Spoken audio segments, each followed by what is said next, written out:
The following is a presentation of the St. Louis Chess Club.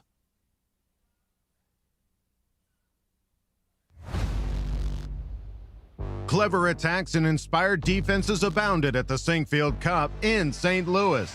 We've passed the halfway point of the event, leaving fewer and fewer opportunities to gain crucial tour points. With the standings knotted up, players pressed, but even the most interesting matchups ended in fighting draws. All except Linear Dominguez, who blundered away a solid win against Hans Neiman, leaving Wesley So as the sole leader of the event. Players are re-energized and ready to bring their best. Round 6 of stupendous chess coming up next.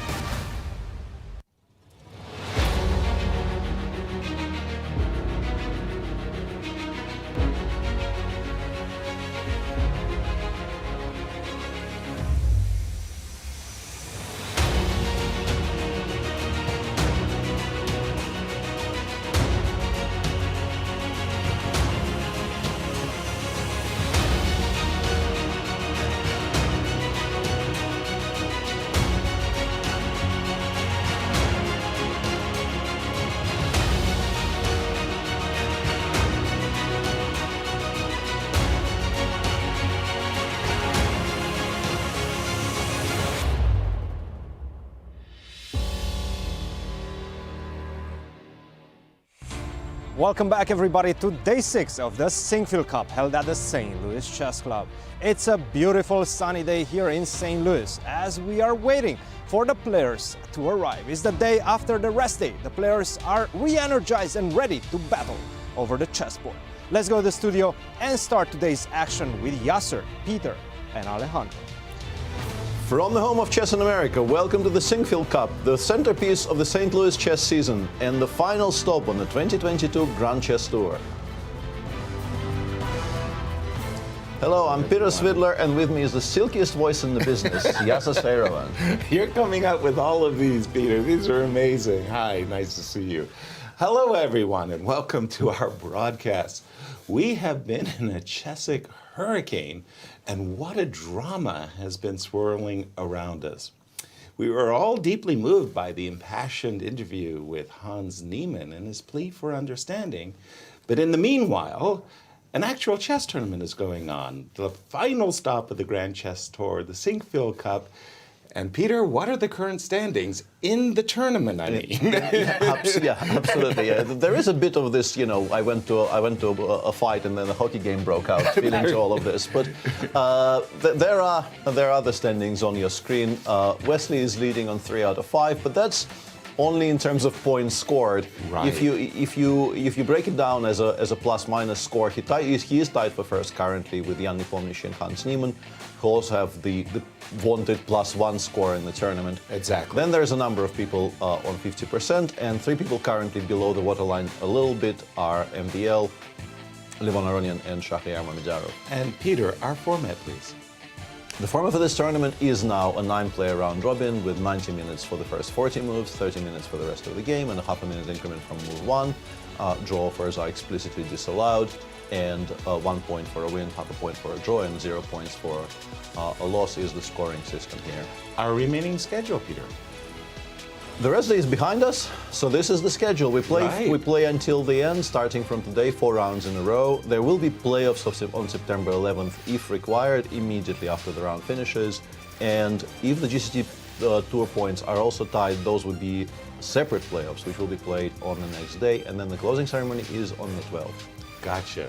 And Alejandro, it's really good to see that you're still standing. Nice, my friend. Absolutely. What a great tournament to be casting with you guys. And the chess itself has been amazing, as you mentioned. Number-wise, it's Wesley So at the top. He does have a +1 score. That means that 2 other people are technically tied with him. But Wesley at the moment is the one that's accumulated the most amount of points in this tournament. And that's because of this round 3 win against Fabiano Caruana with the white pieces. That was what catapulted him to the first place. And we know that Wesley is a very solid player. He's the type of player that likes to grab these early leads in the tournament and defend them. He doesn't really do this aggressive all-out, I must win every single game of chess that's remaining. He's happy with a +1 score, and when people realize that this guy's leading, they try to beat him. He says, wait a second, here I am, and he scores even more points. Let's take a look at what's ahead for him because it's a big one. This is their first classical matchup. Of course, they've faced in online tournaments, but this is the first time that they play in a classical time control. Hans Neiman, the talk of the town, will be playing with the white pieces against Wesley So. This is an absolute must-watch because these are our leaders, including Jan Nepomniachtchi, as both of them are on +1. And let's take a look at what else remains for Wesley in the remainder of the tournament. Tomorrow, he will have the big bye. He will not be placing Magnus Carlsen, as of course the world champion has withdrawn from our event, and he will be faced with two strong finishes with Alireza Firouzja and Lanier Dominguez to wrap up this event. So still anything can happen today. Certainly a crucial day for the standings. We know that Wesley is an extremely solid player. I want to see exactly what comes out of that. But somebody that has had his mind in other things is his opponent, Hans Niemann, as the Twitter sphere has been going crazy over him and his interview. And to tell us more about that, we have our social media expert, Women's Grandmaster, Anastasiya Karlovich. Thank you, Alejandro. It's really great to be here, but it's also great to be now in social media. And I ask all of our viewers, all followers, to subscribe to YouTube channels of St. Louis Chess Club, and of course to follow Twitter accounts and Instagram accounts of St. Louis Chess Club and Grand Chess Tour, because lots of things are happening there. So it's all started with the drama on the fourth round of the Sinquefield Cup. Magnus Carlsen made this crazy news announcing in Twitter that he is withdrawing from the tournament, and you can see his tweet now on your screens. And he also used the video with famous football manager Jose Mourinho. And then after that, of course, it was a big boom, and we had lots of comments, lots of let's say ideas like why he did so. And later on, Hans Niemann came out with this famous interview, the one everybody have to watch. So it's absolute must-watch interview, and you can see the numbers which we hit during these days in our YouTube channel and in our social media. So Hans Niemann came out with the interview explaining what happened, and the commentator and Grandmaster Maurice Ashley recommended to everyone. He said that everybody should watch this extraordinary interview. You know, he never seen something like this in his life. And after that, of course, you can imagine that Hans Niemann didn't want to stay silent. And even though he had this good recommendation of Yasser not to go to social media, he still came out with few tweets. And of course, the numbers of his Twitter account raised dramatically for last days. After that, of course, we can see lots of news in the media, and it created a big scandal in the chess world, which everybody follows now. All chess fans, they would like to see the explanation, what happened, and there you can see the chess world rocked by the cheating accusations.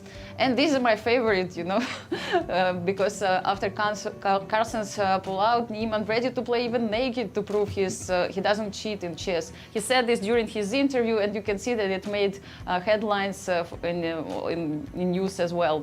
So now, after that, actually, World Chess came also with an original idea and decided to devote the special tournament to Mourinho, the football manager who unexpectedly appeared in the chess world, to celebrate his appearance in the tweet of Magnus. It was actually quite funny. And after that, jokes aside, Garry Kasparov also came out with tweets just a couple of hours ago, and he says that Carlsen withdrawal was a blow to the chess fans, his colleagues at the tournament, the organizers, and the rumors and negative publicity swirl in a vacuum. So what he's trying to say, that he is asking for explanation from Magnus Carlsen. And at the moment we can see also Hans Niemann already, he arrived to the playing venue, and he is carefully checked by the chief arbiter of the event. But just to remind you that actually yesterday was a free day, and our chess players as well as our commentators Alejandro and Peter had lots of fun. They played some tennis together. I mean, you can see also some shots in our social media. They played some tennis games together, and also you can see the part 1 tennis battles with Eric Rosen and Alireza Firouzja, Ray Robson. You can see all of them on the screens.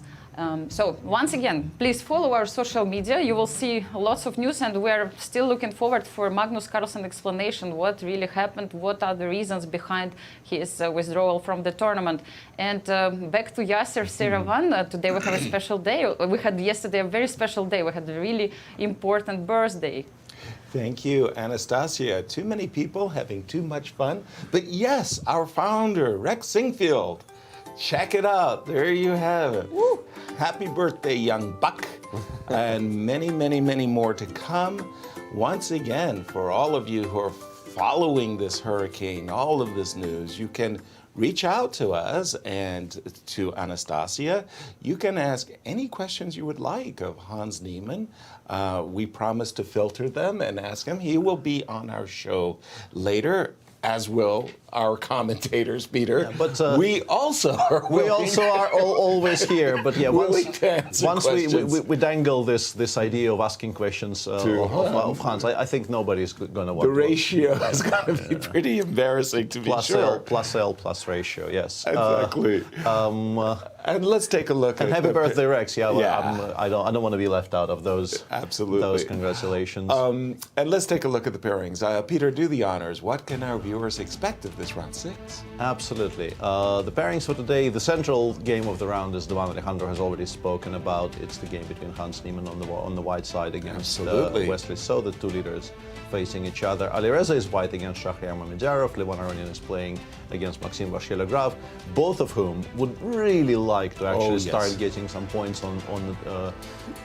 because they're currently trailing in the fight for the GCT prize money.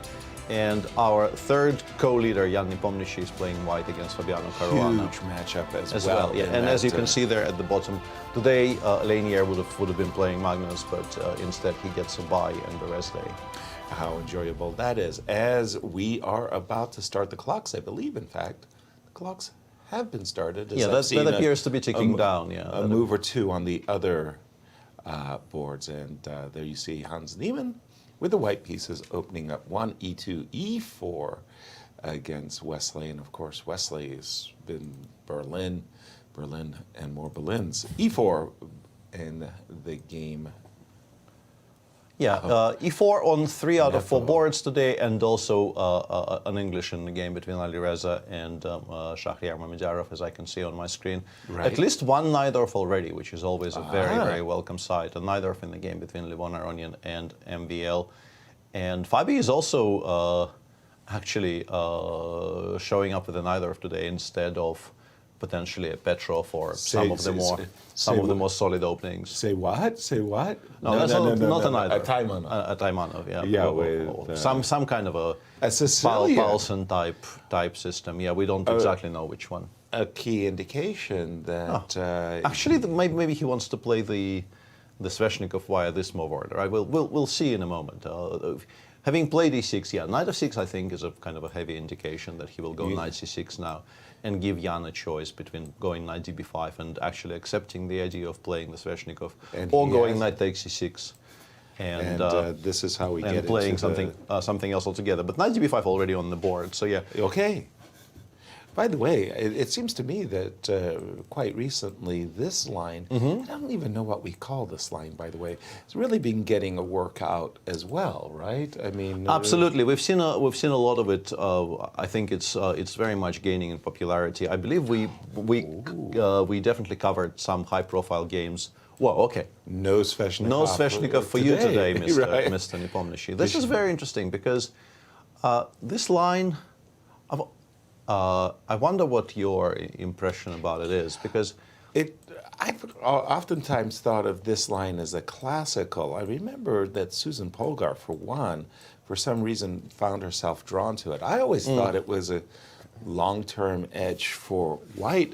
But first of all, I want to ask Alejandro, number one, what's the name of this darn opening? It says 4 knights variation of the Sicilian, simply. 4 knights variation? We can, I'm guessing we can trust our own screens. I also never know any names of any openings. So yeah, and number 2, what's the theoretical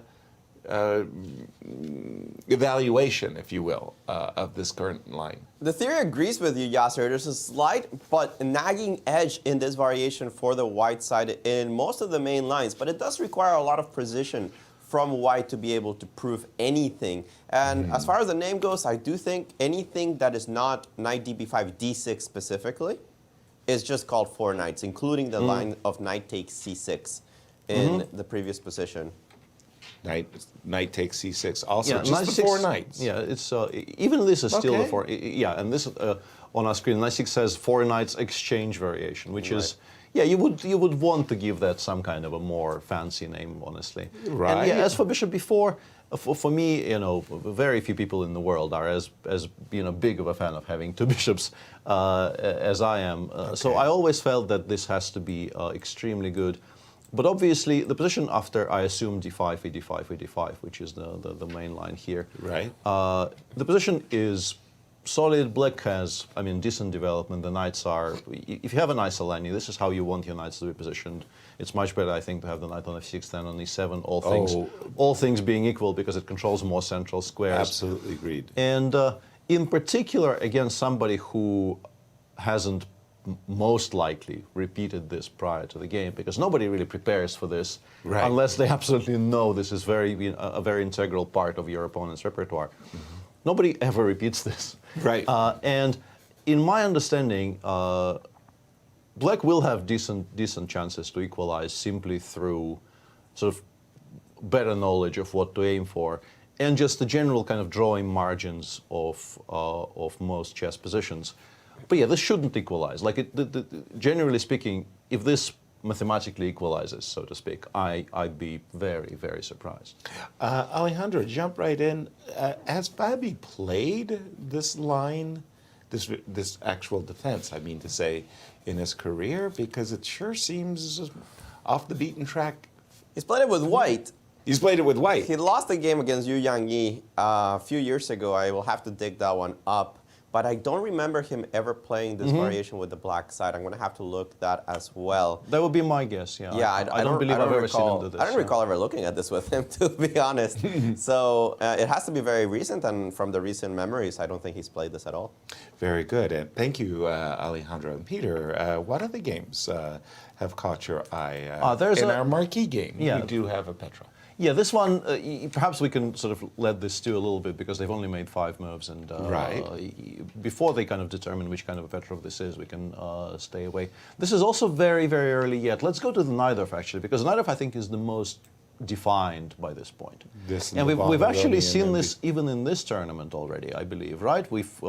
This has been played. To get the move order right, it was f2, f3. Once again, f2, f3. So people seem to be hinting that they suspect MVL of switching to knight g4 if given an opportunity, because there's really no other reason to play f3, move 6. And then, yeah, what was that game? That was a game between Lanier and MVL, but that was that classical? Maybe that was in Rapid and Blitz, Fabi versus MVL too from... No, that was a different line. That was Fabi versus MVL was a very, very important game, but that was from a similar. You mean the Rapid and Blitz? Yeah, but like specifically this line with the pawn sacrifice, where Lanier played a3, g3, if you remember. That was a classical game, right? That was one of the earlier rounds. He played a3, queen c7, g3, and Lev today just blitzes out bishop d3, a move that used to be considered to be the absolute central, the absolute main move in this position, the move that I played myself and many other players as well. There's like almost 100 games here. 100 games? Yeah, wow. Starting from bishop. This has become an incredibly topical line in the past, I don't know, 5 years or thereabouts. So Levon continues to explore this against MVL, but changes attack a little bit, deviates from what Lanier clearly believes to. I feel like I've got my resident expert sitting next to me. Now that you've told the whole world that this is part of your repertoire and you played this, break it down for us. What have you done? I just play stuff. I just play stuff. I never really know what I'm doing these days. I just play stuff. I've looked at this quite seriously, but some time ago, and I don't really remember exactly what the current like. I remember the general feeling that white is never worse, but against precise play, you generally don't get anywhere. Your compensation is always going to be enough, pretty much, despite it looking like black's position is quite safe. There are no threats now, and there won't be any threats for, I think, some moves to come. Honestly, in a lot of cases, there will not be any threats for a while. Okay. But the two bishops, combined with a slightly shaky setup, combined with the fact that castling kingside with a pawn on h5 is always going to be fraught with at least some danger, because then your kingside might just get blown apart and you might get mated. Yeah, by moves like g4. And also the knight on d5, a little shaky. It's going to take like one, maybe two moves for it to get back into. Yeah, it goes to b6. Sometimes it goes to c7, but generally it goes to b6 if it goes anywhere. Right. But in terms of sort of hard knowledge, I used to have some, but without sort of checking my notes, it's just this general feeling that black, of course, will need to be precise. Black can't just make any random move here. Exactly. And think you're completely fine. But you're generally not doing too poorly. One line which I think is relevant here Please. Is queen c7, which is by far the main move here. I think we go rook h1. And there's a very peculiar tactic there after long castles, which I wanted to show. After long castles, you can actually immediately play c4. Okay. Knight b6, c5. G takes c5, knight takes c5. Knight takes c5. Yes. Okay, that is. And black is sort of forced to play queen takes c5, leaving that knight alive is not very attractive. And then we go rook c1, knight c4. Knight c4. Yeah, and then we take on c4 with the rook and the bishop. We take back on d2. Right. And this endgame is, I mean, it's not horrible for black, but it definitely, because both f7 and e5 are hanging, we are winning one of them immediately. I think rook h7 is the main move here. We go rook takes e5, bishop d6. And Peter Leko had this against Alexander Areshenko and didn't win. And there was also a game between Ray Robson and Kirill Shevchenko, which white did win. It's an annoying endgame. I will describe it as annoying more than anything else. The rook just drops back. If you take on h2, bishop c3, I think is very painful. And then you start getting kind of shifted away from good squares. So I don't think you take on h2. I think you do something else. I'm not entirely sure what. But I'll stop you right there and say this is easy for me to say. Play on one. I mean, two results. Yeah, I mean, absolutely. This is rook h7 is the main line. Whoa. Okay. Rook f1 played. So this is what Lev came with. I was very new interested. idea. Yeah. New approach. This may have been played, but for me, actually. Queen c7. Yeah, rook hf1, almost non-existent, or perhaps actually just straight up non-existent. Yeah, no games found. Novelty, huh? Yeah, very, very. If this is not, can we take a? Yeah, it is on f1, right? Can we zoom in on this? I just want to make sure. Yeah, the GCT boards sometimes are kind of oversensitive, and in particular during the Olympiad, we've had a bunch of those weird glitches where if you're not carrying the piece through the air to its destination piece, and you kind of drag it across the board. Occasionally, the boards register it as having not reached the final destination. Right. So just for our audience, I'm going to take this move that we think was played, rook f1 back, and we're going to play the move queen f2 instead. But if you make the move queen from d2 to f2, and you press it into the e2 square on its way to f2, sometimes if the boards gets registered, it just gets registered as that's your move, and then it happens particularly with longer moves. Like let's say if black goes like rook a8 takes a1, some kind of a long trade along the a file. In particular in the Olympiad, we've had a number of those registers like rook a2. Right. And then the entire game score breaks down until the arbiters correct it manually. Okay, rook f1. But I think this is not what happened here. I'm pretty sure this is what kind of telegraphs more or less the obvious I have no intent. idea what it telegraphs. Well, the intent has got to be based on f3, f4. Can we put that on full screen maybe for our producers just for a second? Just for a second, but I'm pretty sure it's on f1. I can sort of see it from here. I think it's on f1. We can stop guessing, right? We can have a full screen view. We're going to take a look at the MVL. Because it's a very, I mean, the two things, the boards don't glitch in this tournament. We haven't had a single case, and also MVL is thinking. Those two things kind of indicate that it actually is rook f1, because after rook h1, MVL probably would have been still very much in book. Right. But like a 4, how big of a threat is a 4? I can take twice. I mean, Okay, and yeah, there it is. There The it rook, is. It is on F1. Yeah. Yeah. By the way, beautiful, beautiful chess pieces. These Sinquefield Cup chess sets are available at auction, and you can own a piece of history. They're authenticated before the game is played. The players sign for the provenance of the set, and you can bid on any set. Maybe you have to bid on one of the Magnus sets because they're going to be few and far between. He played. Anyway, sorry. Queen C7, and Okay, MVL is basically saying, should I castle long, should I castle short? Peter, back to you. Pretty much never short, but you can just keep it on E8. In some cases, the king is kind of okay on E8, and if you have to evacuate it, King F8, King G7 also sometimes is maybe safer than castling kingside. Okay. Because with the rook on H8, you're slightly better prepared to G2, G4 breaks. Okay. But let's ask the big question first. What happens if we actually castle here? Long. Yeah. Okay. C4, Shall C5, we? C4, C5 will be weaker because E5, in that same variation, the pawn on E5 will not be hanging. Precisely. So and why I mean, did we put our yeah, rook there? it's still going to be somewhat playable, but it's going to be. I gotta clearly, think he's yeah, okay. pressing here, pressing for F4. Yeah, okay, I'm but sorry. E5, E4, you have to play Bishop E2, I think. Pause, pause, pause. Thinking about it, thinking about it. Bishop F6, Bishop F6, Bishop E4, Knight C4. It's and then I will unpin myself. I don't think I will get some kind of a perpetual pin going. Shall there. we go down that rabbit hole just a little Let's bit? try. Let's okay. try, yeah. Bishop F6, Bishop F6. Of course, I have to recapture the bishop. Bishop takes E4, Knight takes C4. Yeah, and Now- then maybe Queen C2 or Queen E2. No, E2 I will get pinned myself. No, I don't think giving black a tempo to play Knight B6 is right.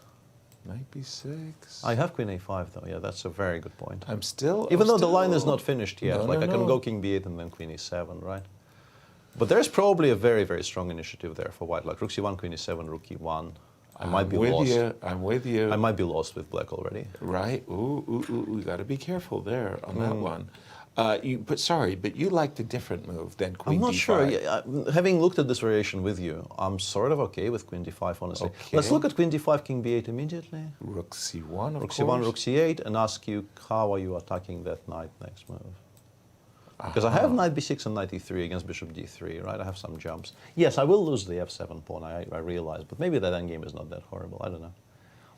So that's just us, Just, Yasser playing and me. around, Yeah, right. just kind of throwing things around. None of this is forced. Usual disclaimers. We probably blundered like 25 different things already. I like what Joel Benjamin calls it. We're just throwing the patties. Oh, wait a minute. Rook C4. Oh yeah. Dope. Yeah, we did. Good blunder. morning, St. Louis. We did blunder at least one big thing already. Okay, that was the idea behind that one. Throwing the patties. Okay, so C4, Knight B6, F4. This is our current Let's position. pause here. Yeah, let's pause Yeah. here and think for a second. Can I? So we're imagining that black has castled in the current game position from the live position. Then we go C4, Knight B6, F4, and sorry, back to you. Yeah, I'm wondering if there's a clever move I can make with the F6 Knight just to unpin myself. Also, I'm wondering is Fe5 as much of a threat? No, it's a serious threat. As we. As it I think appears. it is. Yeah. I think it is, Let's go too. King B8 and illustrate what I was asking and what Please. the answer is. I think Fe5, G5. And of course, that's the whole point of Rook G5. F1. We take on F6 twice. with the rook. Let's just go Bishop Rook. Okay, Let's just go Bishop Rook. bishop. And the point is, black does have E5, E4, seemingly winning the Precisely. piece back. But I think Queen There's B4 a or hold Queen on. F2 or There's choose a square. I think Yeah, there's B4 a probably hit. is the best square. There's a hit against the bishop. So I don't think this tactic works out for black, meaning that the Fe5 is a very, very serious threat. By the way, everything we're doing to our audience, of course, everything that Peter and I are going through, this is exactly how Grandmasters thinks. That this is exactly how we break it down. We investigate one line, say, oh, yeah, Fe5 is a threat. MVL is going through a similar process, hopefully blundering fewer pieces, but And not mates either. yeah, hopefully. But, Hopefully. but it will be a very similar process to what we are Exactly. trying to show here for sure. And if we, you were about to suggest that maybe the knight on f6 But I could can't jump. find a square. Like knight g4, h3 is just completely pointless. We just don't want to be doing that, I don't think. Although knight h6, we can at least take on e5. That's not good. So yeah, knight g4 is definitely not a move, but something like knight e8 might be a move, but I'm kind of loath to suggest moves like this. Like it just feels wrong. It feels passive. We're breaking connection between the ropes. I remember and all that. Bent Larson, when he saw such a move as knight e8, says, "I don't play chess like this. I don't." And knight b6 to f. Yeah, knight b6 to knight b7 d7 exists. Yeah, but then f7. Yeah. yeah, then our position is just so passive, and I start looking at ideas like fe5, de5. Because you have to take with the pawn here. Clear. And if I could, I would very much like to play c4, c5 here, just to like introduce the idea of c5, c6, Right. and just generally improve my bishop on c4 a great deal. I'm worried about e5, e4 a little bit, and then the X-ray along the g file might be a problem. But once again, we're just spitballing here. I have no idea what I'm doing. It feels like rook h1 to f1 has to be taken seriously. Absolutely. No, I mean, Alejandro. it's an opening idea by Levon. Absolutely. Yeah, it's very weird, this position after rook h1 to f1, because I'm just trying to compare and contrast it something else that grandmasters do with the other move, the more natural rook h1 to e1. But what's the difference? And there are a couple of scenarios in which there are significant differences. For example, one of them was the endgame that you guys were talking about, right? Yes, we see these beautiful shots of Levon Aronian playing against Maxime. Maxime deep in thought. Definitely not familiar with the move rook h-f1. By the way, Levon's back in style with the shirt there. I mean, that looked good. That looked really good, guys. I'm jealous. Sorry, Alejandro. Didn't mean to steal your thunder. So castles is possible. You guys were mentioning c4, knight b6, and c5. This line that you mentioned going into the endgame, even though the rook's not on e1, the engine still gives a smidge in the final position after takes, rook c1, knight c4. You mentioned all of this. Takes. And it says that white, it would be better if black doesn't find the move knight d5. I don't know if knight d5 is... it's a hard move to see, but it's a very pretty one, and it's simple to understand. The point is that if bishop takes d5, rook d8 skewers the bishops. Yes, white gets back one of the pawns that he is down. Well, he's only down one. So it's an even position at the end, and a draw is the favorite in the position. Now, of course, this tactic's not available if your rook's on e1, because after knight d5, I have rook takes e5 either before or after I capture the knight, so this just falls apart. Now, after rook h-f1, I was playing around with the computer. They do think that castles is fine, but after castles, c4, knight b6, f4, which you guys were mentioning, it still puts pressure on the black side. I was trying to play around with it. Knight g4 seems to be an idea. You were trying to mention to move this knight somewhere. Knight e8 was not it. E4, bishop e2, rook h e8 is also possible. The game just kind of continues from that side. But the top engine moves are a little bit weird. The first one, rook c8, not that weird, but when you think about where is this king in the center going to go, then you start wondering if I really want to play this move. Because yes, it's on a half-open file. Yes, it's an active rook.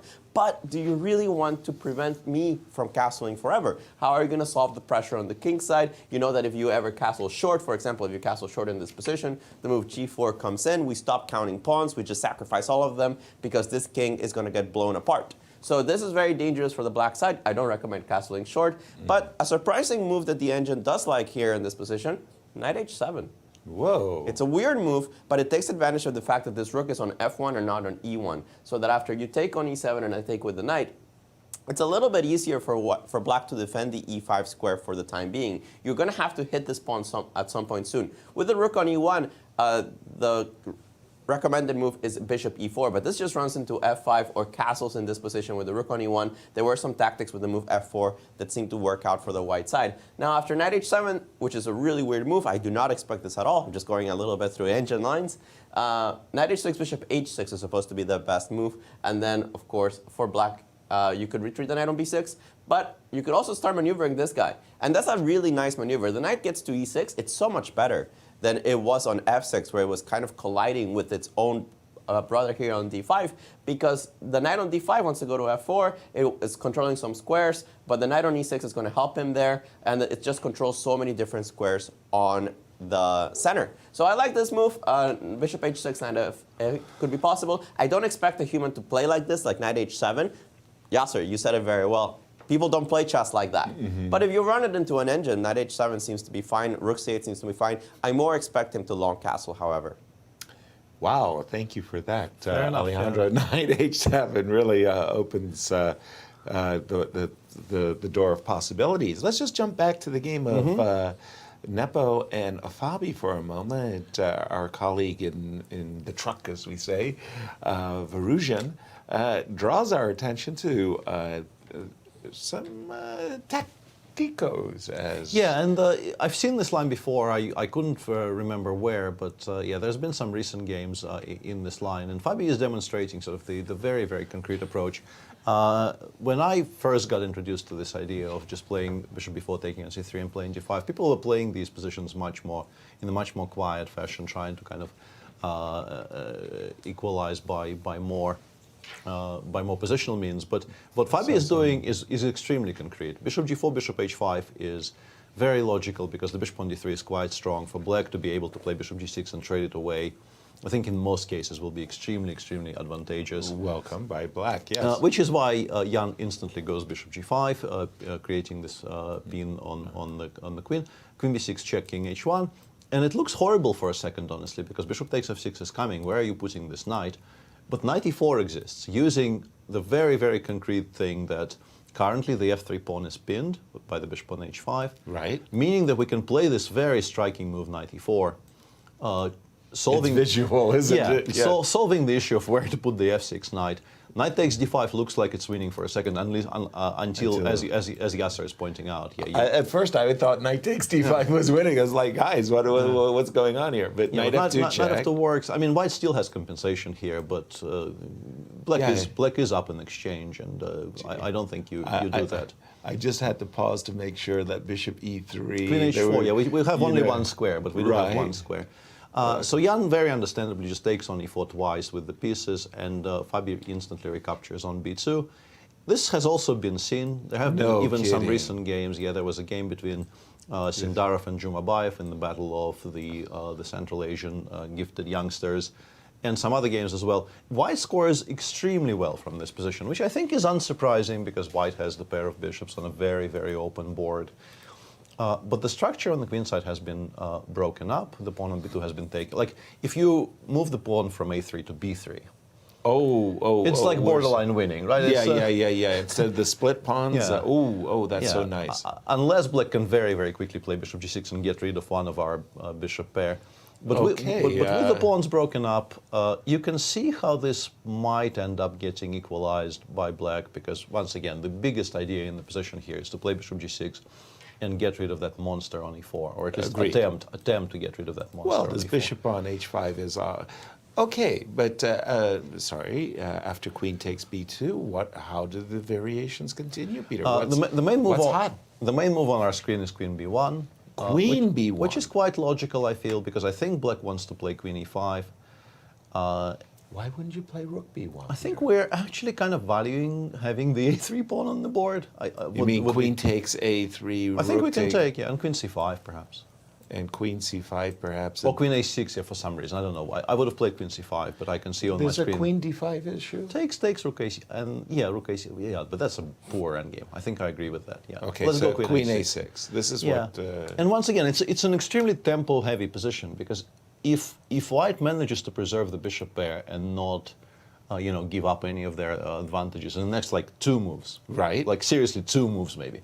Well, white is maybe borderline winning because of just how strong the bishops are. The knight on c6 now has no support, so it will be kind of awkwardly placed. Which is why they play queen takes b1, sorry. Yeah, but... queen takes b1. But if black manages to play bishop g6, maybe it's not that bad. And in this position, there's a split. To trade on b1 or play queen e5? Or no, should I queen play? e5, queen takes b7, I suppose, is a threat, right?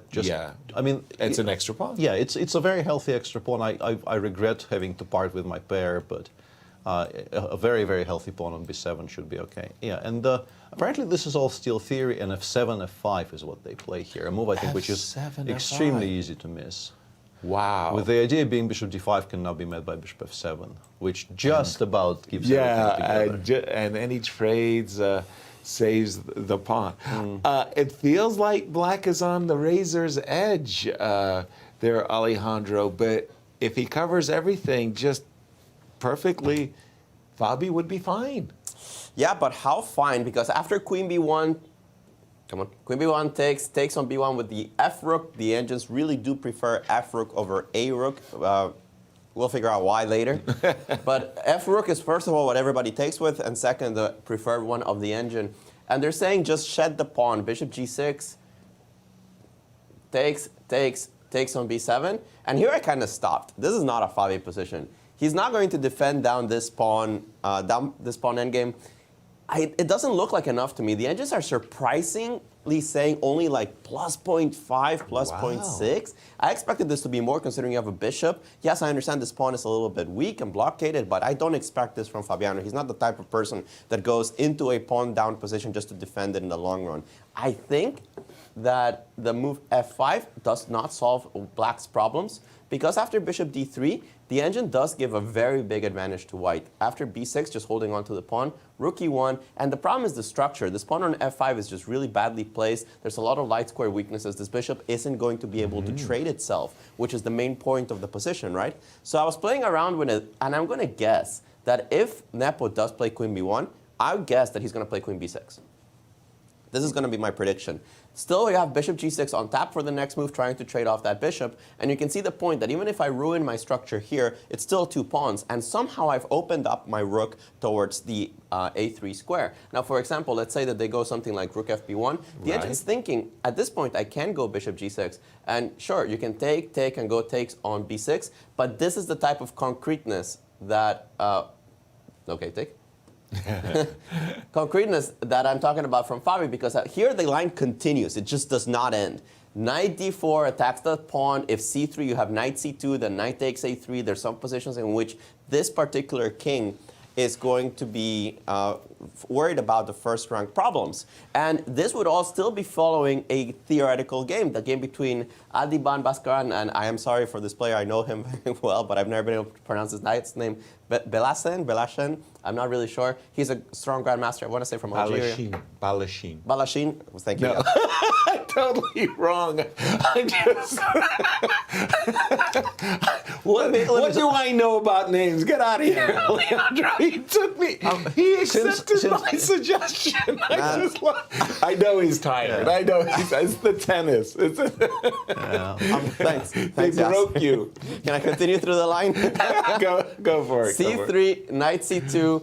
And it kind of goes on because rook C1, then you take on A3, and then the computer somehow managed to blockade this pawn on C4, and it says it's not so bad, and boom, Queen B1 played, and instantly Queen B6. Yeah. So I might not know last names, but I know how Fabi plays chess at least a little bit. Yeah. Bravo, Alejandro. He guessed it.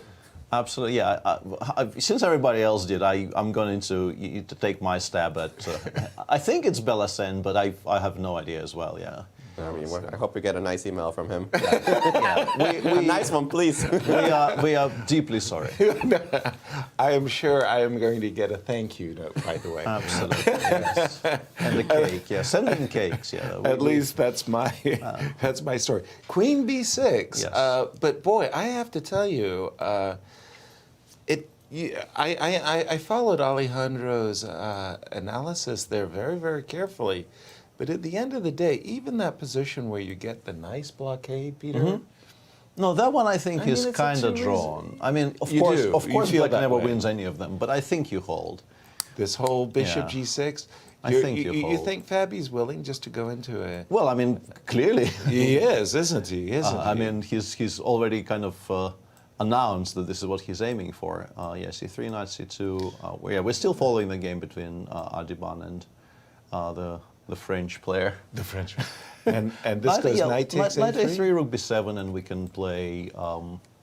rook F8 was played in that game, but I think at this point our moves matter less, because I think what we're going to get is the knight on C4. I would like to play F7, F6 at some point. I would very much, I think, like to trade one pair of rooks, maybe, so that we don't get mated.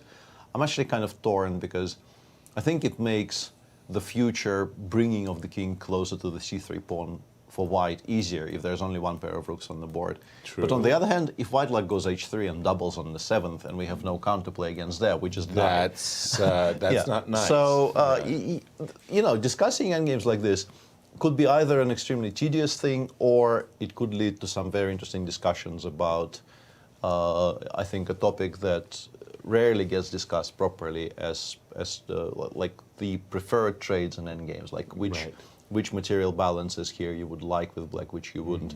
For instance, yes, as a thought experiment, please. Is white winning if all 4 rooks get traded off and black gets the king to d5 and knight is on c4? Is white winning or not? Probably not. The pawn is on g7. The reason I'm asking is if the structure on the king side was healthy, I think black is safely okay. Okay. But because there is this pawn on g7, which in particular, if white, bishop f8. Let's say if white gets to play h2, h4, and you can play f6, but you can never play g5. So there is this backward pawn on g7, and perhaps we could just demonstrate, like if we're spending so much time discussing this, let's play h4 here, and then just find a way to immediately get all 4 rooks on board. Like rook b8. I mean, these are stupid moves. Please, dear viewers, we're not intending to actually make them in real life. King g1. Exactly. Let's say f6, bishop, I don't know, e3, or f4, doesn't matter, rook b1. Yep. Yeah, takes.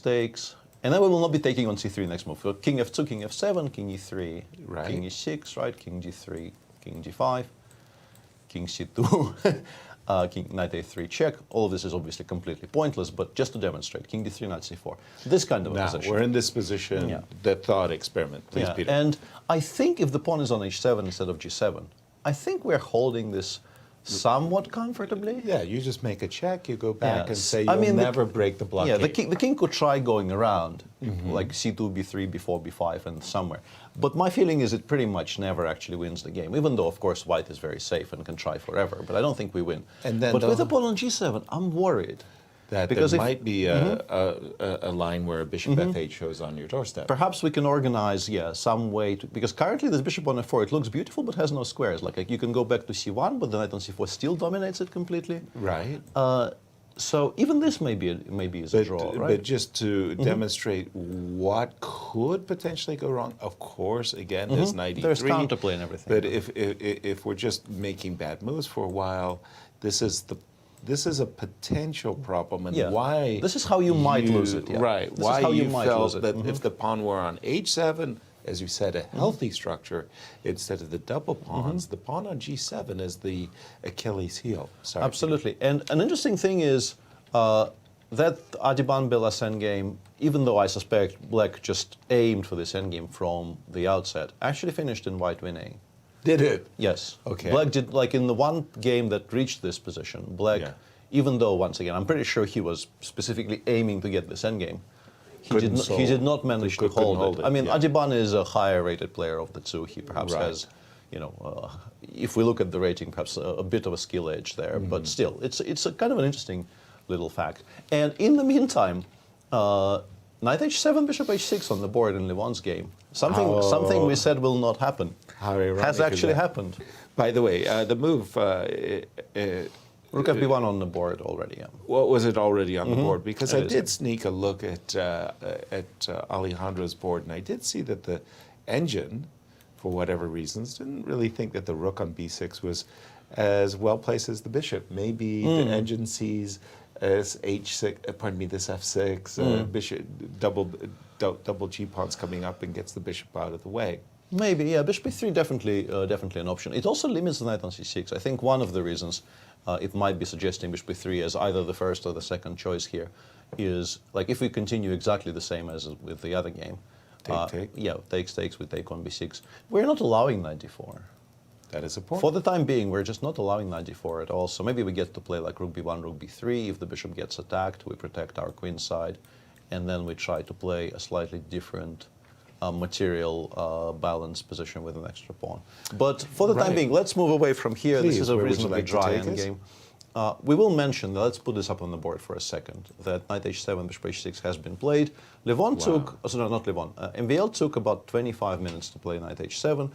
Levon, of course, is still blitzing because knight h7 is definitely one of the top computer moves. So there's no chance Levon has not checked this. Right. And I think perhaps it is time for us to take a look at the Petrov in our absolute main game of the day. Marquee matchup. Because they have two defined which Petrov it is, so we can actually finally start talking about it. Okay, our two leaders, that is to say, Hans Niemann is white, Wesley So have reached a Petrov, and as you said, we were waiting for them to define what type of a Petrov. Light square bishops are coming off, Peter. Yeah, this is still a very, very heavily trafficked position, even though b3 is a bit rare. I think everything up to 93, 97, we were still following, or at least 93, we were still following heavy grandmaster traffic. If we go back one move, 93, yeah, after 93, there are still some games by Vichy. Actually, 2 games by Vichy from 2019. He had this position against Yu Yangyi and also against Vidit. And Yu Yangyi himself played it from the white side. And this kind of confirms what I wanted to say, that in my mind, I keep on saying this, but like in my mind, the popularity of these particular setups where black in the Petrov goes bishop e7, bishop e5, and then aims to trade the light square bishops and play this kind of a slightly passive, slightly underdeveloped in the beginning, but a very, very solid type of positions. Sure. It is very much associated in my mind with the efforts of the Chinese players, Yu Yangyi in particular, but also I think Wan Hao played a bunch of this. Right. And our screen there was kind of confirming that. Right. And b3 is a kind of an interesting, very concrete way to play here. What was the popular move instead of the move This is B2, not B3? such a frequent position, but rook e2 looks logical, h4 looks logical. There's a rook e2, just doubling on the preparing e to file. double. h4 knight g5 is something that they often try to at least organize in these types of positions. But Hans is playing it in a kind of a somewhat new manner. He goes b2, b3, which is obviously an immediate indication that white wants to play c2, c4, and generate pressure against the black center this way, which makes perfect sense, frankly. It makes absolute sense. By the way, I am being told that b3 is not in the database, and that this I think it's a new could move, very well be a novelty. But you, like you say, sorry to interrupt you, but c2, c4, I mean, that is a break. It's gaining space. It's hitting a pawn in the center. Why not? 96 bishop e5, yeah. I quite like this from white because I think the bishop on e5 is a bit annoying. You pretty much never want to play f7, f6 in these types of positions because it weakens your king side a great, great deal. It's pretty much never a good move, yeah. Yeah, not to mention that the knight could easily become a tactical target. Absolutely, yeah. I'm actually a bit surprised Wesley played knight e6 so quickly because if we go back to here, yeah. My it's argument, like the knight on c7 defends d5. Exactly, because the knight on e6 sort of makes the threat of c4 stronger. Right. Because now, if you don't have a good reply in the current position after knight e6, bishop e5, if we put that on the board, if black makes some kind of an indifferent move, like rook e8, I think generally is what they do, like rook e8, bishop f8 is a very, very large part of it. But the d5 is already hanging. We're definitely, I will take it with glee, in fact. We're definitely very unhappy about the idea of going bc4, bc4, because that gives white mobility in the center. You don't like rook a1, this looks kind of bad. Like my years of looking at various Petrovs suggest to me that this is about as ideal for as white it as it can can get. get. I mean, beautiful pieces all in the center. Rook on a8, queen on d8, still out of the game. And yeah, the move knight e6, bishop e5, those two moves, just weighing them, by the way, it just feels like the knight on e6 is not particularly good. And we'll see. I mean, there might be concrete solutions here.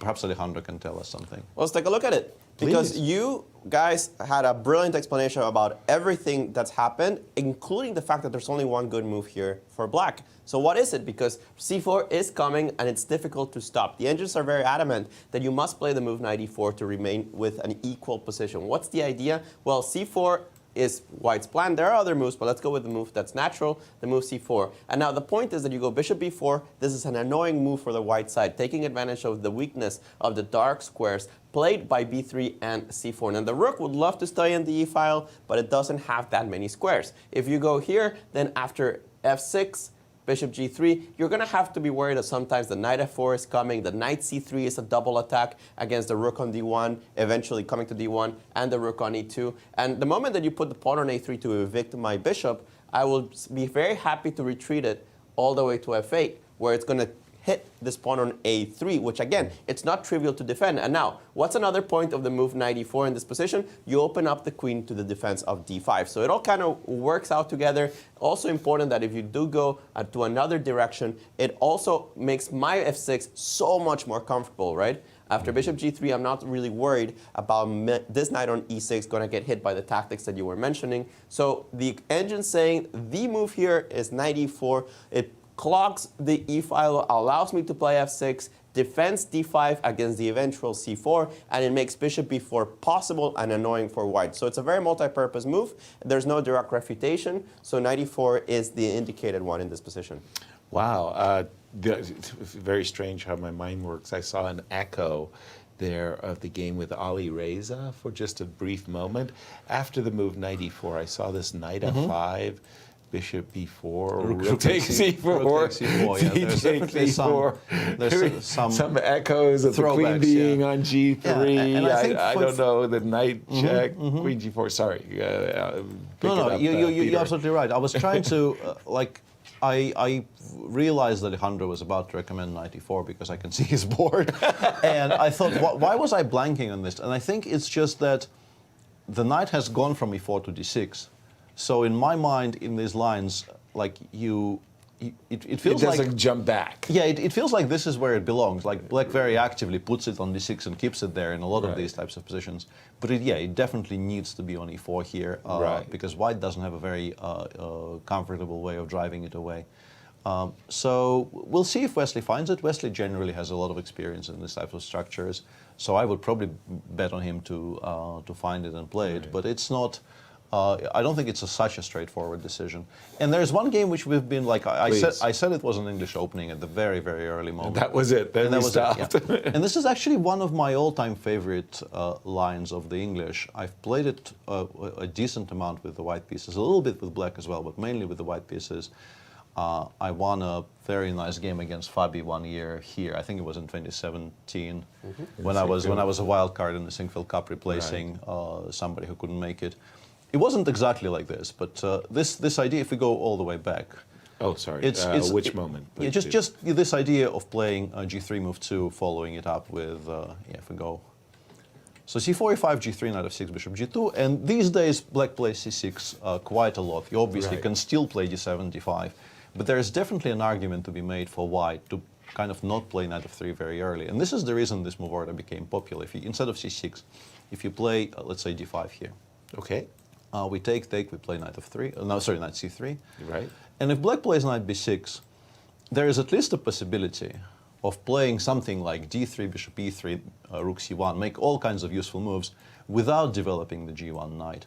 Meaning to the moment the knight appears on c6, and at some point the hope is that black runs out of other useful moves, right? Right. And then we just snap it. Okay.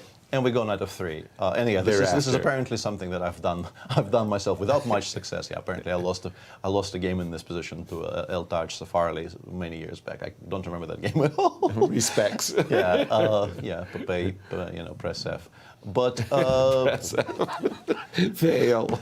Got it. Yeah, but this is sort of the point, and this is why you sometimes postpone knight f3 for as long as possible. But a way to reply to it is, of course, to play c7, c6, because the knight is not on c3, and black is trying to assume control in the center. Right. And here you go knight f3, knight d4, so it's a kind of a sort of a, some kind of a weird Alekhine with colors reversed. With an extra tempo. Yeah, and queen d5, queen h5 is probably the most popular and the most critical way to reply. And you get these types of positions, which are very, very quirky and very, very interesting to look at, because there's so many strategic ideas that can be utilized by both sides. Also famously, not exactly this position, but this structure featured in round 1 of the Madrid candidates, where Nepo and Ding Liren. Yeah, Ding Liren got a very, very nice position out of the opening in that game, and then just started going astray. Right. And ended up just getting mated on the king side after bishop e3, d3 in that structure. But I mean, he began by having a very nice position. And I remember talking about opinions on the candidates. That game featured very, very largely in that kind of infamous video by Vladimir Kramnik on the topic of, oh my God, what am I watching? Why is this the candidates tournament?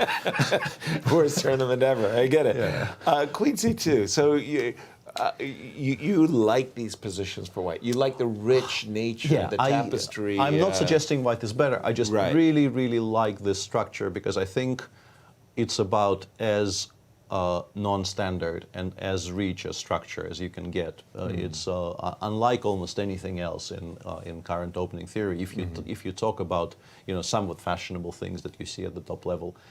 So I'm very happy we're watching this. I think it might be an extremely interesting game, but everything is still in progress. In terms of what black wants to do, like if you could teleport the knight from b8 to d5, you would be extremely happy. So I'm wondering if I can play knight a6. Knight a6, knight c7. Yeah, and then knight if you d5. go a3, which I assume is at least a playable move. Yeah. Yes. Then I just want to go knight c7 and I want to play knight d5 there. And if it lands there, I think black's problems are immediately solved to a very large degree. Now, I'm looking from white's side, and I'm asking a salient question. Where am I putting my king? I really don't like the king on the queen side. I really don't like the king in the center. Yeah. So, by default, that leaves me here. Yeah, but then we go knight cd5. And this doesn't look horrible at all. Horrible. for black. I'm feeling like I'm the one trying to equalize now. Yeah, and this is why the structure is so fun, because I don't know if white is worse. Maybe white is completely fine, but you get this, it's so difficult to navigate. And to me, it makes it extremely attractive because it's just so, thought-provoking, if we can use a kind of a highfalutin way to describe it. Well, I'm sitting there scratching my head because I'm thinking, look, I got h4, h5 issues in the position. I'm not really happy that I'll end up with double pawns on and the then e file. h5, bishop f5. If that setup happens and white still hasn't developed anything in the center on the queen side, you just start getting mated on the king side Which is quite precisely quickly. what happened. Which is what happened in the game, yes. In So let's maybe go back for a second, like queen c2, knight a6. Is it possible that he's intending to play before b5? Because I think in general before b5 is something that white would welcome. Okay. It opens up files for our play on the queen side. It also, like if you have to take on b5, your ideas of putting something on d5 later in the game have taken a hit. I'll take the queen tempo b3. and I'll just say, okay, this- you've tricked me into putting my knight on b5. No, I thought maybe I will, you being the The president. pawn grabber. The president of the Pawn Grabber Association, maybe I will kind of scare you away from the sacrifice. I'll only switch hats when I have a very, very, very promising initiative, and just because I don't. Yeah, bishop f5, rook a8 or something. Precisely, I could see some scary. Oh yeah. No, if I have this ahead. mission with white, I'm worried. I'm worried. I very don't worried. know that I'm doing poorly, but I'm worried for sure. Right. Like maybe I can Probably play g4. g4. Exactly. And not because I'm such a greedy bastard, but because if I allow rook a8, I get the feeling I will not be able to challenge those pieces anymore. Exactly. But we're getting very carried away. Even knight a6 hasn't been played yet. Other moves are also absolutely available. So we'll get back to that in a moment. Let's invite our colleague Alejandro in on this discussion between Ali Reza and Shakhriyar. A very topical line, double-edged position, rich. Strategically, but also tactically, Alejandro. Yeah, and the interest in this particular one, at least the one I'm using, is favoring black slightly after the move knight a6. You covered that after a3, knight c7, it's all good. The question is, knight bd7 already played as I'm saying that, so none of this is going to be relevant. But knight a6 seemed to be the slightly better move according to the engines because takes, just take the pawn on b5, bishop d7. You start getting hit quite a bit. You start losing a lot of tempi in this position. Knight b4 still on tap, rook c8 coming, and you've mentioned all of the problems on the king side that can occur even if I just take and snap this knight off on e3. So a little bit worrisome. Instead, Mamedyarov has decided to put the knight on d7. This actually by transposition takes us to a couple of games. Blast from the past, Christopher Ward playing against Bogdan Lalic. Oh, can we get an interview, please?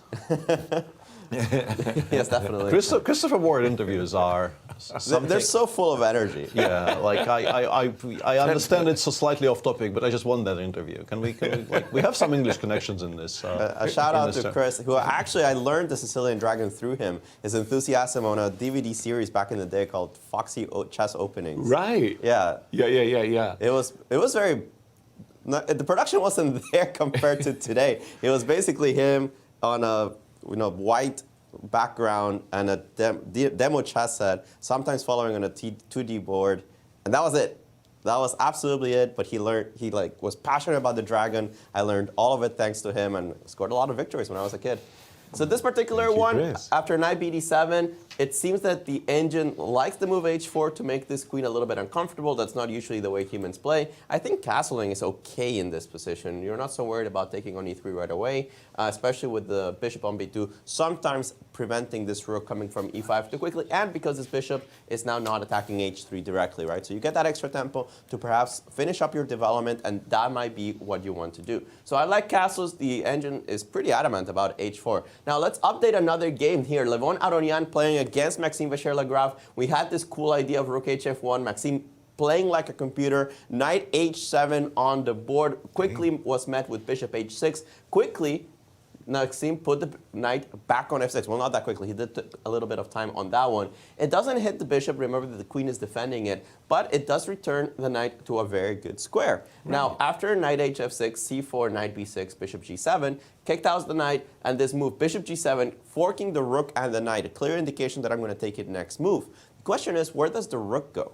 And for the life of me, I cannot figure out why g8 is a worse square than h7, because I would put it on g8. Yeah, and neither could MVL. Yeah, and I don't think anybody could. Or anybody can I don't think figure anybody out. play. Yeah, rook h7 is just not a move. I don't think. Rook h7 is not a move unless you know it. It's a move, yeah. Unless you know it. But the engine does think that rook h7 is a better move than rook g8. I don't really know why. We'll take a look later. Hopefully, at some point, some of the variations will tell us why. But this is the current position on the board. The engines like both rook c1 or knight a5, keeping up the initiative. And one day, deep in the analysis, I'll be able to tell you guys why the rook on h7 was so much better than the rook on g8. But the engines do think that after rook c1 in this particular moment, follow with the idea of bishop b4, follow with the idea of c5, it might get a little bit tricky for the black side. I'm starting to wonder if it has something to do with the fact that you need to play king f8, king g8. But as I'm saying that, Levon plays the move knight a5, at least that's what I'm being told, and which I think he spent no time. It's one of the top lines, so I think he's very much still. I think he's still in book, like book. Yeah, completely still in book. I wouldn't at all be surprised if he's still in book, because as we mentioned, knight h7 is first line. After bishop h6, knight f6 probably isn't the best move, but it's the most human move. Just putting it back, saying your bishop was perfect on g5, I have misplaced it, do something about it. That is not a threefold repetition with just putting it back on g5. And then you look at what the engines are suggesting. Bishop g7 is definitely one of the suggestions. And knight a5, if it actually gets played, because it's not on my screen yet. It's not on my screen either. Yeah, but knight a5 I saw there was basically between knight a5 and rook c1. So if it gets played, once again, no surprise, and should actually have been analyzed by Levon. This is not that outlandish that he still knows. No, not at all. Yeah. And based on the time situation, you would think that he's still in theory. Yeah. I recall a game I had played against Boris Spassky as a young man, and playing the great Boris Spassky, and he had just exactly that type of dilemma: rook g8 or rook h7, and he made his decision. And I asked Boris after the game. He had won the game against me. I asked him, well, why did you choose the one over the other? And I was looking for some great, insight that I could use in the future. And he said, well, I made a mental coin flip. And I just chose g8 over h7. And you often do this. Like, this is a slightly rarer case. But for instance, if you have to choose, there's a lot of positions where you're choosing between rook fd1 and rook ad1. Right. And there's just no way to know. I know. Always wrong rook. Yeah, and you spend some time, because due diligence still has to be attempted at least. Right. So you spend some time trying to figure out what the differences are. Very often, in a practical setting, when it's a game and not analysis, there's just no way to figure out. Exactly. So you do kind of make this mental flip. Just flip as we prepare to go on break, I just want to bring up the viewers today to the marquee matchup between Hans Neiman and Wesley So. Indeed, Wesley Wesley did find, He did play knight as e4, yeah. Alejandro prescribed, the engine's only move, knight e4. But after c4, he didn't follow up with the consequent bishop b4. Rather, he just slipped back with the knight and accepted just put it on f6. a passive position. Yeah, in I assume he has to be a bit worse here at the very Absolutely. least. Yeah, it doesn't look. I mean, it's solid. But the knight can go to f5 now, and it will be very difficult to smoke out. You can also start doubling on the e-file. I love those ideas, and in this case, I can actually double on the e-file, maybe in a nicer way. E3 as opposed to e2. Yeah. The rook is a little bit more ready to do a rover, rook up and over. Knight f5 looks like Hans's. Looks promising for Hans for sure. As we go on break, tell absolutely. our audience what they can expect from Cuba. I will talk, and you will be the two very nice specimens in front of me. Magician's assistants. They're demonstrating the wares. Yeah. So today we are promoting the Sinquefield Cup stemless wine glasses and mugs. There you see them on your screen. The stemless wine glass is edged with the Sinquefield Cup logo and is dishwasher safe, which is very important. I've ruined many a nice piece of. Me too. Earthenware.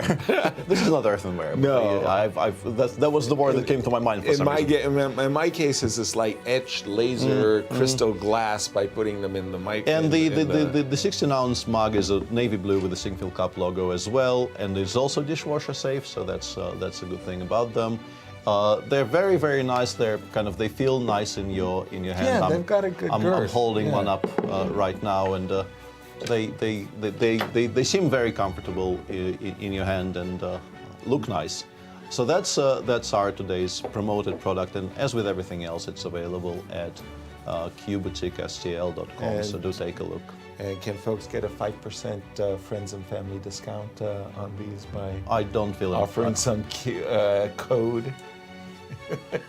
Not on my piece of. Not on your piece.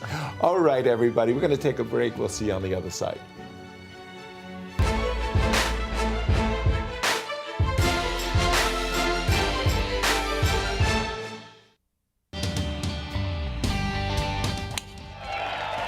Hey St. Louis, the Ascension Charity Classic, presented by Emerson, is back this September. Don't miss the excitement. When the PGA Tour champions best compete again, all for charity, September 9th through the 11th at Norwood Hills Country Club. Pro-Am spots, hospitality packages, VIP tickets, and more. Available now at ascensioncharityclassic.com.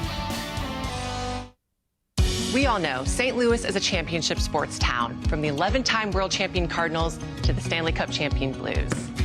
But I bet you didn't know about all the championship places there are to get out and play here, like the World Chess Hall of Fame, Westport Social, and Topgolf, and now even our own MLS team. So whatever sports your team is into, you can always bring out your A game in St. Louis. Oops, sorry. St. Lou is always exploring. St. Louis University is celebrating its 200th anniversary.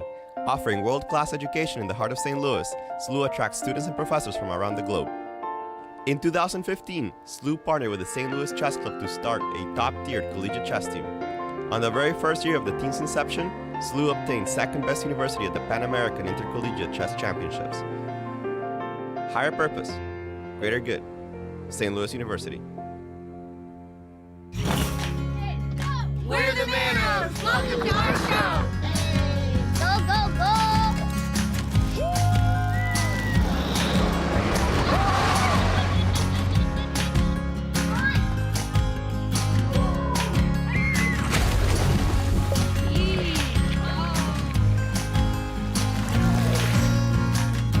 That's our show! Now go plan yours at visitmo.com!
Round 6 of the Sinquefield Cup is very much in progress with a lot of very interesting positions, and I think it will be a very exciting round for us to follow. But for now, there is some unfinished business here. Absolutely, Peter.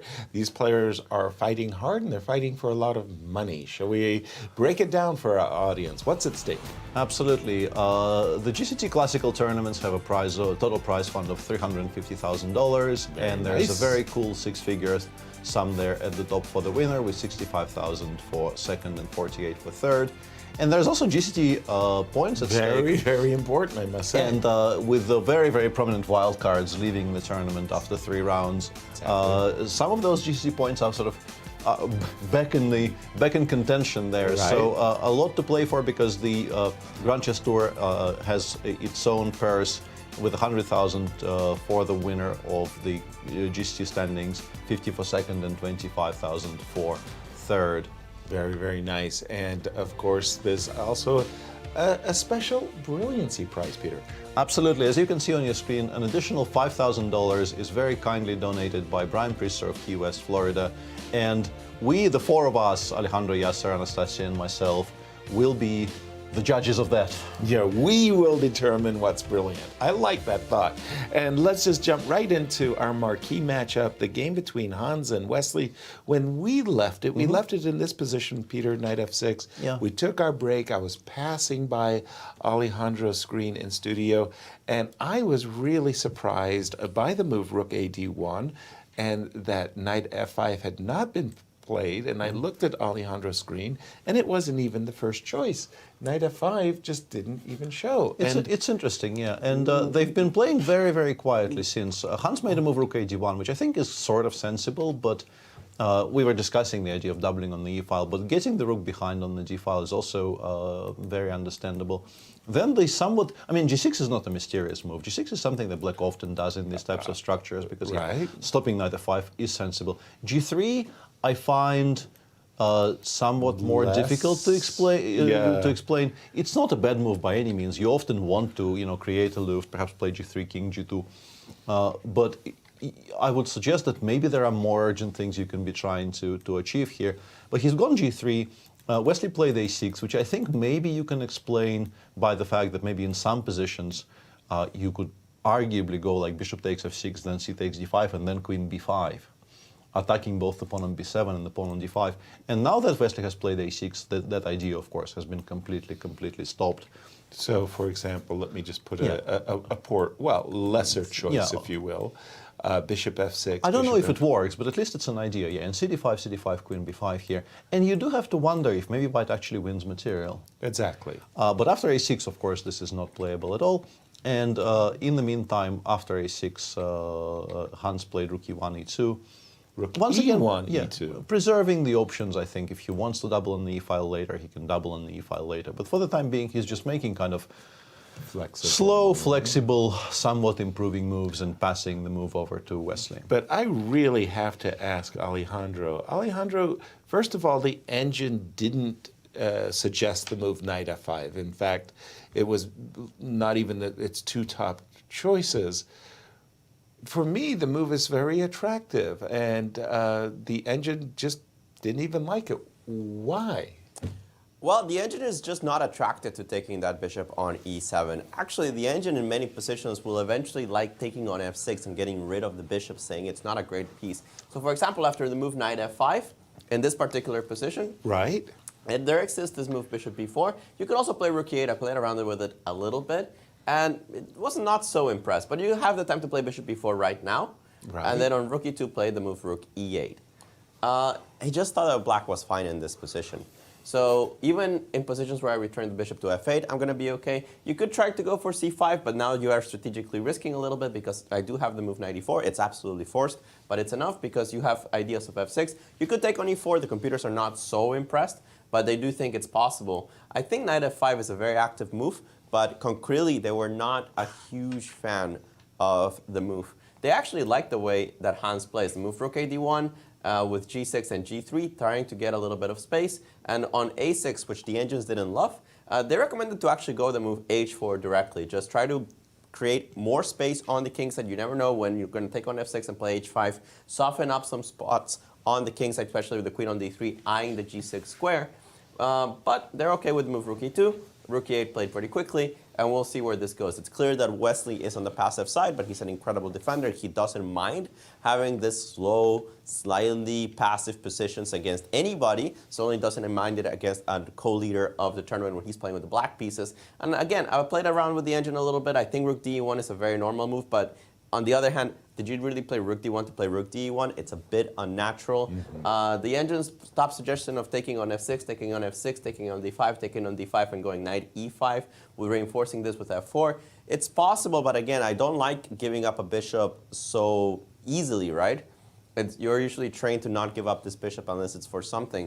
And again, it's not like black is that much worse in this position according to the engines. Knight takes d4 does work, but somehow the engines think that even in that endgame there's a tiny bit of pressure. I wouldn't think so. I would never go into this variation. So I expect more or less for him to go either rook d1 or push something like h4 at some point. I like the move h4 in general. It's just a good idea to start hitting things on the king side, get some space. But the engines think it's still about equal in this position. Let's go to a more fun one. This one. Levon Aronian against MVL. We left it off here after the move bishop takes f6, knight a5, which was played, and king f8 was Maxim's decision. Just trying to hide the king on g7. The engines think that check going back is simply a threefold repetition. There's no reason to throw that check in. So bishop e4 was played. It was played pretty quickly as well, targeting the pawn on b7. And here the engines kind of went a little crazy because they want to take on c4. And after knight takes c4, queen takes c4, they actually don't mind that you take on d6 with the tempo. And I thought that it would be a little bit dangerous to stick this bishop on e7. But king g7, and they just don't see any problems. Bishop d5, trying to hit something on f7, trying to say that queen d7 is going to create pressure. The engines think no problems. There's some lines after here, queen h6, that the engine might think is a little bit better, but the more they think, it's just completely fine. So the engines were pretty adamant. Take on c4, there's no actual problems, but what MVL did was hide the king first, which I think is a very human decision. And after queen takes d6, he does have this move which was played in the game, rook c8, and tactically he is defending things for the time being. Now I could take on b7 with the bishop, but I have the move knight takes c4. That's an important resource. It's the only move to keep in the game, but it's good enough. The idea is that if you take, I'm hitting the knight on a5 and your bishop on b7 is hanging. However, even in this position, after knight takes c4, rook takes b7, the engines do think that after rook f1, you could claim a little bit for the white side. Why? Because there's this majority that could create a pass pawn pretty quickly, and for the time being, this bishop on f6 is not great. Yes, if you ever get to play e4 for free, great, your bishop is open. If you put your bishop on d4, that's also great, but none of those things are going to be happening anytime soon, so white could use this tempi to try to establish some dominance on the light squares. Go rook d5, go rook e4, play h3, play b3, put everything on a light square so that this bishop can't attack it and only eventually start pushing and marching the pawns up the board while harassing this weakness on a6. So perhaps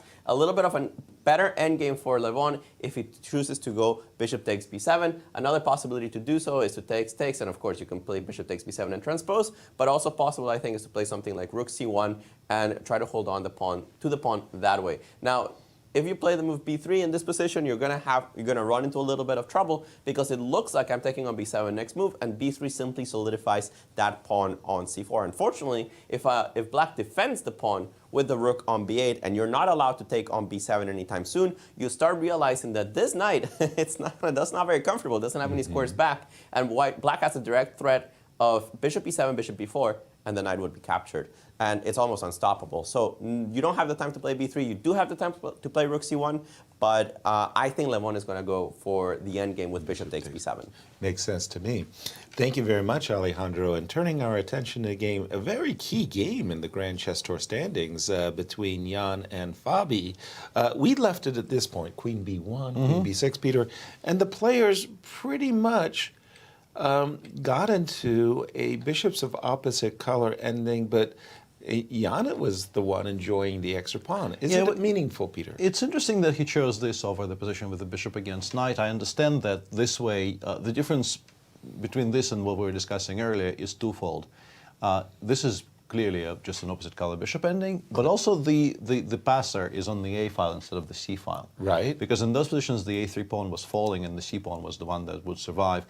And honestly, I think Fabi holds this very, very comfortably. I'm a little bit surprised if we just fast forward to what they have on the board right now, because I think it's very difficult to talk about this endgame in any kind of a meaningful fashion until something in grid starts happening. Yeah, this position, specifically this position. I do have one question here.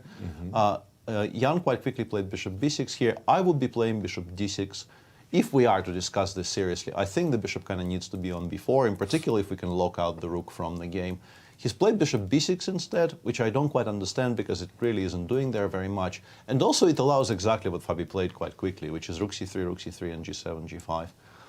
And now that the pawns are starting to come off on the king's side, it just feels like really nothing whatsoever for white. Agreed. Just again, right here. That is not I like the way you were saying, like if you could speed it up, and I was thinking about Scotty in Star Trek. Captain, I'm giving it her all she's got. You know, bishop d6 makes a lot of sense. Yeah, but I guess takes rook d4 or something, and then put it maybe rook even d4. Yeah. Yeah, because I was about G5, to bishop g5, b4 bishop b4 is it's your an improvement. shutout. It's Yeah. an improvement. I still wouldn't like to claim that this is much better for white or anything like that. I think it remains a draw even here. I don't know, even maybe I don't have to put it on the, keep it on the fourth rank, like rook d5 followed by g5 or something. But what Jan got in the game, okay, now we have some kind of an explanation at least, because after takes, he's played bishop d8. Okay. And he is trying, I guess, to follow it up with rook c5. Okay. And weirdly, I think white actually has more, like if you imagine, let's make some stupid moves here. King g6. Okay. Rook c5, and in particular, a very, very stupid move, rook takes a3 here, which I Okay. think is never getting played. Rook g5, king h6. Okay. I think this one, while probably also drawn, actually offers white more of a winning shot than the one. the pawn. Yeah, with the the one passer. with the outside passer on the A file, because the outside passer on the A file is on a3. Right. The way the pieces are, it probably never crosses even to a4, let alone a5. Yeah, the blockade is. Yeah, because the blockade is too strong. Right. And here, the one we have on the screen, on the analysis screen right now, the king is weak, h5 pawn is weak. Potential. Yeah, setups, there is right? definitely, like, you can actually get into some trouble with your king safety here if white, let's say, manages to play, I don't know, king h4, f4, f5, give you a check from the 6th rank, like push your king backwards. I still suspect that, like, black plays bishop e8 here and holds after king h4, for instance. But it might be more uncomfortable. Yeah, but I think this one I would be sweating a little bit more as black compared to the one we have on our screen. So let's go back to bishop d8 and try not to get this position. Right. Well, I can do that by playing g4. Yeah, I'm not that happy. I like g4. I think very clearly it goes f4. Yeah, and then if white gets some kind of a setup with king h4 and g3, maybe it becomes legitimately uncomfortable. What I would like to investigate is, can I go h4 check? Okay. I'm assuming king h2 or king f2. I don't know one which of one the you two, prefer. but yeah. And I want to, rook takes f3 is a check. I wanted to play g4 here, but we can take on h4. And when you capture... And gf, the bishop is not actually hanging because, I mean, it is hanging, but we're not... I have a tempo Yeah, to we don't save get to my take bishop. it. And the you know, quote-unquote fun thing about that endgame, like even that final position, like let's get there again. The thing about this is that maybe even this is not, strictly speaking, winning. And I have seen people defend those. Just no, because... but it's not even like not strictly speaking winning. It's just kind of a draw, right? Yeah, I mean, you kind of a draw. Yeah, I mean, just because like, it's the wrong rook pawn. yeah. to Also, I begin. mean, the a rook, the a pawn is of the wrong color, which obviously creates an additional layer of security for black. You might even want to be running to the other side, king e6, and this is in the scenario where we blundered a full pawn. Yeah, actually, yeah, I actually agree with this. Just put it on c6 and wait for white to play g4 and then take snap twice. it. And then take twice. But, drop your bishop. But yeah. on the other hand, you can imagine losing this because, like, if white plays it cleverly and never really gives you a chance to give up. Sacrifice the bishop, yeah. So yeah, you can also, hang on. Well, we can go rook a5. Oh, no, rook a5 would not be a good idea. Yeah, apologies. Apologies for that. Yeah. And again, just to say, king rook c5. I think it's rook c5. I'm pretty sure this is what he's planning. Or maybe rook d3, rook d6 check, but that looks less concrete. Can I borrow a page from what you previously wanted to do? Yeah, maybe now, yeah. h4 and g4 because now there's no rook takes f3 check. Yeah. Yeah, this makes a lot more sense, actually. Yeah, just do this. combining those two ideas that you were saying. Yeah. Still, so this is a pawn-up ending for Nepo, play for two results, if you will. And I wanted to go, if you don't mind, to the remaining game. There we have, in the game of Ali Reza and Shaq, all the pieces on the board, Peter. This is by far the most exciting, the most sort of alive game position of all the games we have today. Let's see what happened after we left. We left it right about these points, Knight bd7. Rook d1 wasn't suggested by Alejandro. And I think the biggest issue with the move Knight bd7 here is that you obviously would like to put it on e5. But you cannot currently, because you need to keep the connection between the rook on e8 and the pawn on e4, at least for the time being. So rook a1, and here Shah played a5, b5, bishop d4, which is a very concrete idea. And bishop d4 does sort of generate the idea of playing. For me, a5 is not in my database, so it may be a novelty, a5. I think they've been playing on their own for a while. Okay. Honestly, I don't think they know what's going on necessarily. It's a rare enough position that I don't think they're aware of previous practice. Bishop d4. So sum it up for us. The opening's not quite over yet. White hasn't castled, connected his rooks, but after b5, bishop d4, it feels like a 3-result game. Oh yeah, absolutely. It's a very, very sharp position, very difficult to judge. I generally, like my first thought in these types of positions, whenever I see a position specifically from this variation, like my initial thought is white must be at least a little bit better. And then I start looking at moves, and I realize I don't know how to back that up. Right. That's just a gut feeling, which very often will be incorrect here. I've sort of learned to accept it, that my calibrations are generally quite a bit off, because I like how this looks. Basically, like my aesthetic sense here is so pleased by the quirkiness of the white setup that I just want to be awarded for it. Yeah, right. For me, Rewarded. I'm not a big fan of this knight on e3. If I could put the knight on d6 or something like that, may I give a shot? I mean, I understand bishop f2 is an issue. Doesn't seem to be working yet, right? Yeah, but for the moment, I'm dreaming. Hang on. Knight e5, maybe. And now you're forcing me to fall. And now I want to go tactic. bishop f2. And the whole point is the desirable king f2. Oops. Yeah. That is the discovered check. I think removing the knight from e3 is generally very much fraught with danger. Oh, it's got danger written all over it. But danger is our middle name. No, it's not. No, it's not. Okay. What? Silliness, Peter? Yeah, knight e4 exists. Yeah, I couldn't refute it off the bat. Like I wanted to start by taking on b2 and going from there. Why not? Yeah, that might be it. Yeah, but you can take on f6 and take on b2 with the knight. I will have compensation. I will have plentiful compensation there. If that's the best white has, I'm going for this position very, very happily, like bishop f5, or knight f3 check, knight d4, actually. Yes. Yeah, knight f3 check, knight. I thought knight f3 was kind of empty because king f1, but d4 is not empty. Yeah. Very, very good. Okay, so knight e3 to c4 isn't the try. Like you say, you want a reward for your nice understanding, your strategic mastery. Yeah, my first instinct was bc6, bc6, knight a4.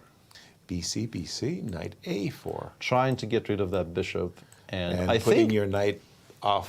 Well, I mean, it has a very nice square on c5 for the future. It might return to c3, white with... Yeah, exactly. And then I realized it looks weird, but c6, c5 supports everything. We have not For the moment. We have not actually gotten rid of the bishop on d4, because bishop d4, c takes d4 is extremely unattractive. We're never doing that. Extreme. Yeah, and we also have developed the bishop on c8 to a degree, because it will go to a6 now very happily. Yes. And put pressure on the e2 pawn. And this is where I got stuck, because that was my first reaction. I was kind of happy for 3 seconds. Right. And then I saw c6, c5, and I stopped being happy. Yeah, BC makes some sense. You're splitting the pawns. But here again, you're kind of, you got to make a decision with your king one day. I mean, you got to castle, Peter. Yeah, absolutely. So, yeah. Or maybe you prefer in that case just to keep the tension for another ply. Yeah, can we... no, we can't, right? I mean, we can, but if we castle here, if we just say the time has come for us to do something about our king position, I think knight e5 becomes playable. But maybe then we can go like takes, knight a4, because c5 maybe is no longer on the agenda. Yeah, I don't know. It's such a difficult position to judge properly. But even if we accept that we've ruined our structure here a little bit and we take on b2, we go bishop a6, it is such an unclear position. Rook fe1 and then perhaps just simply h7, h5 or something and go for it. I don't know. Fun stuff. Yeah, it's a very, very exciting game in progress. Whoa, and the move he made. What? Rook d1 to b1. Now that is deep. That is very deep. And also you have to say that if you play rook d1, move 14, and then you sort of correct yourself on move 16 here with the move rook b1, things are probably not going exactly to plan. Right. It might still be okay, but... Alejandro, what do you got to say about them apples? Rook, d1 to b1, that caused us to stop. It's a weird apple, Yasser. I'm not really sure about that one. I would understand it if he played it in one move, but I don't understand why he decided that in this particular moment he wanted to correct his rook. The move castle you guys were mentioning is just fine. I don't see any problem with that. I understand that those ghosts of Ding-Lorraine getting mated must be hunting players that play this variation, but at some point you got a castle. I just want to ask you something, because I feel like in particular the move Alireza made here, I think is an indication that it's not really the getting mated as in Madrid is what is worrying him. It's bishop takes c3 followed by c takes b5. In this position, bishop takes c3, yeah, but... But it's just horrible, right? I mean, for a number of reasons, I would assume. Let's go through what the engine thinks. I mean, you could just take on c3, take on b5, and like every move is a little bit better for white. d3 is fine. You just get the compensation. You get the two bishops. This bishop is just a monster in this position. Specifically, the engine thinks queen c7 is very strong because the queen binds this knight on d7. It doesn't allow it to go to b6. It doesn't allow it to go to e5. This queen is very hard to actually kick out of c7 because you don't have the move knight d5 as it's controlled by this knight on e3. And of course, without this knight moving, the bishop's not moving and nobody's coming to c8. So this specifically is very dangerous for the black side. And after castle, I was trying to take a look over some of the variations that you guys were looking at. Sure, h5 is a move. Let's say that this is something that could be worrisome. Knight f8 is another top engine move. And I was trying to think what happens here in this position. The engine thing that takes queen a4 is good. Queen a4 is a clever move. Queen a4 is a very nice move, taking advantage of the fact that this knight is overloaded. What does that mean? If you play the move c5, notice how this knight is defending the pawn on e4 and it's defending the rook on e8. It can only do one of its jobs at a time. If I take on e4 here with my bishop, I attack the queen and I attack the rook on a8, and you don't have the possibility to take here because this is just checkmate in one. So queen a4 is clever. The engine's also thinking that somehow, some way, knight takes e4 is actually possible in this position because some crazy tactics. You would think that this loses because after queen takes b2, you have knight f3 check, right? This x-ray on the queen on b2. But the engine's thinking, because they're engines, that after d4, you get your piece back with a slight edge. I think that's crazy. This is actually an exchange sacrifice if you count it, which can kind of explain why somebody wouldn't want to look at this. But again, after rook d1 and b takes c6, you are getting a lot of initiative, enough actually for a slight edge. The line kind of continues. Wow. Black actually has to give the exchange back. So, but let's not get bogged down on that because we do have the move rook b1 already on the board. Now, I don't think it presents a direct threat, so you can still play a move like h5, softening up the king side, hoping that white plays h4 and getting more squares.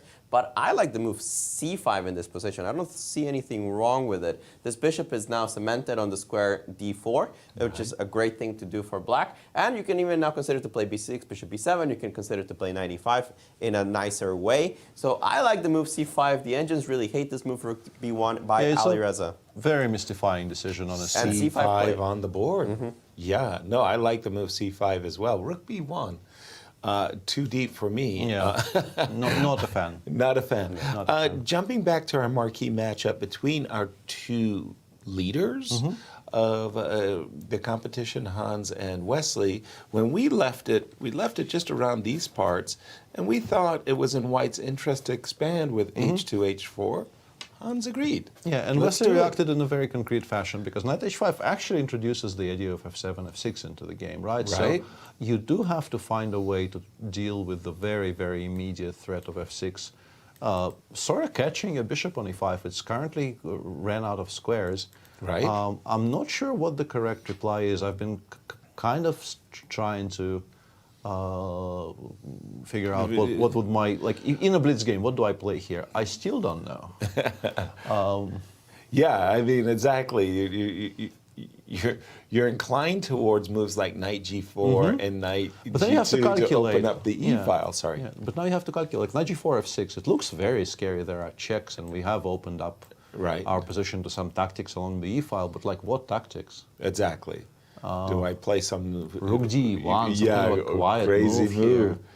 And then I have to look at bishop b4 Exactly, amongst a lot of other things. Yeah, fe5 doesn't necessarily lose, but there's also, as Yasser absolutely correctly pointing out, the moment we go rook d1, we open ourselves up to those. And this isn't exactly what we bargained for when we were playing h2, h4 expansion. And honestly, I'm not sure black takes. I think now black gets very satisfied by the fact that white mispositioned all of those pieces. We just go queen d7 here. f6 g6 for black without the light square bishop, I think, is pretty decent. We have some squares behind it, and like queen d7, knight hg7 if need be. True. Now maybe we will take, with the queen d7, maybe I will take on f4 next move if it's still there. Yeah, truth be told, I feel like I kind of rescued myself. It's almost like I misplaced my pieces a little, especially the bishop f4. Yeah, let's look at the double take on f4. Okay, let's if go we like, don't mind. Yeah, Yeah. knight e probably. Yeah. Yes. I guess knight g2 takes f4 because otherwise I need to play h4, h5 in some and we go queen d7 here, I suppose, right? Attacking the g4 square.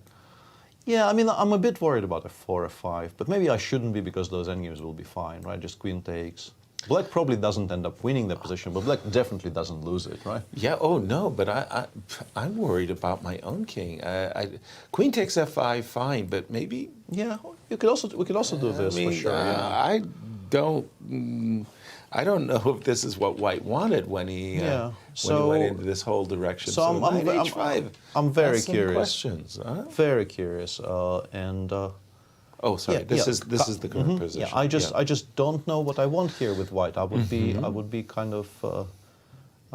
This is where you spend I think a long time. You burn a clock. Kind of gauging your options.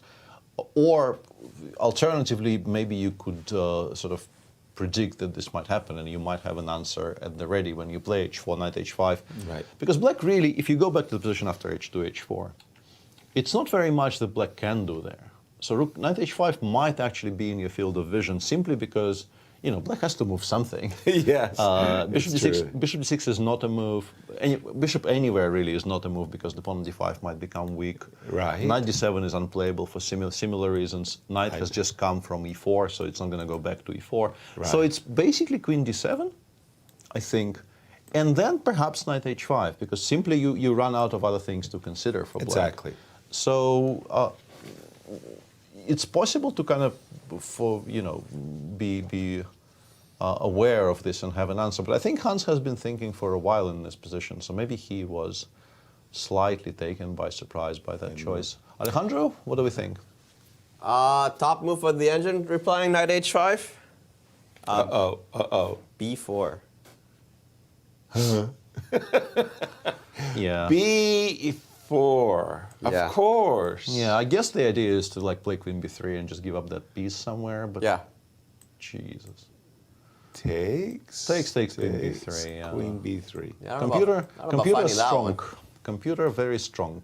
Yeah, I mean, this is kind of a crazy line. Eh? Wow. Queen b3, and if it does say that if you take on e5, you're worse. Take on e5, knight takes d5, and the attack rages. I mean, I guess. I mean, I wouldn't guess that actually from saying the position, but I have an engine. Yeah, king h8, knight hg7. The thing is, you do get 2 pawns. Right. Yeah, I mean, you can see how there's plenty of compensation. There is plenty of play. I think the more you look at it, if you get to this position, you start realizing that, there's a lot of threats. I mean, the moment I move my knight, the queen will be hanging to the rook. After I take on e5, this king is pinned. Yeah, there's a lot of comp there. It's just coming up with the idea is kind of difficult. I think, before might not be in your field of vision at all. Yes. Like you can get there simply through, the realization forcing, that... so what's the second best choice then? C takes d5 and b4. Okay. Is there a plus button? Is there a third? Is there a plus button you can click there so that you can get a third option? Yes, I do. I do have one. Hey, where'd it go? CPU lines here, 3. Yes. That is pretty funny. We're trying to find a bad move. Please, not necessarily a bad move, but like we've established. Alternative to CD5 and Queen D3. We've established before is a good idea here, but I'm just wondering, like, if you don't see it, and it's very, very possible not to see it. Agreed. Like, what are the other choices? And I thought it was going to be. No, it's knight G2. Okay. Yeah. So you kind of have to back down and liquidate into that. As we've established, I think black is completely fine there. No, black is better. Black is better. Even. Black is better. Yeah. It's finding CD5, B4 with one combination or the other, or being worse. I see. And by the way, once again to our audience, thank you so much for joining us and sharing your day with us. Tell your friends where you're hanging out. But we opened the show with this whole concept that we are in the eye of a Chessic hurricane. The withdrawal of Magnus Carlsen has really just set the social media ablaze, and it's news all across the world. But we did want to inform you that Hans will be joining us, our show, and if there are any questions that you would like to ask him or ourselves, you can certainly do that through our tweet at at STL Chess Club on Twitter, or all the chats, as far as I know, are being monitored. Not by us, but by Anastasiya is taking care of all of that, and she will feed your questions to Hans as well as ourselves. That will be certainly coming up in the broadcast. I have to say, frankly, Peter, that with the pawn on b3, my vision was blocked. I mean, if I put the pawn back on b2, of course, the first thing I started thinking about is, hey, you put your knight on a5, I'm going to take and go queen b3. For some reason, I didn't have that on my radar. Easy to miss. Extremely easy to miss. And while you were talking there, I was clicking a little bit because I wanted to check how long of a think this is so far. For Hans. He's been thinking for 16 minutes so far, maybe 16 and a half. So it's been a reasonably long time in the tank. Understandably so, because the position has become suddenly very, very concrete. And it really is a position in which, as I mentioned, like we've been talking about other positions, but I have this one on my screen. Like I'm trying to monitor all 4 games at the same time just to see if anything interesting is going on. And I saw knight h5, and like I kept on staring at it and thinking, like, what am I playing here? and coming it was up a blank. Yeah, coming up entirely blank. Yeah, I just had no idea what I'm supposed to do about the very, very straightforward threat of f7, f6. Right. So yeah, a very, very understandable kind of a pause there by Hans, but. And now I've got to ask you and Alejandro, now that we know that b4 is legit, and we really do want to sacrifice a piece, go ahead, play f6, make my day, let me play knight takes d5, and my pieces come alive, your rook on a8, your knight on h5, and it begs the question, can I just meet you at the past and not necessarily go for f7, f6? Yeah, I was wondering about that as well. I assume there is now something new in the position which white can try, but I'm not entirely sure. It's rook d1. It just thinks, here, you guys are playing the top line of the engine, and it's just going rook d1, and the engines think that the moment that you play f6, you're just weakening too many things on the e-file, and eventually, because of knight takes e5 ideas, that you're not really scared of the move f6. Now, not easy to foresee, of course. This is, according to the engines, just equal. I'll go through the variations a little bit here. Queen d7. You can play f6. It's not actually an issue. You just shouldn't take on e5 directly. Rook here, rook d1.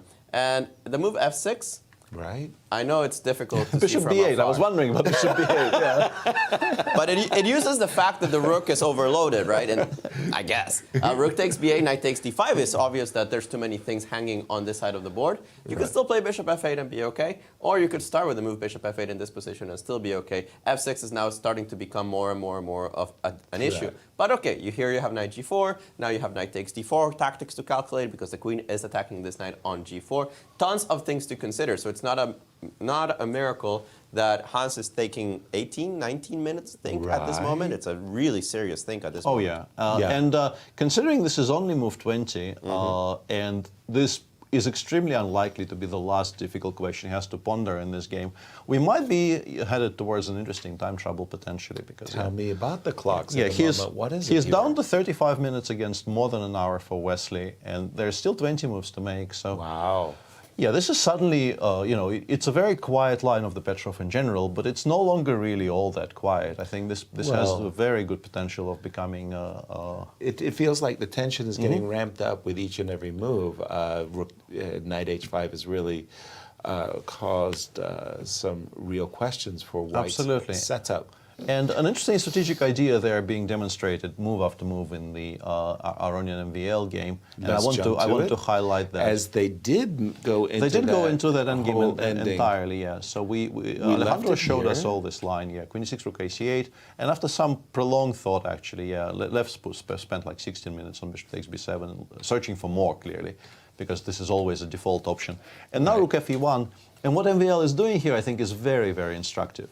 Because generally speaking, it's an endgame being played on two flanks, so the bishop should be stronger than the knight, like in a vacuum. In theory. In a vacuum, the bishop should be stronger than the knight here. But the bishop is very, very locked out on f6. Right. By its own pawn on e5. Play the move e5, e6, and we're in business. And then, black maybe is instantly slightly better. Right. And what MVL is doing here is he is saying, I actually kind of actively need to get rid of it, so that the bishop plays. Right. And go ahead, take my e-pawn. Yeah, take my e-pawn. White, I assume, is going to be a little bit better after knight takes e5. But the bishop suddenly starts to breathe. And I'm guessing we go rook b5 or a6, a5 straight away. I don't want to allow knight d7, though. I think we kind of need to preserve the bishop. To sidestep the fork. So let's go rook b5, and then let's say knight d3, a5. And this is the kind of counter is worth a pawn, Peter? We've shed our extra pawn, but now the bishop on f6 is a monster. A5, a4, if allowed in a favorable circumstance, will generate a lot of counterplay. And so you wanted to play yeah, I think rook e4 is natural, but then, I don't know, maybe rook d5 or something like this. And just, it's very often this is quite manageable for the side defending against an extra pawn in positions like this, because the bishop is so active. You still, of course, I think, be quiet, generally speaking. Right. White is but I very much like what MVL is doing, and I wanted to highlight it before Lev takes on e5, or before Lev perhaps even says no. Like you can go rook e4 here and claim no, I don't want that particular pawn. I want to play rook d6, and then I don't know, king b2, a3, a4, or whatever. Right. And I very badly want your bishop to be dead. Exactly. Exactly. We'll see what he comes with. By the way, by coincidence, yesterday on my free day, I spent the day listening to a podcast on the BBC about the Deep Blue Garry Kasparov, and in that second match, Deep Blue declined capturing the pawn, and that threw Garry in a tizzy. That you didn't take the extra pawn and allow Gary's bishop to open up the board. Rook e4 would be a pretty high-class move, by the way. Has been played by. He's a high-class player. No sooner did we mention that rook e4 would be be a pretty darn good move. So we have a kind of an unusual situation here where we're playing an endgame. This is not some kind of a middle game with attacking threats. It's just that both players, I think correctly actually, value the activity of the f6 bishop, at least for the time being, higher than a full central pawn. Because we can see that if White is just left to boringly improving his position I don't think I'm touching the king's side. I think you don't like it. I like it somehow h6, g4. But I was going to say, boringly improving the position with our rooks, rook e4, rook d5, king c2, h3, g4. Maybe that pawn will just fall on its own accord in much more favorable circumstances. Yes, I think so. I think this will be very interesting to watch. In the meantime, Hans took on d5. Please. And I'm expecting a move more or less immediately, because thinking for like 20 minutes, taking on d5, and then thinking again is not how you should be managing your time. And as we know from Alejandro, White's best and maybe only move not to get a disadvantage is to play the move b3, b4, opening up the square for the queen so that we can capture the pawn on d5, sacrificing a piece.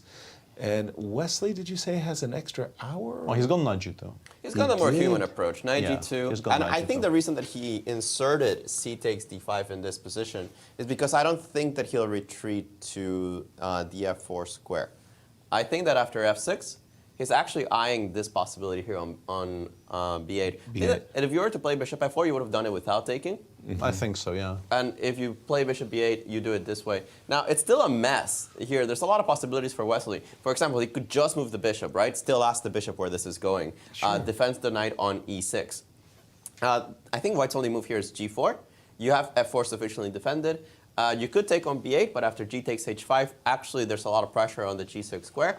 And if you retreat, bishop g3, then it's unclear exactly who this expansion favors. You do have a lot of weaknesses behind you. Notice that this bishop is annoying because you want to fight for the e file, you just can't do it. This bishop is just targeting the e1 square consistently. I like coming with the move rook c8. I personally like the move queen d7 even better, just to target the g4 pawn in the long run. So this still looks a little bit worse for the white side. After f6, bishop b8, you could just go crazy. Wesley's not going crazy. Wesley is not that type of player. And go king f7, defend this way, invite a sacrifice like rook takes c6, which might be playable. g4 also playable. The idea is that in this case, you take with the queen, you go here and you go knight f4. And somehow, because of the king on f7 defending the pawn on g6, you will have the time to bring the queen into the king side. This might be a way of playing. It might be actually be very strong, but do you really want to expose your king that way? It's up to Wesley to evaluate, because it is tempting to just go for the slight positional advantage with f6, bishop b8, and then immediately defend this knight with bishop b4. Right. And Alejandro, f6, bishop f4, did we like queen d7 or did we like capturing on we f4? take twice. No, we definitely take. We take with the e knight, of course. You don't want to take with the g pawn. You take here, you take. And the thing is that if you had the time to play f5 and h5, I think maybe you get some counterplay. But queen d7 is just putting a kibosh on pretty much everything. If you play f5, you have to remember that after bishop d6, you're not threatening my pawn. Queen g4 is too strong. You can't allow this queen to Yeah, go my all the idea way. was to play rook d1 here and start trading. I understand that the f5 pawn is gone, but like I think those endgames shouldn't be that bad. But maybe it's not an endgame. Maybe you actually keep the pieces on the board. You keep the pieces on the board, you play gh, and which king is weaker? And the way that we analyze this is the power of the pieces. How easy are they to target the opponent's king? And even though at the beginning they look about equal, the more you analyze the position, the clearer it is that black has a clear plan to attack the king. In particular, in my opinion, king h8, rook g8, queen g7, and then start hitting this guy. And this bishop is already in a good diagonal, whereas this knight, it's controlled by this pawn on f6. So how does it join the fray? If this pawn was on h3, I could say knight h4, knight f5. But it's not on h3, it's on h4, it's in the way. So I don't think that this is acceptable for the white side. The angels actually give a bigger advantage than I would have thought. They give minus 1.6. So difficulties here for Hans if Wesley goes for the move f6. I just don't expect him to go bishop f4. It's such an ugly position. I think he'll go bishop b8. Yeah, I think so as well. By the way, I'd like to turn our attention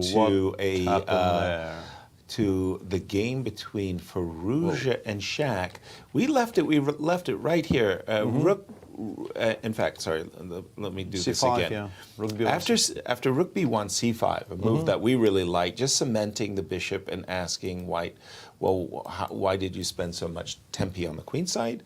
H4, again, Ali Reza is basically saying, I'm not comfortable putting my king on the king side. H5, why not? And knight cd5, but this That ran looks into some tactical ideas here. Bishop takes f2. The point is, after king takes f2, which I assume has to be played, right? We go queen f5 check, right? And no e3 knight check. e3, yeah. Knight takes e3, simply defends the queen. Yeah, we go queen f5 check, and the knight on d5 is attacked. If it goes to f4, which is the intention of h4, yeah, then suddenly e4, e3 will work because knight takes e3 is no longer available. So I guess we go king g1, queen takes d5, and we think about our life. But then we've sacrificed a pawn for exactly we still what? we still have the bishop pair. d3 takes d3 question mark.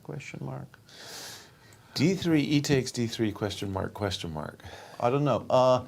It doesn't feel lost for white or anything like that. Maybe rook f1 f4 is an interesting idea here. Okay, but then I've got to get my. We can use the other rook. But then the other one is stuck on h1 a little bit. I thought maybe rook f1 here, but I do have time to play b6, bishop b7, which is extremely important in my mind. B6, rook f4, bishop b7, yeah. Because I think if the e4 pawn falls, white is suddenly extremely happy. And I also really don't like the idea of playing f7, f5. No, because not then with the this bishop on board. Yeah, I think with the bishop on b2, I would like that pawn to eventually be on f6, blunting the bishop on b2. But I think b6, bishop b7 sort of stabilizes. The position remains kind of unclear, but if black stabilizes here, yeah, d3, I wanted to go like queen d6 or something, yeah. Queen David 6. Yeah, and ask you if you like. You can take, but then I will establish a blockade, like I will play f6, knight e5, rook a d8, and I will claim that this is a very, very healthy position for black, right? Wow. But my impression is blunder. I'm not sure. I don't think you blunder bishop takes f2. I don't think, like, this is such a constant threat. In all Really? of these Because he's not positions. moving, and does he have an option? Yeah, that is a good point. Yeah. If it hadn't been a blunder, if it was, if he had been expecting the move bishop takes f2. Well, he doesn't really, like, if you allow bishop takes taken. g3, you're just lost, right? He has taken. He has Well, it's a very understandable blunder, right? You probably, if you put it on your board, bishop takes f2. I do. Queen d5 check. And then you think you have knight f4 here. Right, exactly. You just think you have knight f4. Yeah, and in then your stop. mind, you probably think you're completely fine, and then you realize that that e3, yeah, the combination of those two threats is very powerful. Yeah, and I could see there on Alejandro's board that my attempts to make this playable for white against best play probably are going to be unsuccessful. Yeah. And again, just because I am a pawn grubber, I do I do consider Get out of here. Right until Get out of here. Right until you play f5. Nice joke, yes. Nice yoke. No yoking. Nice. No yoking. Nice yoke.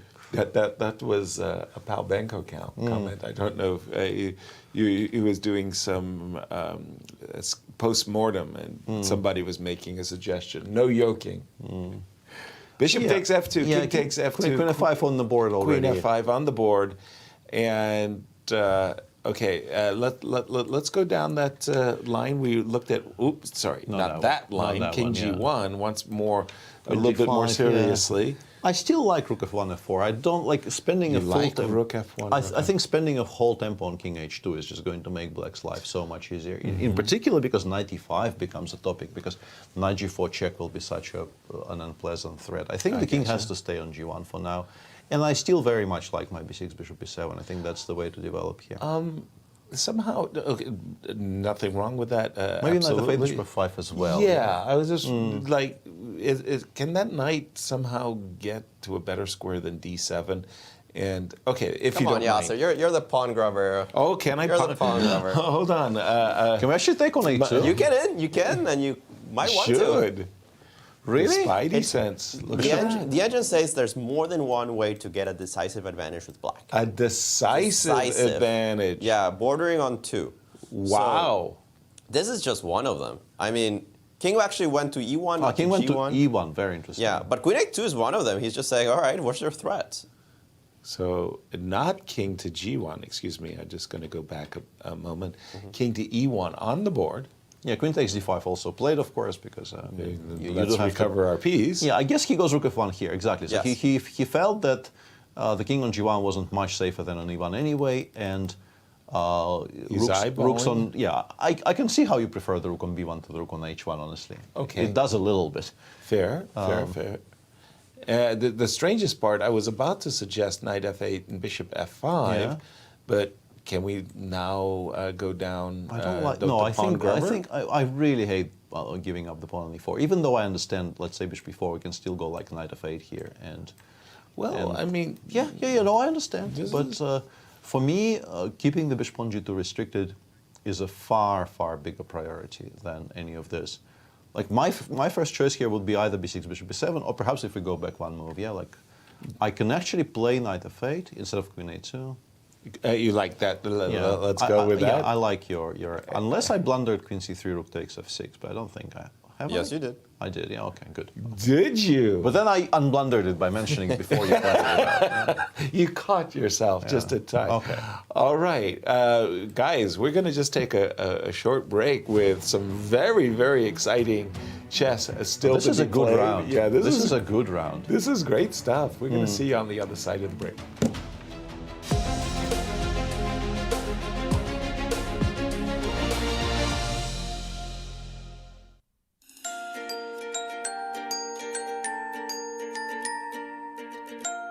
Welcome to the chess capital of the United States. The St. Louis Chess Campus, in the heart of the vibrant Central West End, has established itself as a premier global destination for chess and is comprised of two unique nonprofit institutions.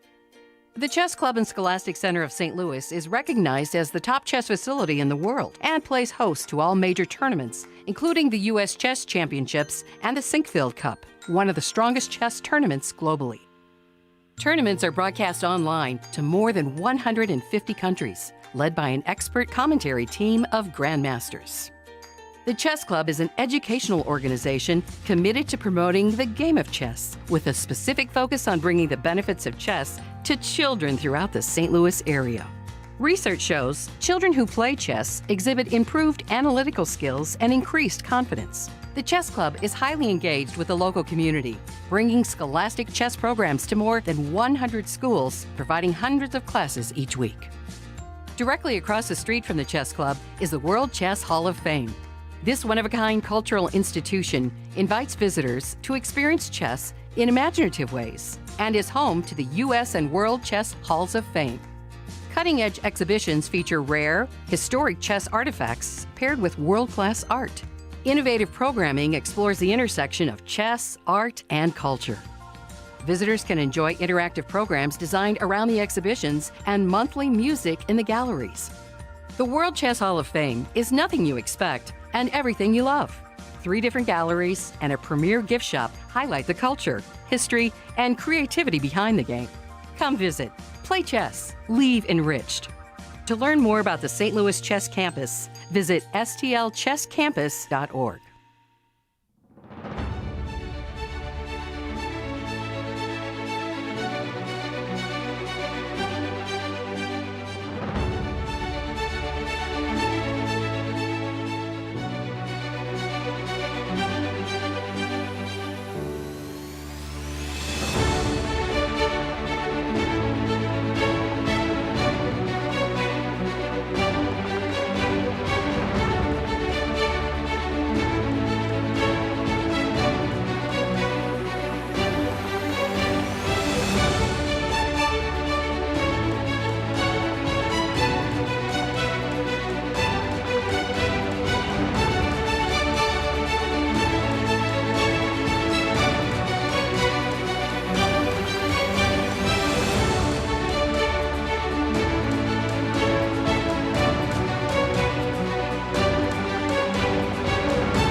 Hello and welcome back to our coverage of round 6 of the Sinquefield Cup, and plenty of action on all boards today, with potentially Shahryar Mamedyarov scoring an important victory in a somewhat meh-going tournament for him. Right.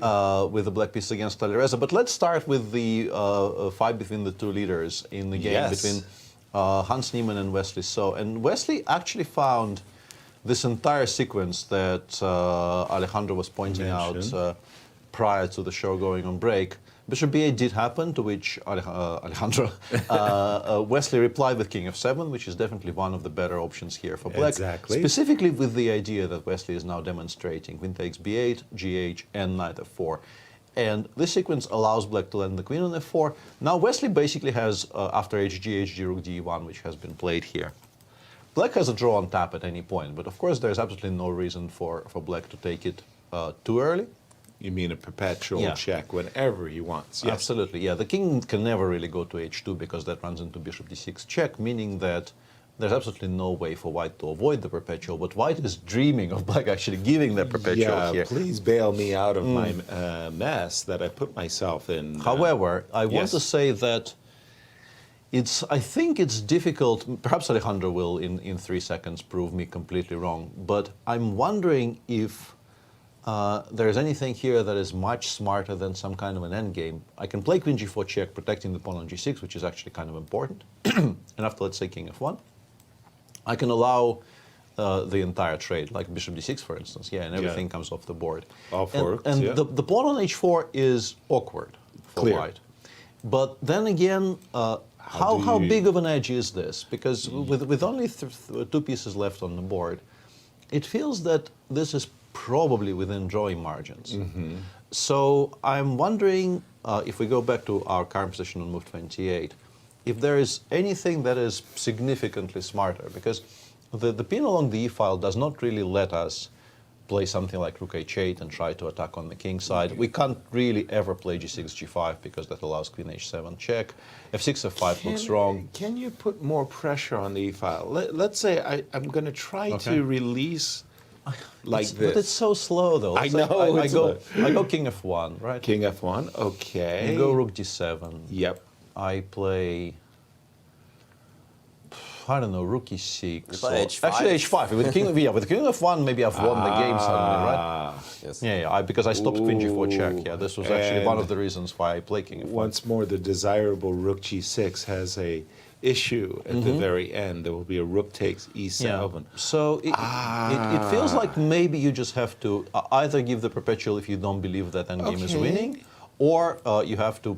Can I play queen g... Again, I agree with you wholeheartedly. This is so slow. We start coming out of the corner here somehow, like rook e6 perhaps, right? We just go rook... have I blundered something? No, I don't think so, right? Don't think... Well, you can go queen h3 and then queen takes e6, right? Yes. Yeah, okay. So let's go rook e3. Okay, very restrained of you. Yeah, let's try rook e3, rook d7, and then a move. Again, I'm just looking to break the pin so that I can play what you said, keep the pieces on the board. I don't know. Like Even I'm looking king at e2 and I'm looking at knight g1 because if you take on h4, I can go rook h3, h7 check, and this might be useful. I was thinking king e2, rook g1. You don't that like as well, yeah. Knight g1, come again. Knight e5 doesn't work, right? I'm just curious. Knight e5 check. Oops. fe. I know you have e4. Never mind. Yeah, I don't think it works. Yeah.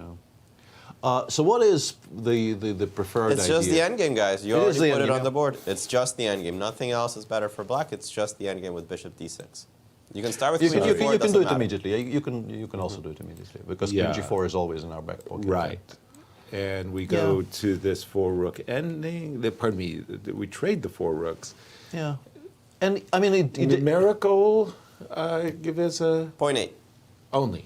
Okay. It's not pleasant, though. I mean, it's very unpleasant. When you think the king's going to come to d7, you're going to play queen e4 one day. Exactly. I think the way you lose this with white is you allow a queen trade. And then let's say, just as an illustration, let's play king e2 here. Okay. Black goes king d7. Okay. We play, I don't know. Just for argument's sake, yeah? Something like this. Yeah, queen e4 check, queen e3, maybe even. Okay. And we go king e6. Not or bishop before, just to get the least amount of advantage. Yeah. something like, I don't know, knight d2, queen e3, king e3, king f5. This line, once again, for our viewers, the worst this play, is just to show what I'm aiming for with black. Okay. And okay, maybe here specifically you hold by playing king f3 and then knight f1, knight e3 check. Thank goodness, yes. But if you don't have that resource and black gets just a tiny bit more progress, right. It's probably game over. Yeah. It's probably game over. In fact, I'm really afraid of bishop f4 check and bishop takes d2. Actually, knight f1 might be losing, right? Because knight f1, at least you have to calculate. Knight f1, I go bishop f4 check, king f3, g5. And I say, yes, please, let's play those pawn endings. Really? Is it that bad? It could be. I think knight g3 check here without taking on g5 is a draw, though. And then fg. And I mean, with the outside passer, maybe black doesn't make a draw. But if I didn't have that Who's with on white, first? if I didn't have that, then maybe I'd be significantly worried. But we understand exactly how black could really force that queen trade under better circumstances. But there's more tactical stuff going on elsewhere. Alejandro, what caught your eye? Let's take a look at Levon's game. I was talking to him during his tournament at the FTX Cup in Miami only about a week and a half, 2 weeks ago. And he had this really tough position during this event. I believe it was against Duda. And he wasn't able to fully find a good solution. But when it came for Duda to give the final blow, he didn't have the time to find it. And I talked to Levon about it after the game, and he just looked at me, he smiled and said, well, that's part of the strategy. And he has actually purposefully played very quickly in recent times. He's actually done this very often during this tournament and during the FTX Cup and during a lot of Rapid and Blitz events, including the St. Louis Rapid and Blitz. He just has sped up. He's tried to make this pressure not only on the board but on the clock on his opponents. And check out what we have here, that we still have 9 moves to make for MVL, and he has 8 minutes left. 8 minutes left. Versus an hour. Versus an hour and 6 from Levon. Now the position is still very annoying. He has just played rook c7, Maxime that is, because there was a certain threat of knight d6 in this position, hitting the pawn on f7.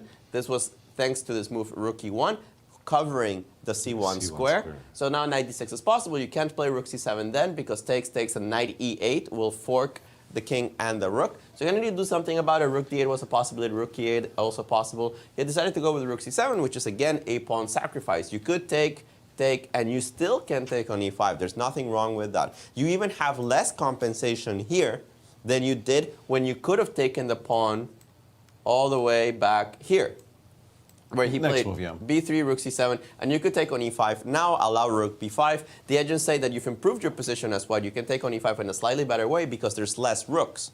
And with less rooks comes less counterplay. a5, a4 would be a lot less scary. You could go for this, and then the agents are trying to defend this bishop against knight, but it's not so clear to me that you actually get there. It is a full extra pawn. It is a pawn that I'm going to be able to make pass very quickly. Yes, my knight is all the way down on e1, and perhaps you get counterplay just in time with the move bishop e5, attacking this pawn on h2. And why is it so important to attack this pawn on h2 is to force it to go into a light square, and that way the king can penetrate on the dark squares and start creating that counterplay. Perhaps this is what Maxime is trying to accomplish, but of course nothing is compelling Levon to take on the c7 and then on e5. And considering how he has played the rest of the game, I would expect him to decline this pawn sacrifice and just play the move rook d1, defend this rook on d7. He's happy to see an exchange of rooks because the rook d6 or rook a7 or even knight d6 will allow him to put pressure on all of black's position. Now this, I think, is what the more human attempt is. We'll see which one Levon picks,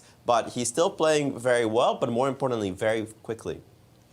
Thank you for that, Alejandro. Yeah, that is a very good point, yeah. And I noticed after this move, rook f1 in the Shakhriyar, pardon me, in the Firouzja Shakhriyar game, Shah has been thinking, yeah. Paused. Shah has been thinking. 22 minutes, I think. Huh? 22 minutes. Whoa. I really liked your b7, b6 move, especially when we saw rook takes f6. Like, yeah. He's got knight f8. He's got knight f8. Wait, I thought we talked about this. Well, not with him. That's fair. And the funny part, Alejandro, was just a moment ago when you were saying, I was talking to Levon, and I was like, what? In Miami. In Miami. Oh, Miami. I was talking. Knight f8. Okay. Yeah, after queen c3, you might have to go knight e6 then, but that's very shaky. because this Six rook actually f6 looks very, very dangerous. Yeah, I don't even want to, like, we're barely not just getting straight up mated with knight e6, but it's just, I don't think you ever play this. no. White has an immediate perpetual, and as also well. like bishop h3 or queen g6 followed by bishop takes e4. Like nobody ever does this. Exactly, queen check. Oh no, in this is particular queen terrible. g6. Yeah, no, we're not.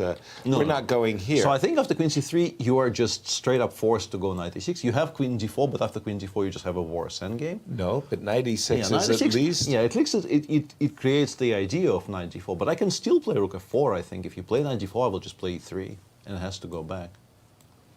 So rook f4 kind of forces f5, and it's becoming a train wreck because like the bishop on b2 is then like going to be a problem for the rest of the game. I'm currently struggling to win the game outright with white. Right. But honestly, even g2, g3. Well, wait a minute, because queen takes a2 is not turning the tables. Not Knight really. d4 is not turning the tables. Yeah, I thought bishop h3, but I think rook f8 still holds things together to a degree. Like you say, it's a train wreck that just barely is clinging onto the rails. It's it's just a very kind of a strange decision by don't Shach, like what Shaq is facing after queen c3, Alejandro. Are we missing something that, because Shaq's not just going to say, here, go ahead and get a mating attack on me. He's got So how do something we in mind. equalize after queen c3? Apparently we do equalize, but how? Well, the agent doesn't think that he has lost, but he does think that he's destroyed his advantage because of this move queen c3, knight e6, right. And specifically what Peter mentioned, this move rook f4, attacking the pawn on e4. Now, the edges don't think this is that bad, that you can play the move f6 in this position, since rook takes f6 is just down a tempo, so that doesn't work. And also you'll have knight d4 ideas. But you could play bishop d7, and they're not so worried of just blundering the e4 pawn. You could, for example, play bishop takes or rook takes e4 and just move the queen. Now, I don't think this is what Shaq is aiming for. Right. I don't think that he's playing all of this to play bishop d7, but I'm not really sure what else he could do, because a move like f5 does run into d3 immediately in this position, capturing in an even more powerful way on e4. And even if it wasn't like the best way to capture the pawn, it is returning the pawn, and I'm not so sure what he's getting for it. So I think he. So what was good after rook f1? Pretty much every move. B6, queen e6 D6. was fine, a4 was fine, b6 was fine. b6 was the strongest, I think. But pretty much anything that was not knight f8. Yeah, and Alireza doesn't spend very much time deliberating on queen c3, because it's clearly the right way to play here. Exactly. Not allowing bishop g4, not allowing black to establish any kind of control is very, very clearly here. And knight e6 immediately played. No doubt I mean, about it. You no don't questions. blunder. You don't blunder. You don't queen blunder c3. f6. Yeah. Yeah, I mean, you don't blunder queen c3. It's an obvious follow-up. And I'm expecting Alireza to blitz out rook f4 as well. It feels like a very important move. And then it will be a kind of a pivotal moment in the game, because if Shach has to just give up the pawn on e4 here, Yeah, it's not what you wanted. yeah, and it's not an easy decision to come to. Not at all. No, not at all. I'm just trying to think some knight d4 business, but it's always e3. Yeah, exactly. It does nothing. Right. No, I don't. I'm trying to figure out exactly where his plan is, but I'm having trouble. Yes, yes. We all are. Oh boy. Yeah. No, I mean, you do this if there's nothing better. But I'm just trying to figure out how, in particular, since, as I say, like a player like Shach, I don't think you miss queen c3. I don't think you miss rook f4 either. All of those things kind of come very, very naturally. You know, you create a threat of mate in one, then you attack the most important pawn on the board, which currently blocks our bishop on g2. All of this is very, very logical. So you really have to ask yourself, why was it so important to play knight f8 when there were other ways of development very much available to him? Can he be imagining that, hey, look, yeah, I've opened up my king a little bit, but when you play d3 and you follow it up with de4, I've got a nasty surprise waiting for you down Not the really. e-file? Not really. I mean, it's pretty clear which side is by far the better developed here, with the rook on e8 and the bishop on c8 still very much locked out of anything. Right. I don't think, like, he's a very experienced chess Of player. course he knows the king on Indeed. e1 is not really going to, that's not going to be a topic. Right. You can sort of continue here. You can take on a2 in this position, perhaps wait for rook a1, and then go like queen d5, queen d4 back, and hope that this somehow holds. But Right. it's surprising to me, because like it feels like we've relinquished so much of our control by allowing Rook Queen C3 and Rook F4 that it's a bit of a I don't know how he would come to the decision compared to some of the other positions he had to choose from. Okay, let me just play. I'll give it a shot. Okay, D. Gift me your pawn. You want to play Queen B3, right? So Precisely. Rook no, but you can't, right? Rook A1. You've actually lost the game already. I was going to play knight takes F4, but yeah, Queen Rook A8. Oh my gosh. It's a full Rook on A8. Yeah, Rook A1 just wins here. Yeah, it's a full Rook. I was, yeah, that ends that idea. No, I think Alejandro and his trusted computer is probably correct. You probably don't play a5 at all because it just creates this absolute monster on b2. You play something like bishop d7. I think the problem with playing bishop d7 or f6, the problem specifically with bishop d7 is that you have to see that after rook takes e4, which appears to be winning on the spot because rook takes e6 is such a threat. You can play queen f5 using the fact that this rook on b1 is hanging.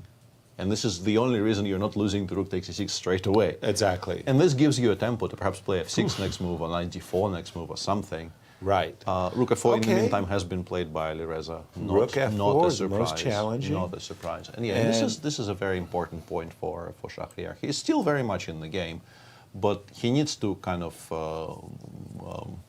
Well, it's very easy in such a moment when you get hit with the moves like Queen C3 and Rook F4, you suddenly have this feeling like, oh my God, I just didn't see that. Yeah. And like bang, bang, bang, you lose the E4 pawn.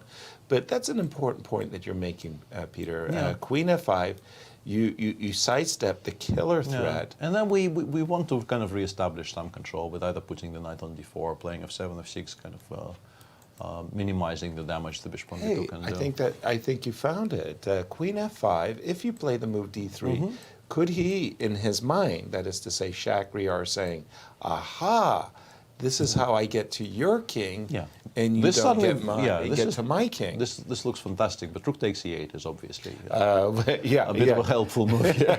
We shouldn't be making it. Exactly, but on the other hand, wait a minute. Queen g6, yeah. Perhaps we play something like queen d2 here and Queen d2, try to perhaps introduce the idea of bishop takes d4. Also, the queen might be more useful on f4 here, perhaps in this position, or queen g5 or something. Just try to trade. Queen g5, okay. Yeah, because I think endgames will be fine for white with a bishop pair, now that the bishop on g2 is back in the game. And by the way, the move queen d2 also dealt with the potential threat of the loss of the b5 pawn because bishop takes d4. Yeah, I want to be able to challenge the knight on d4. In the meanwhile, rook f4 on the board. Yes, and absolutely. Shahryar, what is the clock? Yeah, well, I specifically wanted to look it up. Yeah, Alireza is down to 21 minutes and Shah is on 35, and this is move 24. So, wow. Not a lot of time, but they are kind of quite far progressed into the game. So it's not really time trouble the clock banging situation yet, but it might come. We'll, over to you, Alejandro. What caught your eye in the Levon game? I just wanted to keep an eye on this one because Maxim's time keeps ticking down and ticking down. He's currently down to 3 minutes and 15 seconds. Only a couple of moves made since rook d1. He did play the move h4, trying to pretend that h3 at some point is a threat. Maybe it's not such a pretense. And now h3 played relatively quickly by Levon. And here you have the position on the board, and his clock keeps ticking down. He must be so uncomfortable with this position. Yeah, really what Levon is doing really reminds me very strongly of Nepo. Nepo was just he throws his opponent off of a rhythm, and suddenly, before you know it, it's 40 minutes versus 4. Yeah, it's absolutely something that the top players who are specifically like the players who trust their intuition very much. And Nepo comes to mind. Vachier, I think, in his best years, was entirely capable of just playing on your time, almost not using his half of the clock wasn't really being used very much. The first time I played Vachier was it was like Dubai, 1986, and really I used 3 hours. He used 1 hour, and the game was drawn. And after the game, I was like, I was furious with my colleagues. Like, I mean, I used 3 hours, and the guy only used an hour. And they said, Oh, you should be.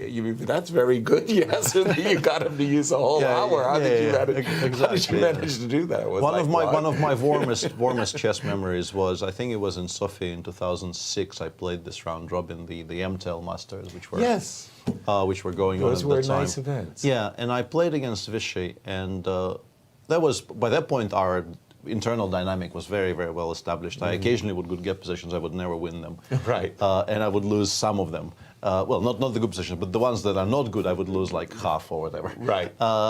And in that, it was a double round robin. And with the white pieces, I can't remember what the game was, but with the black pieces, we played some very kind of a complicated anti-martial.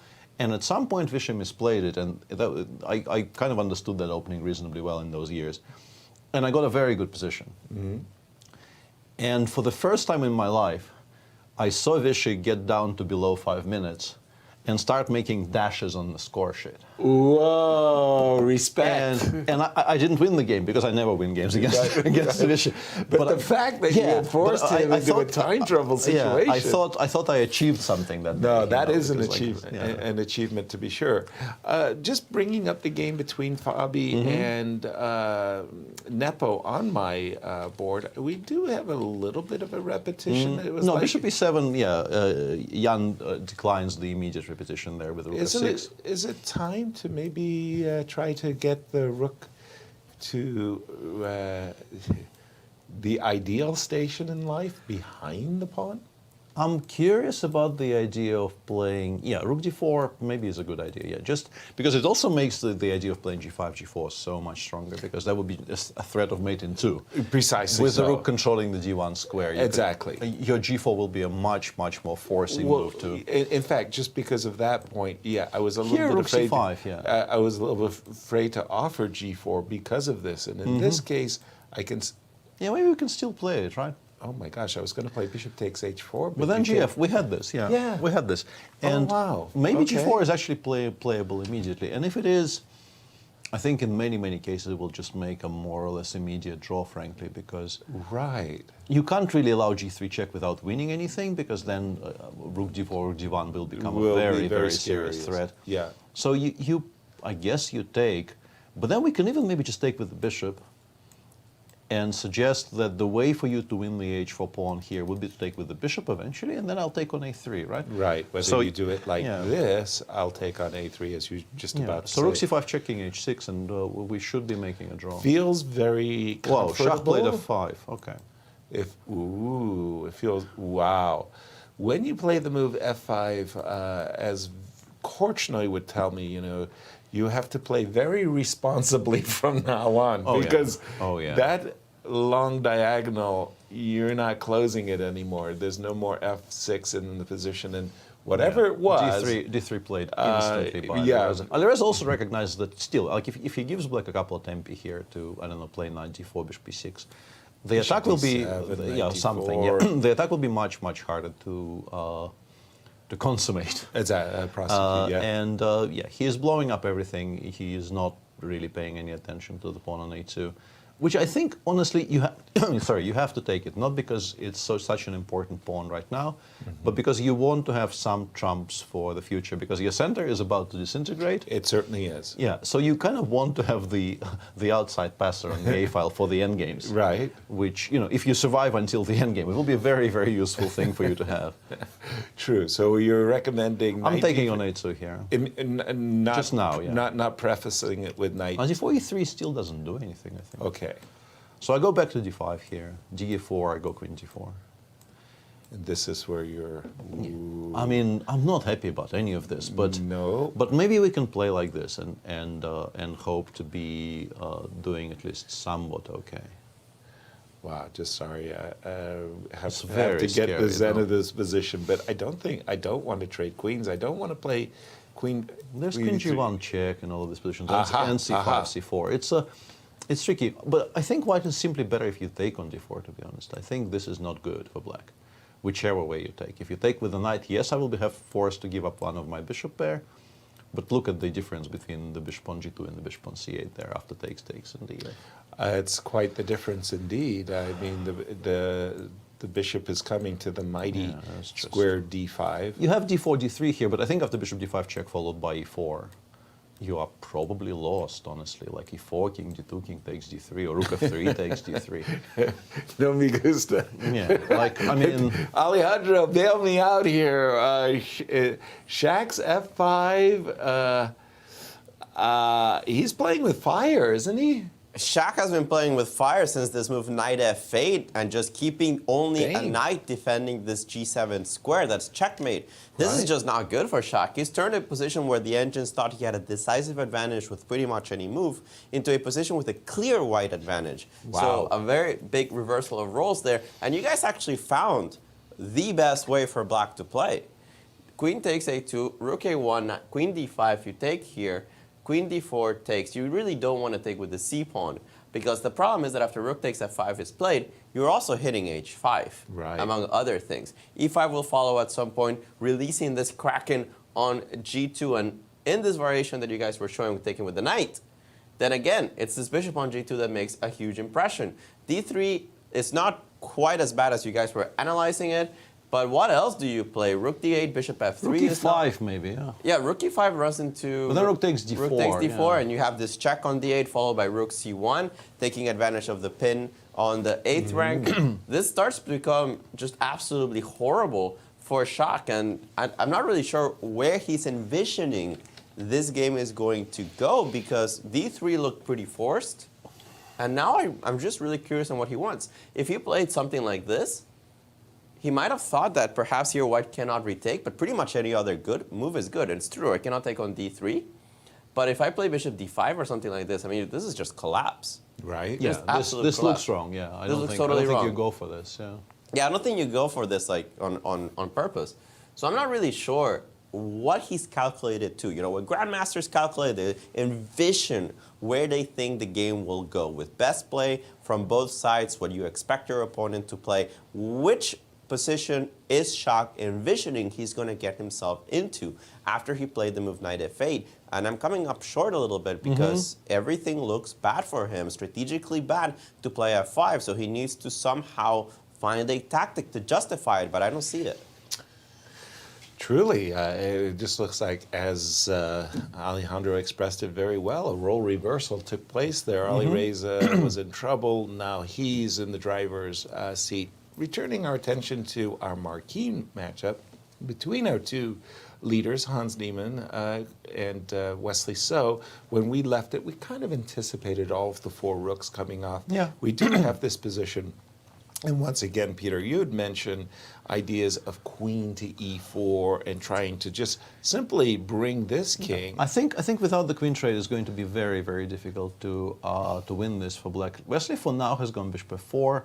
White probably plays queen c3, I would say. It's slightly more active than queen d3, but I don't think queen d3 is very wrong as well. Right. I think Wesley probably will shuffle for a bit, try to look for kind of an easy opening, and then eventually you have to start offering queen trades because otherwise, I think the queen on the third with the knight on f3 protect everything well enough that you don't actually have any kind of an easy way in. He may, as you suggest, be just kind of shuffling around, waiting for a more opportune moment to play queen e4. But imagine we had taken the bull by the horns and played this move, queen e4, probably with or without b7, b5. I'm not really sure if I need b5. I'm probably not touching the queen side for now. I think our options, like white is never, like white has established probably the ideal structure on the queen side there.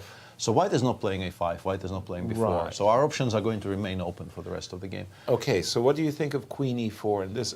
So again, the idea is just pretty much landing on f5. Yeah. Right, right. Now, should you take on e4? I'm very worried though, right? g4, knight g2, I play f5, you play knight c4. I think... And then that's the whole point, right? I think after knight c4, first of all it's hanging, but secondly, I think maybe even the pawn ending is very poor. For example, king e6. Specifically because I get to play f5, f4 there, right? Like knight d6, king d6, king e2, f4 is just kind of resigns, right? Oops. Because that king gets locked out. That king gets locked out. And that looks terrible. So, like for white, I think there will be very, very few positions where you can actually take on e4 and survive. Okay. So you are here, you are sitting there with white trying to desperately trying to sort of keep shape. I don't know, you play king g2 here, or queen c3 or something. Okay, king, did you say Yeah, g2? g2, I think, Okay. yeah. But here the question is, maybe we can already start coming in, right? King e6 looks weird, but maybe we can. Okay. King e6 with the idea of maybe taking and going king f5, or even maybe going king f5 with the queens on. It looks a little strange, like you say, but if you Why can not? do Yeah, it, why you not? slalom your way right up the board, you're doing great. Yeah, I mean, it's a very, very scary proposition with white here because you're, like, you won't have very many moves for the rest of the game. He did start, however, with the move bishop f4, and like you say, it could just be queen d3, a queen little h3. So he is shuffling. actually doing something maybe quite clever. Queen d3, I think, was chosen. Yes. And he played queen h3 check. So I think his idea is to say, would you like to put the king on g1 where it's kind of locked out? Or would you like to play king e2? And then I think his point is specifically after king e2. Well, king g. But it doesn't lose, right? King h1, yeah. This is not mate. It looks like it's mate, but it's not actually mate. But yeah, queen e2 or something, yeah. I mean, yeah, but I don't know. I don't know. Okay, sorry, but you were somewhere else. But normally, of course, you go king e2. Like king g1 is not a very comfortable thing to do. And then we go queen e6 check. Queen e6 check. Okay. And then the king goes somewhere, and we go queen e4, and maybe we want some tempi. Your bishop magically transferred from d6 to f4, so there is no knight d2 after the queen trade. I like that. Yeah. And now after queen c3, we still have to look for improvements because now I can't go king e6 here because queen c8 check just drops us back. But maybe we can go via the other side. I'm trying to figure out if there is anything particularly wrong with like going king g7, king h6, king h5, king g4. Slip away. This is not a very nice position to have specifically against Wesley because this is exactly the type of a game that Wesley wins. Oh, he loves this stuff. What he did with Fabi, that game that he won, just by little incremental improvements. Actually, maybe slightly unfair because against Fabi, I think Wesley played about as ambitiously as he plays with white.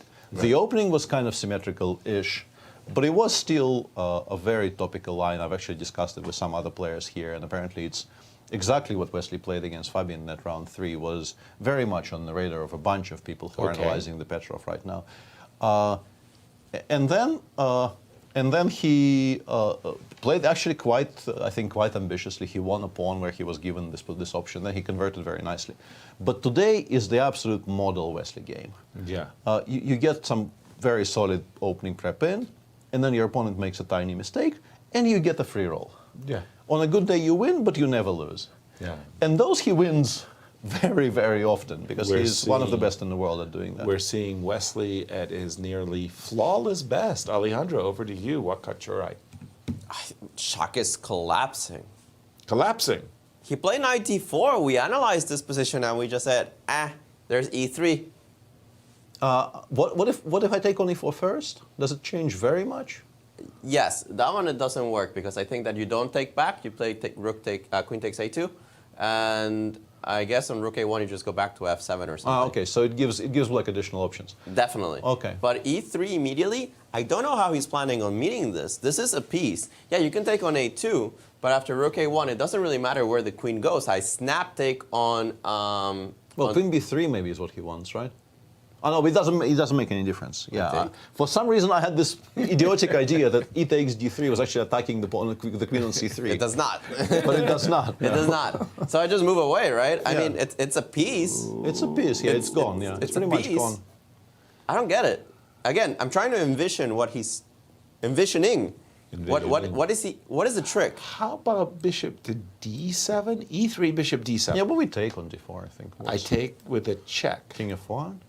Oh, you're supposed to play king e2 and allow me rook e2 check. King f2 and rook e2, yeah. King f1, I think it's GG's, right? I mean, GG's, well, yeah. I mean, it's a full piece, right? It's a full piece. I mean, the engine's just like plus 3.5.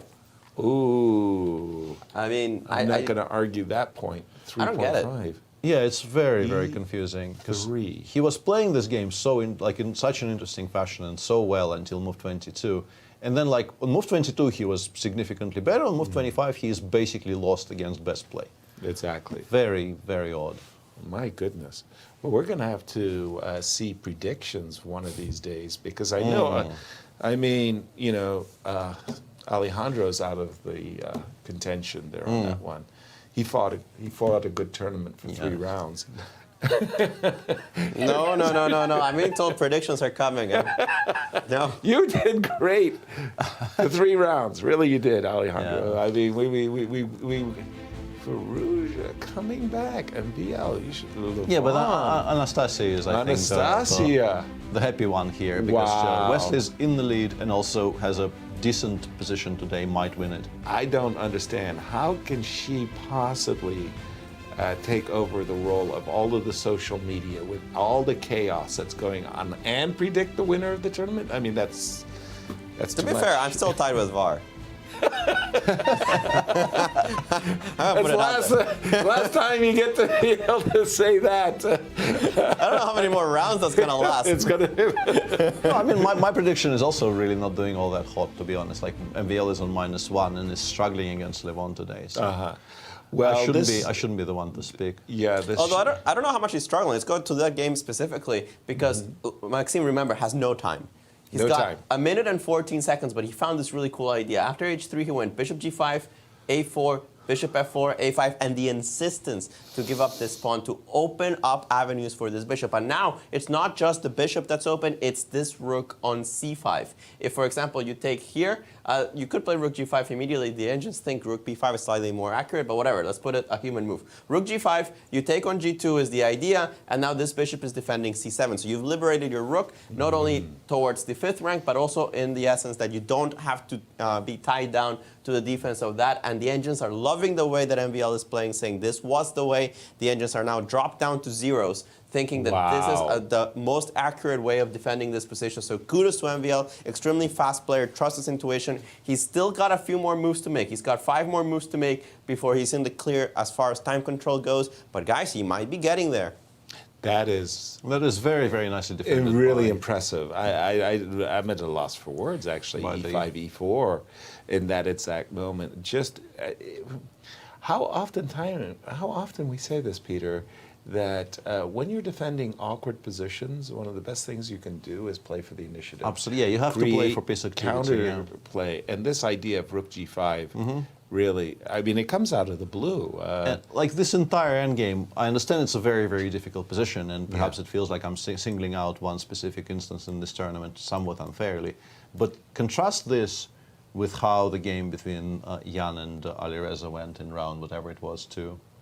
Where he just played so passively. Alireza said, yeah, I don't believe you have enough, so I will just kind of, I've got my fortress. Pass, like check. No fortress. And eventually he did run out of moves and lost, whereas MVL for the last 10 moves has been trying to get rid of some material to activate his pieces. And it looks like he's finally succeeding. Let's just go down this path for a moment, because I take on e4, rook g5. I'm playing the move e4, I think I want to play for e6. Peter. I think we take on e5. No, I mean d7 and d5. Yeah. d7. I think we can. Yeah. I suspect I can maybe even take on g2 here, but I think this is just a draw, honestly. You weren't that afraid of e6, right? I was.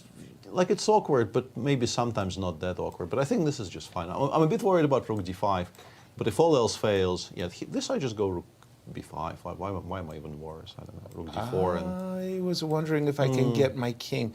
I thought my king was a little maybe closer for... Maybe you're in time, yeah. Okay, so let's not go rook b5. Let's go rook... Down?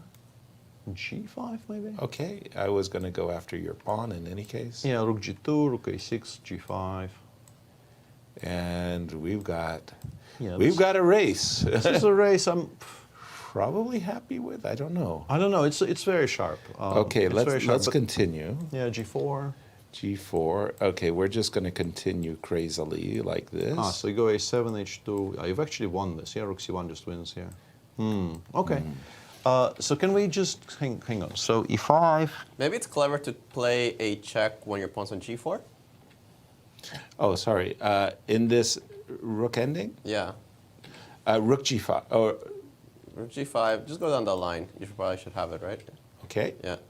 Take g5 here, g4, a6. Now give a check, I think, right? Oh yeah, this is much better. King b2, gh, King b2. And rook c1, I take g3. And g3, yeah. Then the g pawn will queen, yeah. So here gh, rook c2. Rook g6 works here, right? Mm-hmm. Rook g6. Because you played king b, so maybe you should have played king a2. But then rook g2 But then rook g2, right? Then rook g2 would be much stronger. What? GH here, and now after rook c2 I have rook g2. Because the rook is hanging. Amazing. And that's wow. And to show what I was doing in the previous position with the king. Whoa. This is just still, I'm warming up the task here. Hang on. Whoa. This is clever. I'm hoping this that... This is very clever. That in the pawns versus the rooks, the pawns win the race. Rook g3, you go rook c1. Correct. And I've run out of squares again. This is very intricate. Wow. This... No, hang on. Rook c3. Oh, sorry. No, you... yeah. Rook c3. Sorry. Take rook c3. Rook c3. Yes. Rook g2 check. I have to play king b1, I think. That's not... But I will continue giving checks. I think I make a draw by giving checks. No way. Because h2, rook h3 here I lost, but I give a check here. h2, rook h3 was I the think dream. I lost, yeah, but I have a check from g1. And then you can go over to the a file. Who? Yeah, if you play king c2, I will pick up your rook very happily, and I have rook a1. Exactly. And if you play king b2, I give a check again, and you cannot go to b3, because then I will play h2, rook h3, rook g3 check. Magnificent. I have no idea if this is correct, but this kind of feels correct to me currently. Wow. Great stuff. I mean, the respects, Peter. Dang, those rook endings are nasty piece of work there. In the meantime, Alireza has played it to e3, and Shah is back in the tank, but I think it's kind of late. E3 back in the tank for Shah. Yeah, but like, what do you do? And back to this Levon game for a moment. Levon finally started thinking. He's played something. He's gone rook 7 d4. Trying to keep things under control, but you imagine some kind of counterplay connected with the pawn on a5 might be enough here. I can't figure out immediately how to get the bishop to the squares I want to get to. You mean something like rook e7 and no? drop I wanted bishop? to start with rook b5 for some reason, provoke king a2, and then with the king on a2 I was looking for some counterplay, but maybe with somehow the bishop's getting back to c7. I wanted the bishop to be back on c7, but I can't figure out exactly how to get it there. Just do it. Rook e7. Yeah, actually, I actually kind of like provoking king a2 here, because if you take on e4 with the rook, yes, I snap it off. I go rook g5. Yes. Let's just maybe see the I'm full better. screen, because Maxime. 20 seconds. That's 25 seconds, 20 guys. seconds. Whoa! That's not 2 minutes and 20 seconds. That's No. 20 seconds. And that's move 36. So he has 4 moves to make on basically the increment: 15, 14, 13, 10. By the way, make a move. I spoke about the time continuum. Once your clock gets under 10 seconds, that is the fastest 10 seconds. Whoa, okay, so he's just gone f5. He says, what? No, I don't like that move, guys. That would not have been my choice. Like, what is our reply to f takes e4? Like, he wants what? I don't like f5. The engine does not like f5. Nobody likes f5. I don't think he liked f5, but he needed to make a move. Yeah. Rook e7 or rook b5 was the way to go. I agree. Yeah. The engine agrees f5 as well. just did not look right, and Lev obviously snaps on e4 straight away. Thank you very much. That is a very juicy pawn. No, Lev is back to being significantly better. Wow. That wasn't great. Over to you, Alejandro. No, we should be watching this full screen. We should watch this full screen, right? We should be watching this full screen. With the time, with the clocks. Yeah, with the clocks and the faces and everything. We go. are irrelevant here. 52 seconds for MBL, and he's gone f4, king h6, a kind of a waiting move, trying to activate it via the g5 square. Whoa. Okay. No, e5, sorry. Bishop e5, rook h4. What am I? I think we're selling it short if we go yes, e5 exactly. here. I think we have to be looking for more. Right. Okay, Peter, are we looking at EF? EF is rook f5, rook f1? And then rook f1, perhaps. That would be definitely one version of what I want to achieve here. Even maybe the immediate rook f1 is not horrible. The immediate rook f1. Ooh, that didn't cross my mind. That looks... Black still can go, I guess, king g5. I don't think we are actually achieving all that much by starting with that move. It's still not, like, if I had this with white, I would not be sure I'm winning, but it's definitely an improvement over what we had like 3-5 moves ago. I'm pretty No sure. question about it. Yeah. No question. I would at still all. be unsure if it's already entirely enough or not. And Lev is doing the right thing in pausing because the landscape changed. The structure is very new. I loved your move, Rook F1. Yeah, by King the way. G5. Let me take that, Rook takes. and let me just improve my king. This is something along the lines of what I wanted. Yeah. Just Like- because I've got this Rook G4 check. Yeah, we've whenever the pinned bishop everything. moves. Yeah, we've sort of pinned everything. We want the king on D3, perhaps, if we can get there. Yes, yes, And now yes. we can start improving on the queen side. Yeah, I mean, then everybody's working and in harmony, and Yes. a lot of happiness in the white Absolutely. Yeah, I agree with all of that. camp. But the moves are going 3 moves to time control. is Yeah, that? 3 moves to time control. Lev is, as I said, Lev is doing absolutely the right thing in not hurrying. Like FE4 was forced pretty much, so he played it instantly.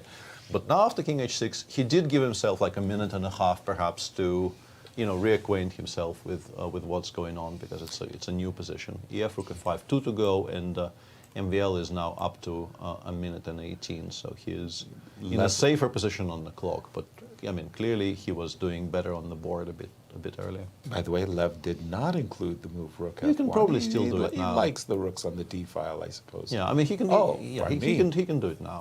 I don't think very many things have changed. Exactly. The reason I liked it initially is because it forced King G5, and here I feel like I am giving you, pardon me, I'm giving my opponent options. Yeah. So I've always liked to reduce my opponent's options. That is fair, yeah. but I don't know if Rook CF7 actually necessarily changes very much.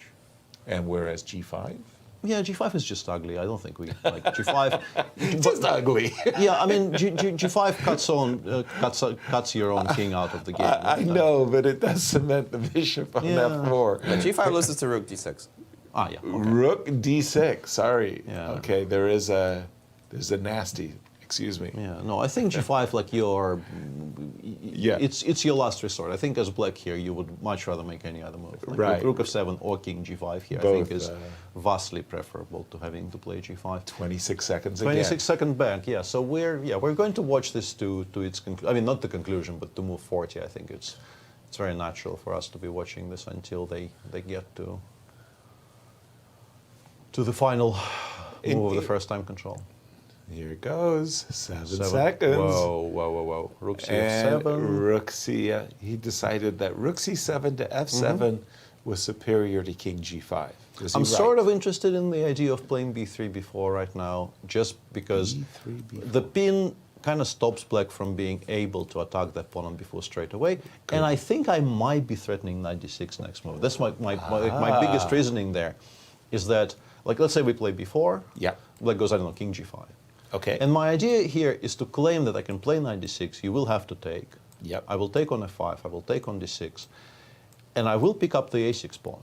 I will lose my king side, but I think I'm probably faster here. I think so too. I think I'm faster. And, think that's and this is why I'm huge. somewhat interested in B3 before. But there are more restrained options available. King C2, the move that we mentioned earlier, is definitely a playable move. By I the think way, Alireza has won his game. He just yeah. won. He's straight up. Like, Mamed decided I'm down a piece. No, d takes e4 is also such a solid final move in this game. Just saying Right. there will not even be any checks along the e-file. And knight on d4 is still completely indefensible.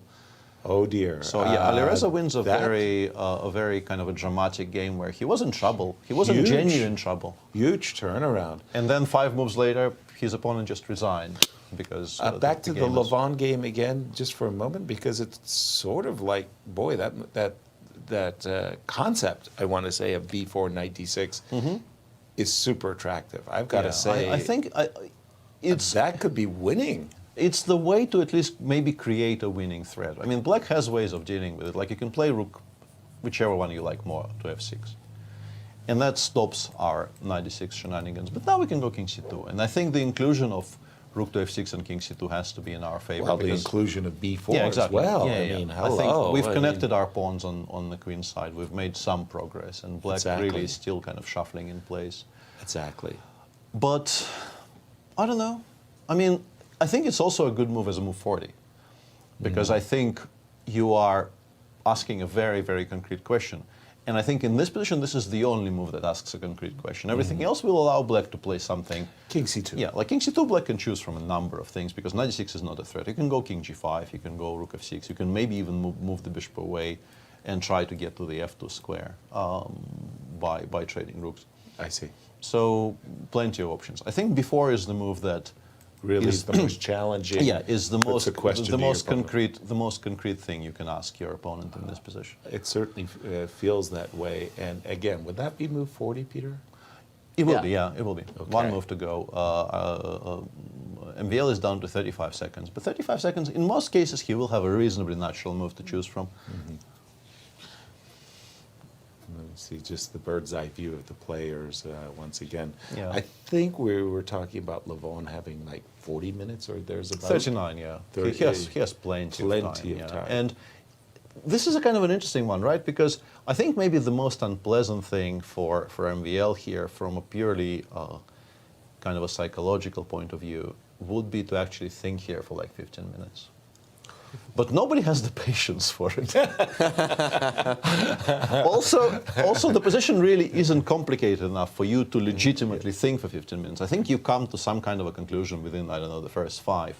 But for MVL, who is on 35 seconds, cannot get up. Exactly. He's just there. He's just there, you know, and you just think and think and think, and he is just there, kind of stewing. While Levon is stewing, we are very fortunate.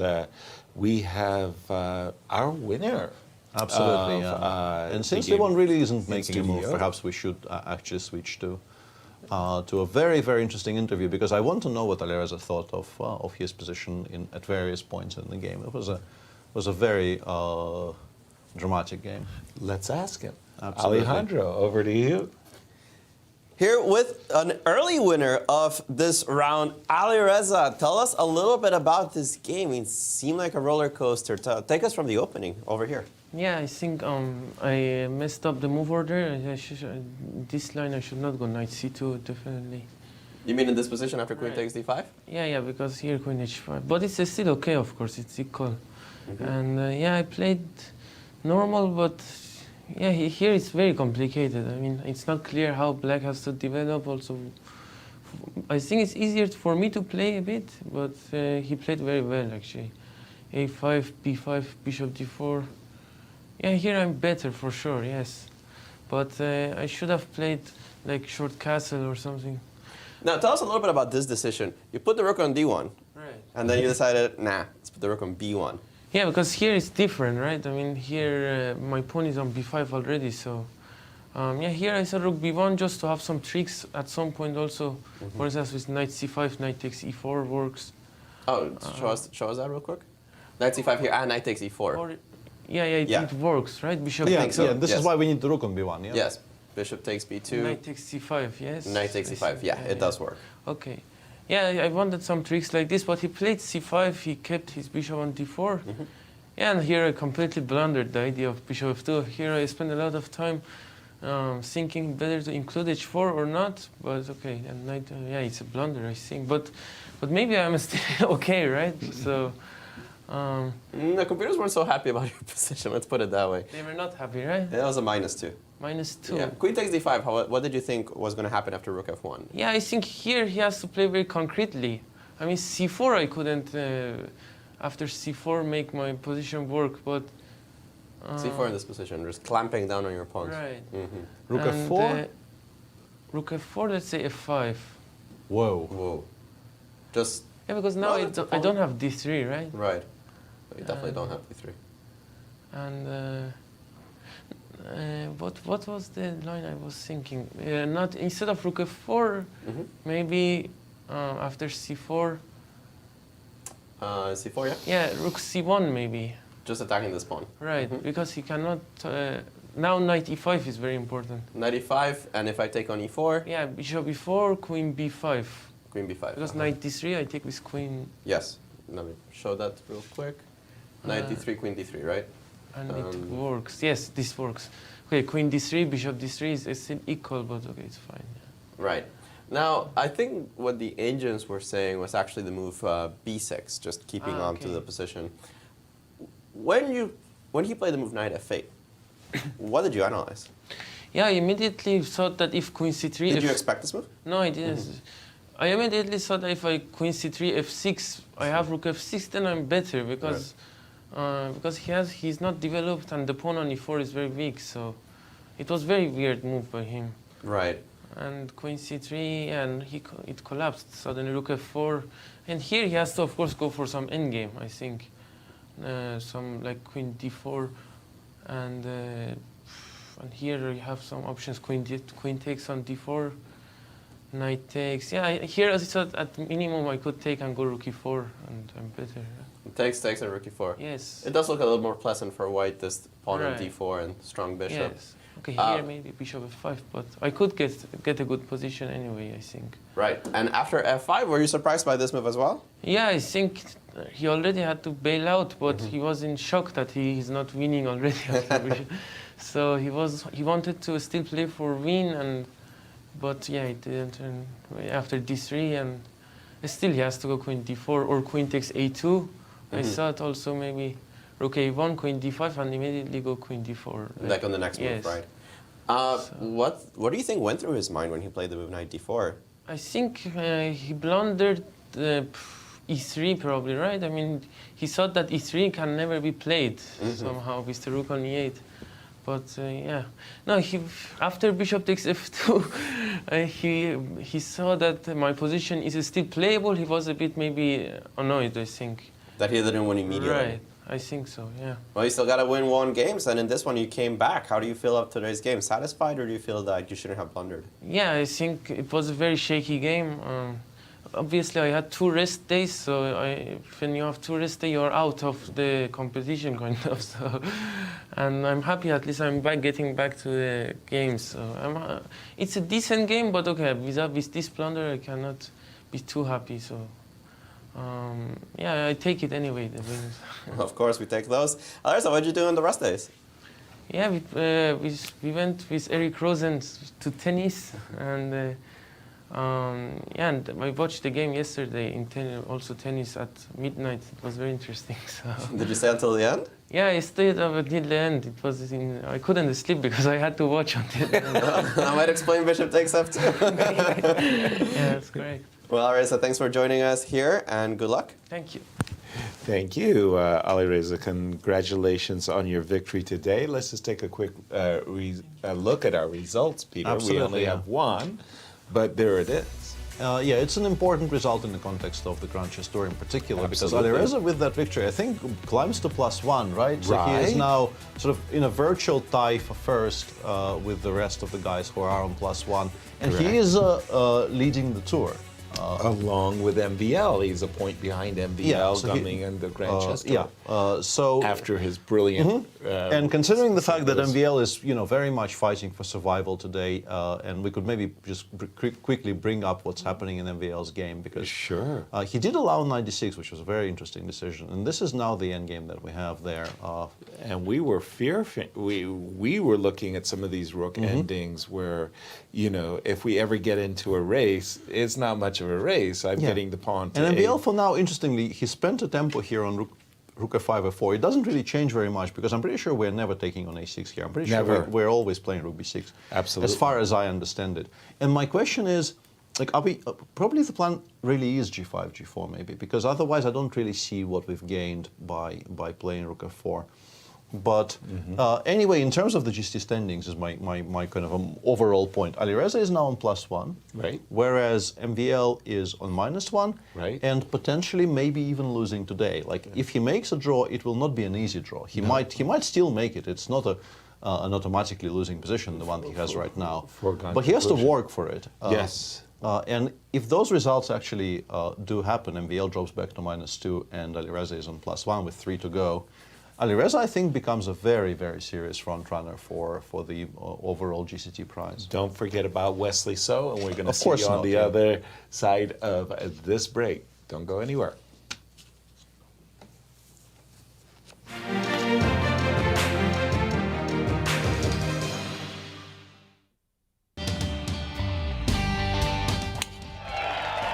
Hey St. Louis, the Ascension Charity Classic, presented by Emerson, is back this September. Don't miss the excitement. When the PGA Tour champions best compete again, all for charity, September 9th through the 11th at Norwood Hills Country Club. Pro-Am spots, hospitality packages, VIP tickets, and more. Available now at AscensionCharityClassic.com. If you have kids, you already know St. Louis has a ton of fun stuff for families to do, like the Magic House or the Science Center. And if you really want to be a stellar parent, come see all the new stuff there is to discover at St. Louis Union Station.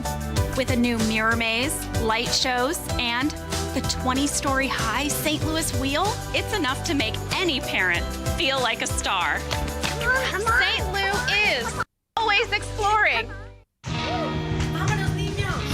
We're the Corey family. Welcome to our show. It's my boy, look at that kid!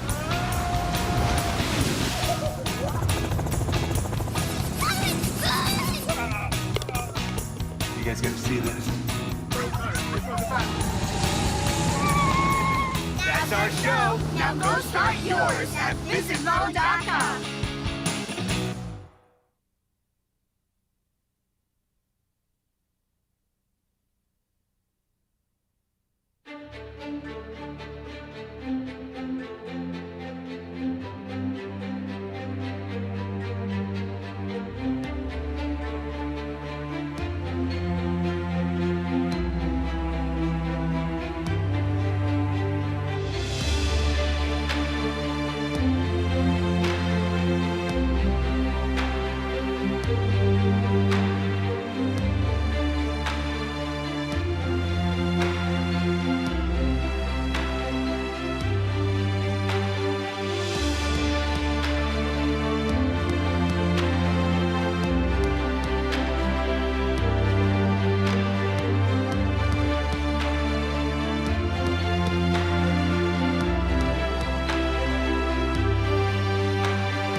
Welcome back to our coverage of round 6 of Sinquefield Cup 2022, and one game has already finished, and as opposed to many rounds prior to today, that game was a decisive game. The first game of the round was a very, very quick victory for Alireza Firouzja. Roller coaster ride as Alireza was probably losing before he got to that much win. worse at the very least, yeah. And during our break, Peter, you and I have been looking at the game of Levon Aronian, and I've got lots of questions for you. The move Rook B8, that really was a strange one, right? It was unexpected, yeah, and I feel like perhaps I was very much spoiled by having.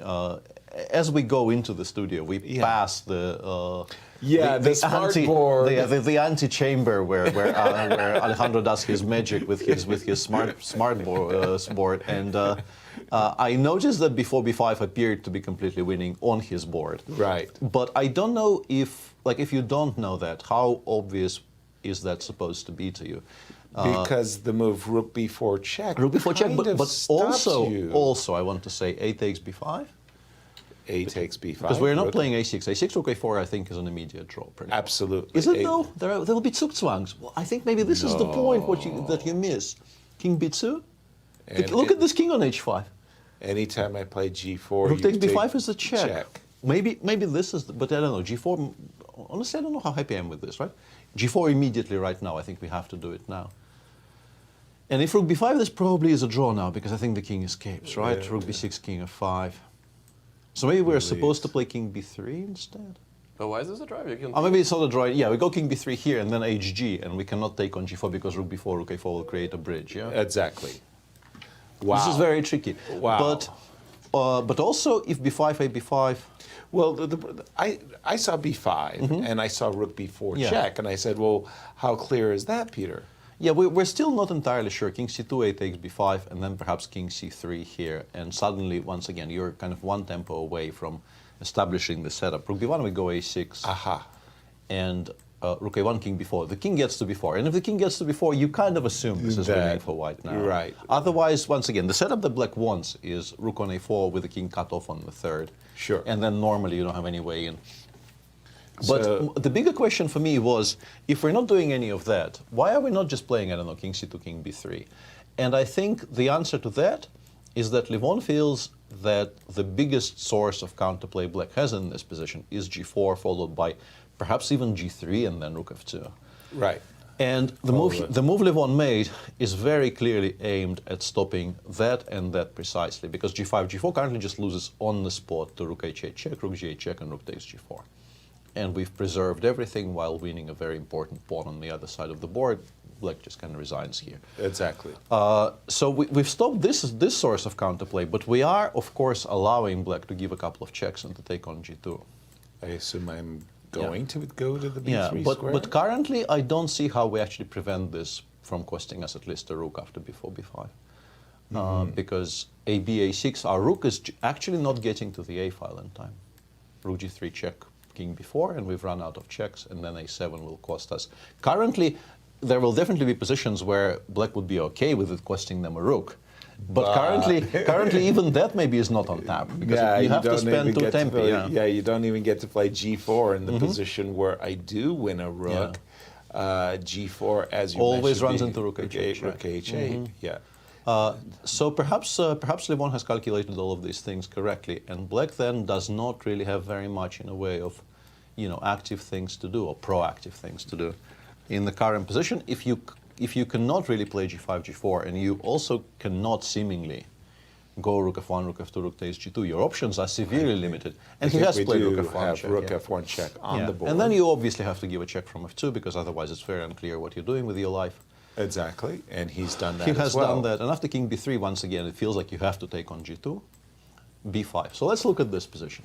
What would be the way to... We have rook g2 on the board. Yeah, rook g2, and Lev obviously will play b5, because otherwise, you can't spend a tempo on rook b6 here. It was on b6. Like, this is not why you've gone for this entire life. Exactly. And b5 on the board.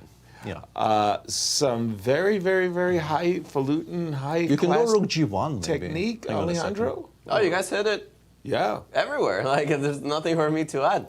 You guys are right. This is just lost. This is what we've achieved in life, Yes, Peter. yes. We've reduced Alejandro to silence. It's taken us 5 solid rounds to actually get something right from start to finish. Right. Well done. Okay, but b5. b5, it's end. It's the end. Yeah, rook g1. You would like to play rook g1, but the issue is rook h8 check, and then b takes a6, and it's once again just basically a queen. Oh my goodness. Yeah, ba, and the rook doesn't get to the 7th in time. So we got g4, but that's just not on time. I mean, yeah, ba, a7. It's just. I guess you get mated. Yeah, like you can get a queen as well, but you will get mated like in 3 moves there.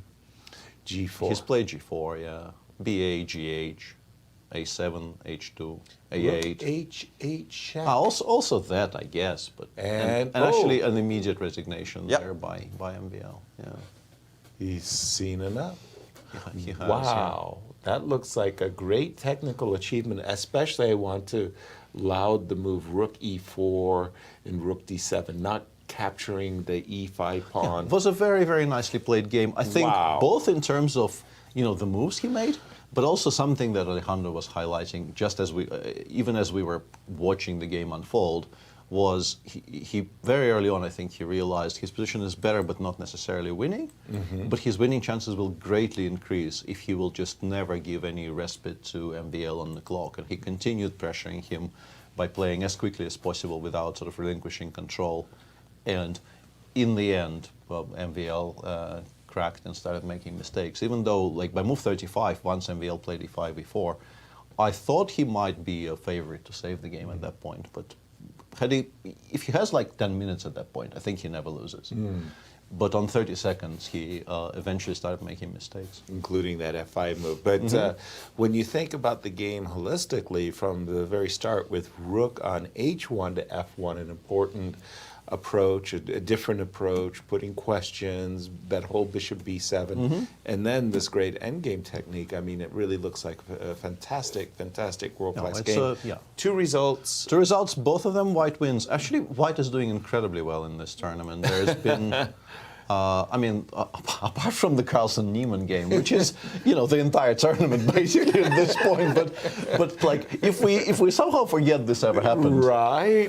If we make have one, if we have with black, a concerted mental effort, and we forget that ever happened. And there you White have is it. doing really, really well in this tournament. 2 games won by white, 2 games remaining. The game between Hans Neiman and Wesley. Wesley is making definitely progress. Wesley is making progress. I'm going to say big time progress.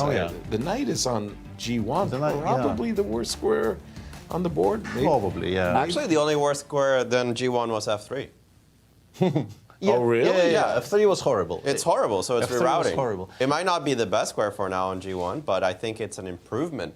Actually, I went with it with the engines for a while, and they did not like having the knight on F3 so much that they were willing to give up the pawn on H4 in many variations. Right. And in this particular version, it does say that because of the last move that Hans just played, King E2, that Wesley's very close to victory. The engines like the move Knight E2. Again, there's a pin here, so I'm not losing my pawn on H4 in this particular case. And, on a good day, I play Knight C3 and you blunder this Knight takes D5 tactic. Right. But after King E2, the engines want to play Bishop H2. It's a very clever move.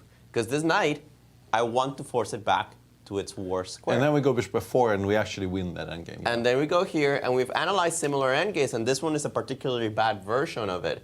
Knight D2, I think the pawn endgame is not won, but I wouldn't, actually it is won. Might also be lost. It might also be lost. I think it's just straight up lost. So you have to go with the knight somewhere very awkward, either E1 or G1, but by that point I get my king to D5. There's no question that that's a lost endgame. So bishop H2 is a very clever move in this position. I think that you would have to play knight H3, which is just as bad of a square as F3 is because it's quite controlled. The engines want to play the move king D6, just bring the king closer and not allow the move queen takes E4. H4 is hanging as well, yeah. And now H4 is hanging, so you're going to, again, have to defend this very, very awkwardly.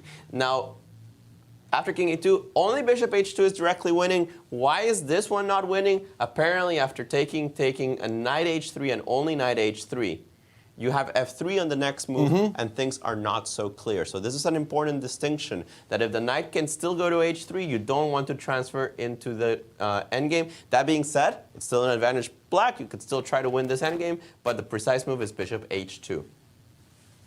Yeah, Bishop H2 is a very nice But touch. I must say it's a move that I find myself attracted to, because I like the idea of porting the knight back on F3 so I can go Bishop It's 4. findable. It's findable, and I think the biggest question there is just to kind of realize it exists, and then instantly you feel that yes, this has to be the correct solution. Right. Yeah, warm up to it right away. Now, if that, by the way, that would be amazing. We have 3 decisive games.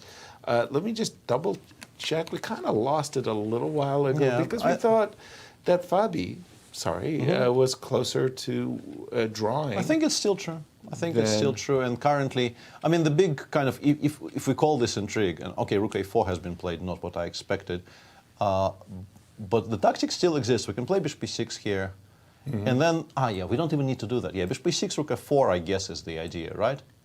Okay. Oh, no, sorry. Yeah, Bishop H4, Bishop D5, I think, is an immediate draw because I take on G2 next move, nice. right? And if you play Rook F4, my point is I can play, among other things, H3, GH, Rook D3, and just take on A3.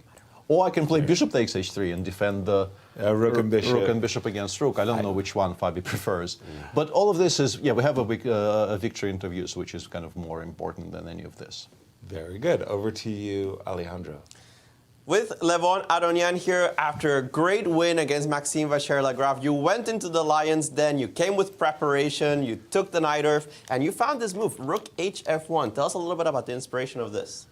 I didn't really find it. When I was struggling with some health issues in India, it was that they were preparing Fabi for Najdorf. I think it was against Marsudlu. And Robert Hess came up with this idea to play Rook F1 here. Grandmaster Robert Hess, the coach of the U.S. Olympics team in India. And then we analyzed it a bit, and we gave Fabi a green light, and well, it didn't happen on his board, but I think we both were looking for an opportunity to play this very interesting idea. And tell us a little bit, what is the point of putting the rook on f1 rather than the normal rook h e1? Yeah, quite often you get this, I mean, when black, for example, makes a long castle here, quite often you have to play like c4, let's say knight f4, bishop e6, bishop f6, bishop f6, bishop e4, knight e6, knight a5, knight c5. And if the rook on e1, if the rook is standing on e1, then we don't have those options to play b4 here, because b4 f take e at some point. But here, the rook is hitting the bishop. And then queen to d5. And also, just in case, rook on f1, I mean, we're kind of stopping some ideas because we want to play f4 at all times. Right. So it's, I wouldn't say it's granting white any advantage, but it's a new try, and I thought, why not? The engines were saying that knight h7 was the best move in this position, and after a very long think, Maxime found it. Were you surprised that he played what seems like a bit of an inhuman move? No, I'm not surprised because he's a very strong player, but I think at one moment, he of course found this best idea. At one moment, he just got careless on move number 19. Of course, rook h7 is the move. We were wondering, what is the difference? With rook h7, he manages to put the king on f8 faster, and there's never like danger for him starting from the queen h6 check. Right. Because he always gets it. Yeah, because the rook is just defending. Yeah. So it's just safer for his king, and also rook can be surprisingly effective at protecting the f7 pawn in different lines. So this was the way to equalize. But you knew about rook g8. Tell us a little bit about where your knowledge ended. I knew that rook g8 is not the right move, and here I just thought, well, knight a5 looks quite logical. Right, knight a5 in this position. Play continued king f8, bishop b4, king g7, and after queen takes d6, did you feel you were in control? Yeah, this looks like a very nice position, but I think later on I started playing suboptimal moves. I think I gave him some chances. Maybe I should have just grabbed the bloody pawn on e5. Actually, we loved your move, rook e4. Objectively, according to my engine, it evaluated both as about the same amount of advantage. And we thought that from a practical perspective, considering his time situation, rook e4 was just a better move. That's what I thought as well. But then somehow he got this counterplay. I mean, Maxime is so resourceful with this h4, bishop g5. I think already here I was feeling that my advantage is slowly disappearing. Yes. Yeah, and then I thought, okay, a4. Well, with a4, of course, I allow rook takes c4, which I thought is very close to a draw. This one, rook takes immediately. Pawn takes, rook takes. Yeah, a5 and then rook b4 check. You can't go to the a file because you picked that up. Yeah, and king c2, rook a4 still. This is hanging, this is hanging. Yeah, I was thinking that this is already a bit out of my control. I was thinking that maybe I have some rook b7 here, but this is rook b7 with the way idea too of doubling. Yeah, because rook a2 check here is also kind of unpleasant. Knight king b3, rook a5. And then you just trade the rook. Yeah. So I have to play some king c3, and I don't know if I have any winning chances here after some e4 or something like that. Right, it gets messy. He didn't find that. He actually went for this variation with a5, e4, rook 7, d4. We loved this move, thought it was very clever during the time control. Yeah, it was the only chance to win the game, I felt, because otherwise it just has too much counterplay. And that's the thing, he kind of, from distance he thought he has this rook b7 and rook b5, but then rook e4 is there, and he cannot recapture the pawn, because rook b3, king c2, rook b4, king c3. Let me put that on the board. Rook b7 or rook b5? It doesn't matter. Doesn't matter. Take, check, rook here, and you're attacking both the rook and the bishop. And I'm assuming on rook b4 you have king c3, right? Yeah. Yes. You attack the rook and again the bishop on f4. So he doesn't have time to do that. And he blitzed out f5 with seconds F5 almost. was a bad move. I think Yes. rook e7 should be a draw. Yeah, rook e7 is what the engines were suggesting as well. As we do have finally a result in this game. We had been expecting it for upwards of 3 hours by this point. Nepo has drawn against Favi. So going back into this analysis, rook e7 did seem to be good, but you got to this position out of time control. Did you feel that you were already winning in this endgame? Yeah, I felt king h5 was a losing move. I felt that his only chance was bishop g5. But then I felt I have this clever rook takes f5, rook f5, knight d6.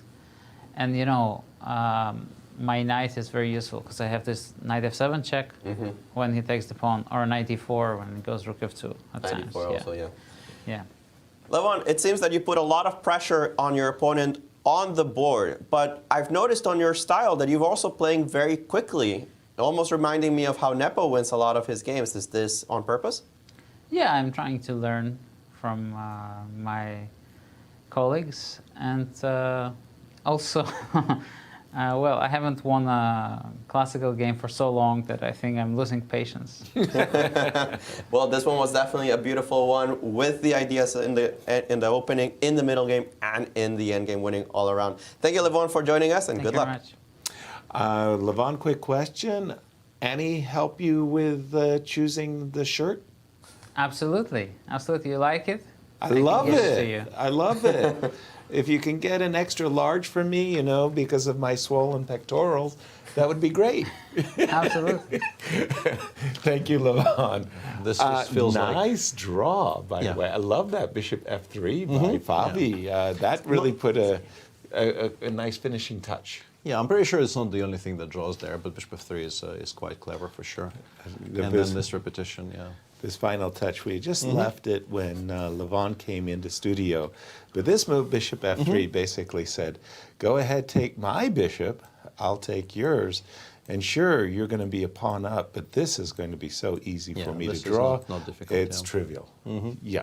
So yeah, in the end, very nicely defended game by Fabi.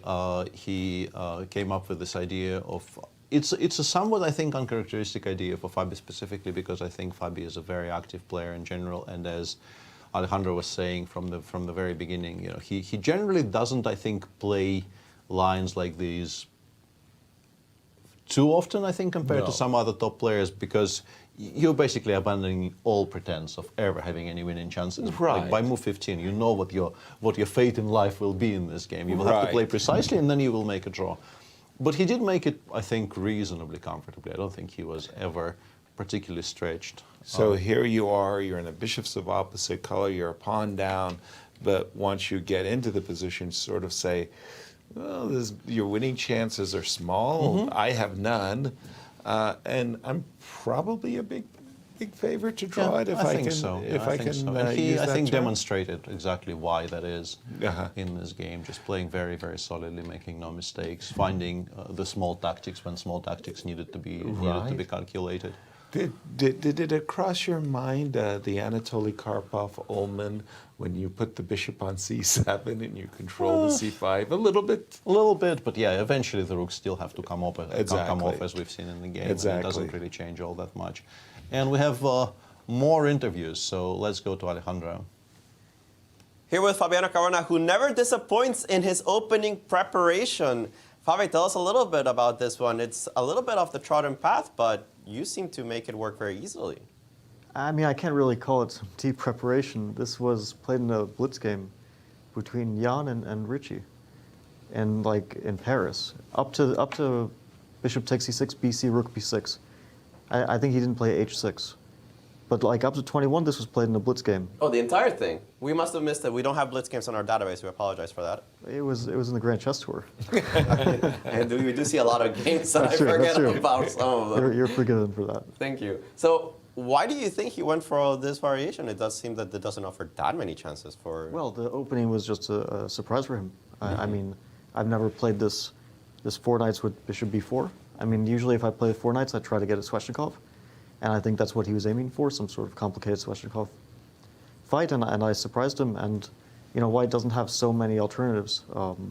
It's a relatively forcing line. There are some alternatives, but you have to know what they are and some details about them. So I think bishop takes g6 is just a better chance than bishop c6.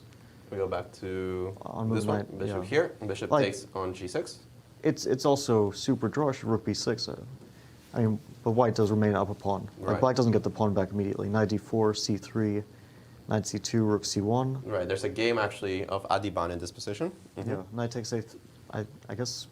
I guess he made a draw. I must have seen this game, but I. No, White actually won. He lost this game. Yeah. Okay. Yeah, so the line goes.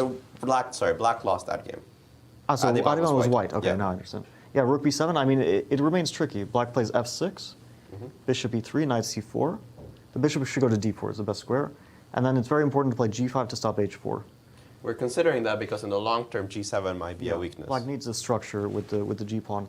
And it's not like Black gets the pawn back. White plays this position, and Black basically has some sort of fortress. I mean, it doesn't look like a fortress, but White can't really make progress in the long run. And so you're confident making a draw from this position? I thought so. I mean, I knew more or less that a pair of rooks will get traded. White will play rook c2 at some point to stop the invasion of rook a2, bring the king to the center, and Black will also bring the king to the center, and will reach some sort of impasse. Like, for example, rook c7, rook fc8, take, king g1, rook a8, rook c2, king f7, king f2, king e6, like this position. Something like this, right? Yeah. And of course, it's not fun, but if you know that it should be a draw, then you kind of figure it out. So yeah, this is a slightly better chance than the opposite-colored bishops. Although I felt like I got under pressure with some inaccurate play in the game. It felt that you had to solve a few problems, but that you had it all under control. Was there a particular moment when you felt under danger? No, just I played this. Which one was it? When I played g5, I don't think this is necessary. I mean, g5 in this position. Yeah, maybe something like bishop to e6 is more. Just keeping the position. Yeah, because then it becomes concrete after bishop d8. This what happened in the game, right? Like, yeah. So here I could have played king g6, rook d3, and I could have played bishop to e6. Yes. And then rook d6, king f5. I assume bishop g5. Yeah, king f5, bishop g5, I think is the best chance. King g5. Because, okay, I don't know, rook a3 is a bit dangerous. I mean, Black is really tied up. So king g5. So you don't want to go into this, you want to take here? And then make this. Take, and this type of ending is a draw. But it's not a fun one. No. And I spent like 20 minutes thinking about this position, trying to remember what I knew about this ending. Because White basically plays like rook e1, king back, rook f1, g3, king h3, f4, and this is the plan. Let me put this king somewhere. Yeah, let's say king h3. Wait, rook f1, wait, g3. Yeah, and now f4. King goes back. Rook b1. I mean, this stuff is very dangerous because the rook invades.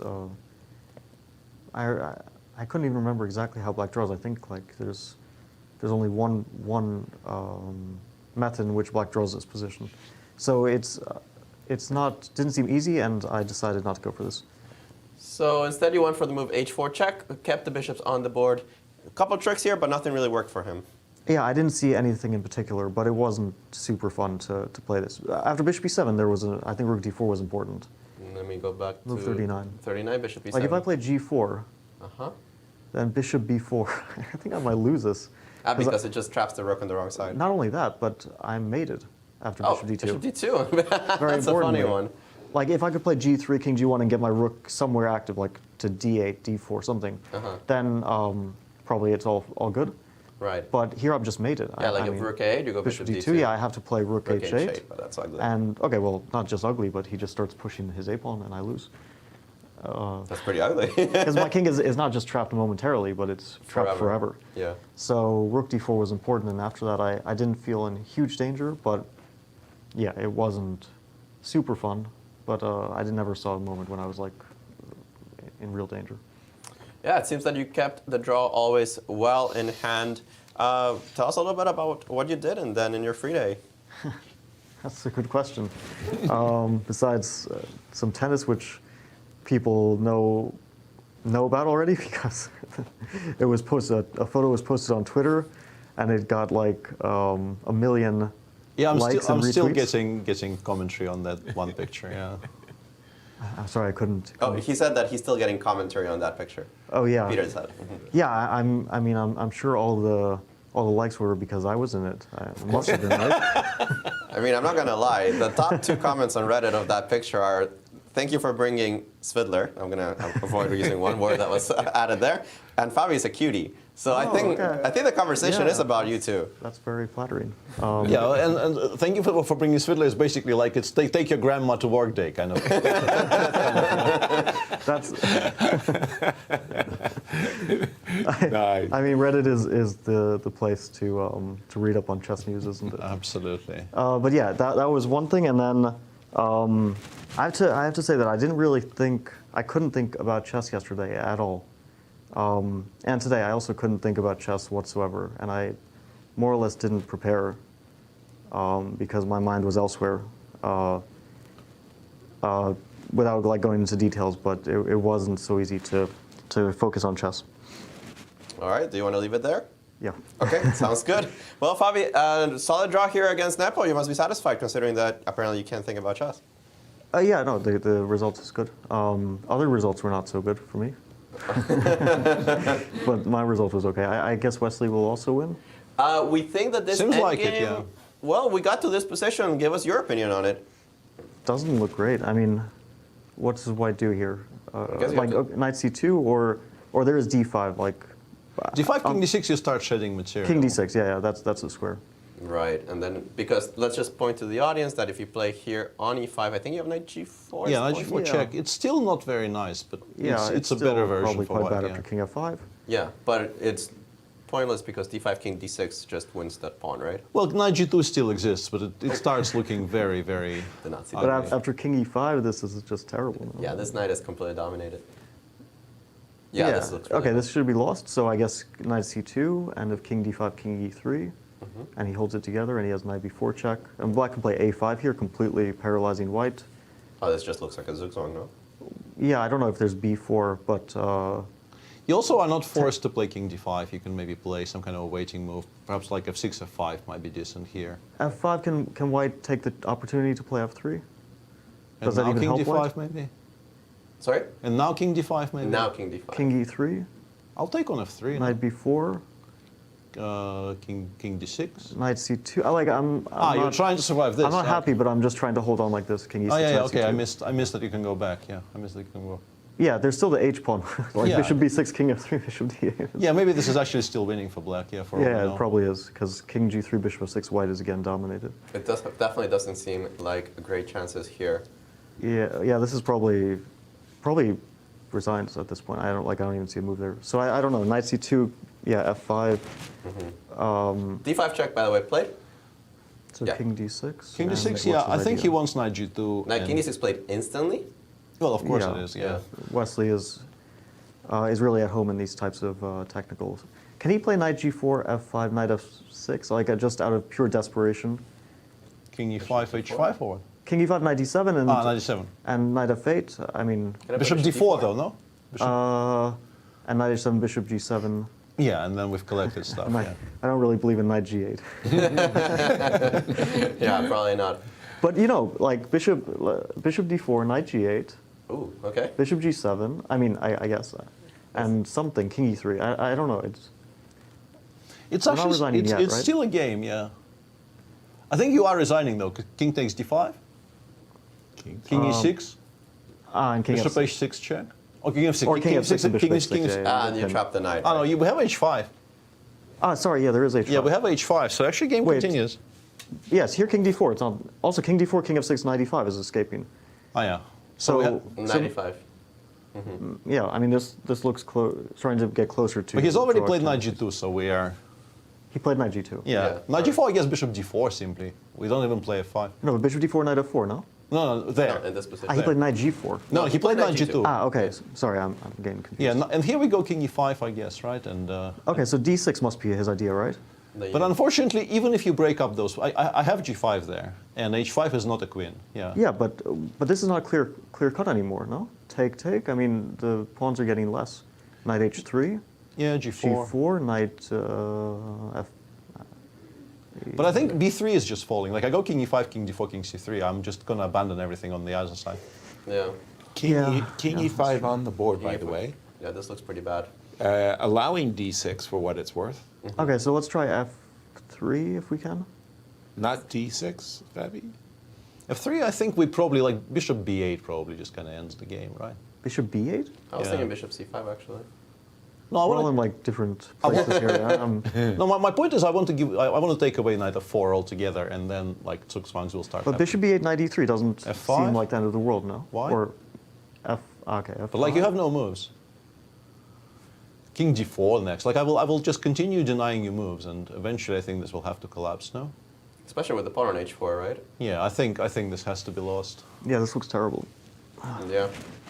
That might be a big victory for Wesley. He's currently on +1, and he's taking down one of the other players with +1. Yeah, for him this is huge because he's also in the running in the Grand Chess Tour, right? Right. And if he does well, if he wins the tournament, he probably clinches the first place in the Grand Chess Tour, and now he's going to be in the clear lead. I guess okay. Also, Alireza had a very big day because he's also doing well. Yes. And big for them that Maxime lost. yeah, Maxime losing and going on -2 is a big blow for him.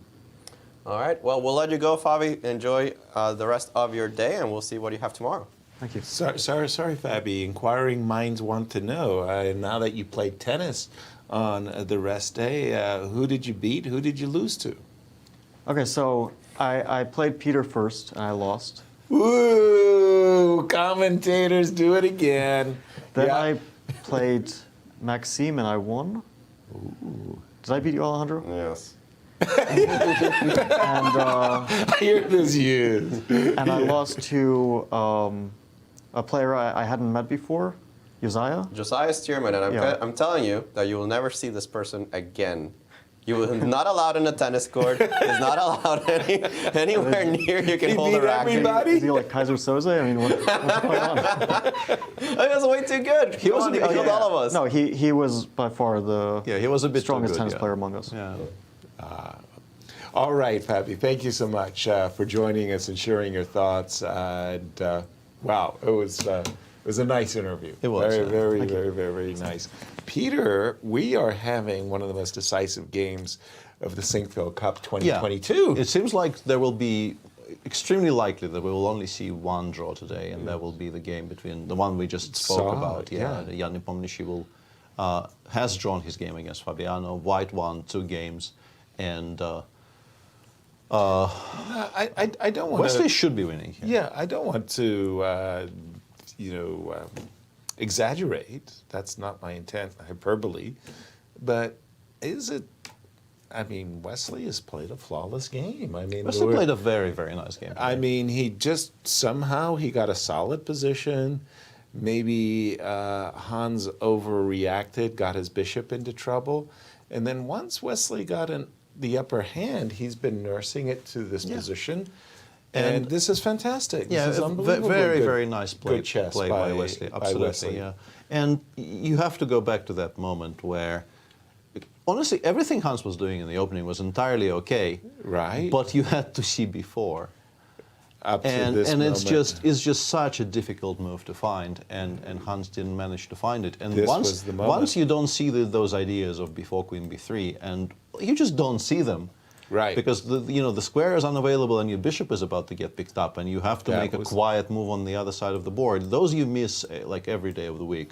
Absolutely. It's absolutely normal that you don't see it. And yeah, once knight g2 was played, once sort of control was relinquished, Black is just better, and Wesley seems to have not, let go of that advantage ever since.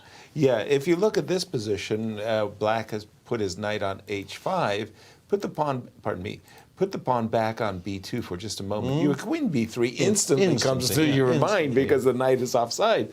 Somehow, while the pawn is on b3, you stop looking at b4 and square, queen b3. the square just doesn't exist in your field of vision. Yeah. And then with very good, precise play, excellent play. Yeah, and you have to wonder, I would assume that extremely precise defense from here maybe defends this position for white. I get the feeling that it might not be enough against absolute best play. Exactly. But from the very beginning I was saying that, getting specifically these types of positions against Wesley is like very, very difficult because he will never hurry. He will exploit every single opportunity to make his position ever so slightly better, and he will calculate cleanly for the rest of the game. And this is what we're watching. Yeah, we're seeing it in real time, and I think f3 is maybe the best choice. I think that position after d6 has to be lost simply because black just switches to winning the entire queen side.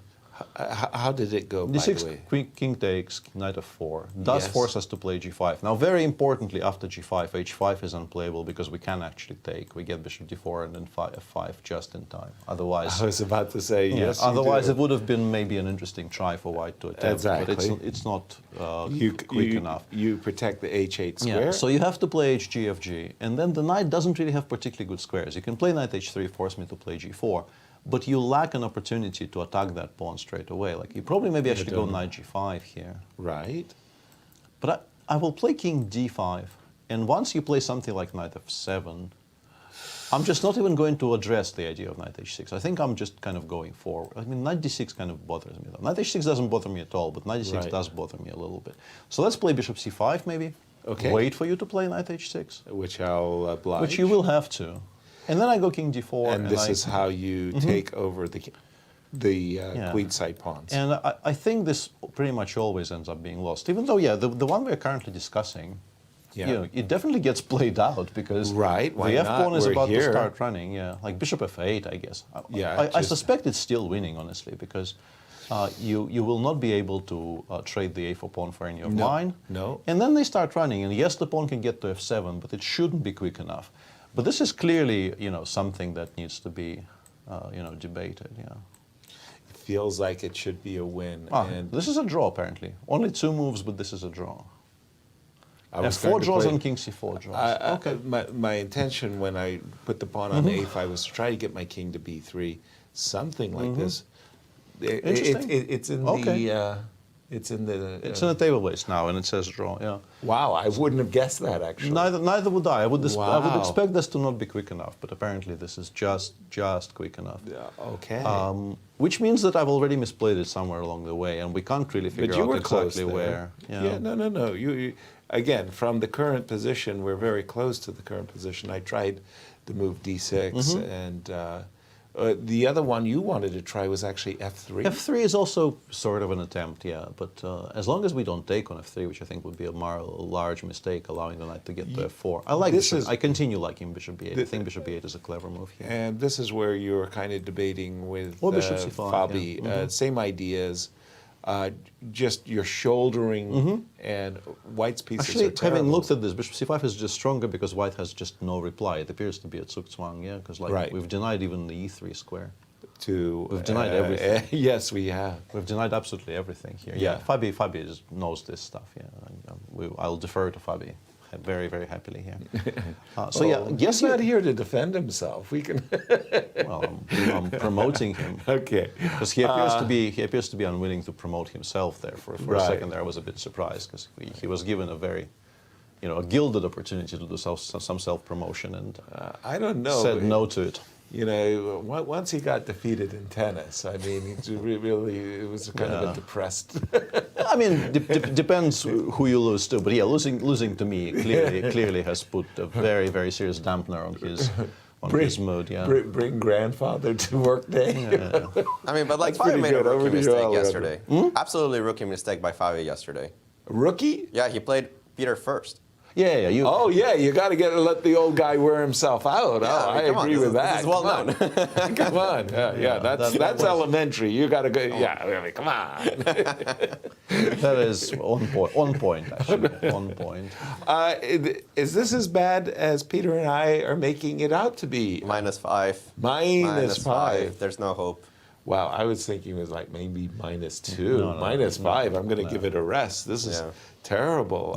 And I think D6. D6 has been played, yeah. And quickly King takes and Knight F4, everything that you guys were expecting. Of course, G5 is going to be played. I think I figured it out actually. After G5 takes, like if we continue the line I was discussing, Knight H3, G4, Knight G5, I think we actually we queen the G pawn surprisingly. We go King E5, and if you go Knight F7, Knight D6, E3 actually queens the G pawn. Yeah, by force, right? Yeah. Yeah. Yeah, there's no way. Yeah, like we don't actually have to win the way I assumed we have to win, because F3, Bishop E3, and then G3, King F3, and it's just a full queen. And we might be going towards something very similar because we have the move Knight G5, and I don't see the difference, right? You can still go. No, that was exactly the line we were discussing. That was exactly the line we were discussing. Exactly, yeah. So check King F4 is lost. Yeah, I don't see any good moves.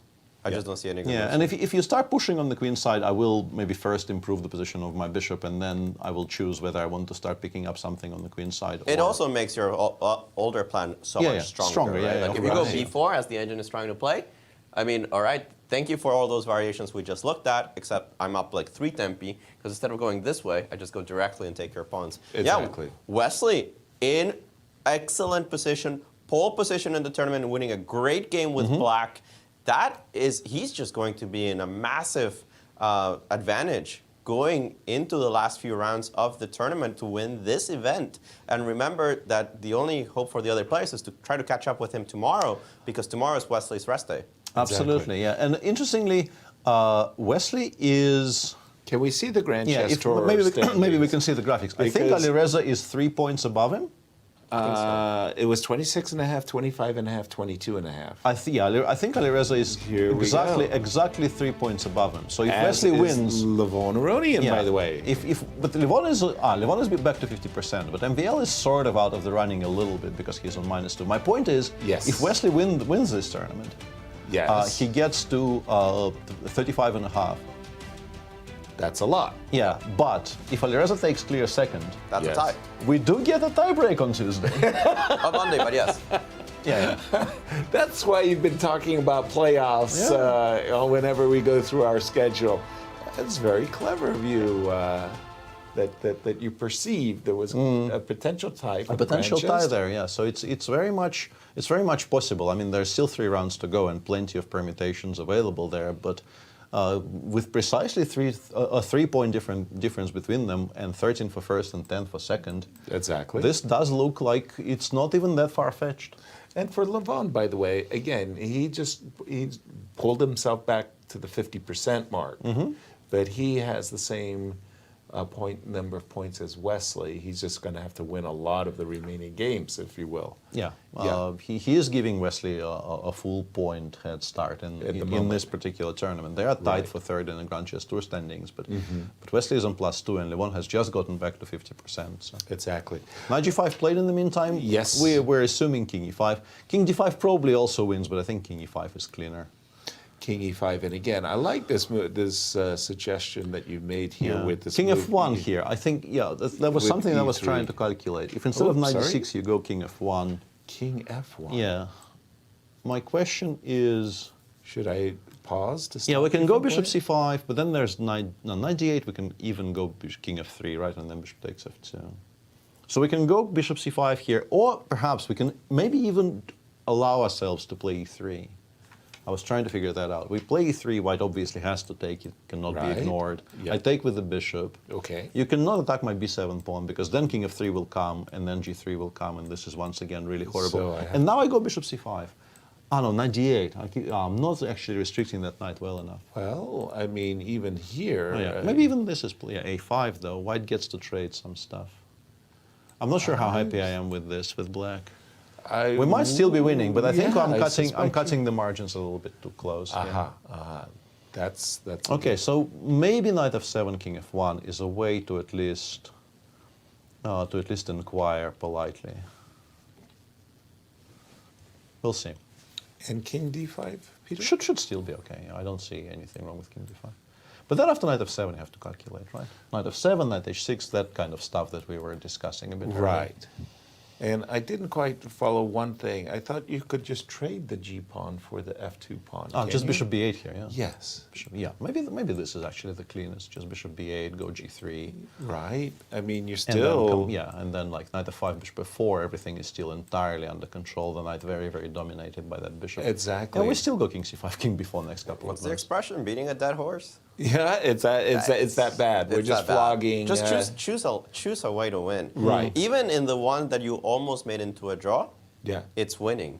If you, for example, go instead of bishop b8 in this position, you were trying to go directly, right?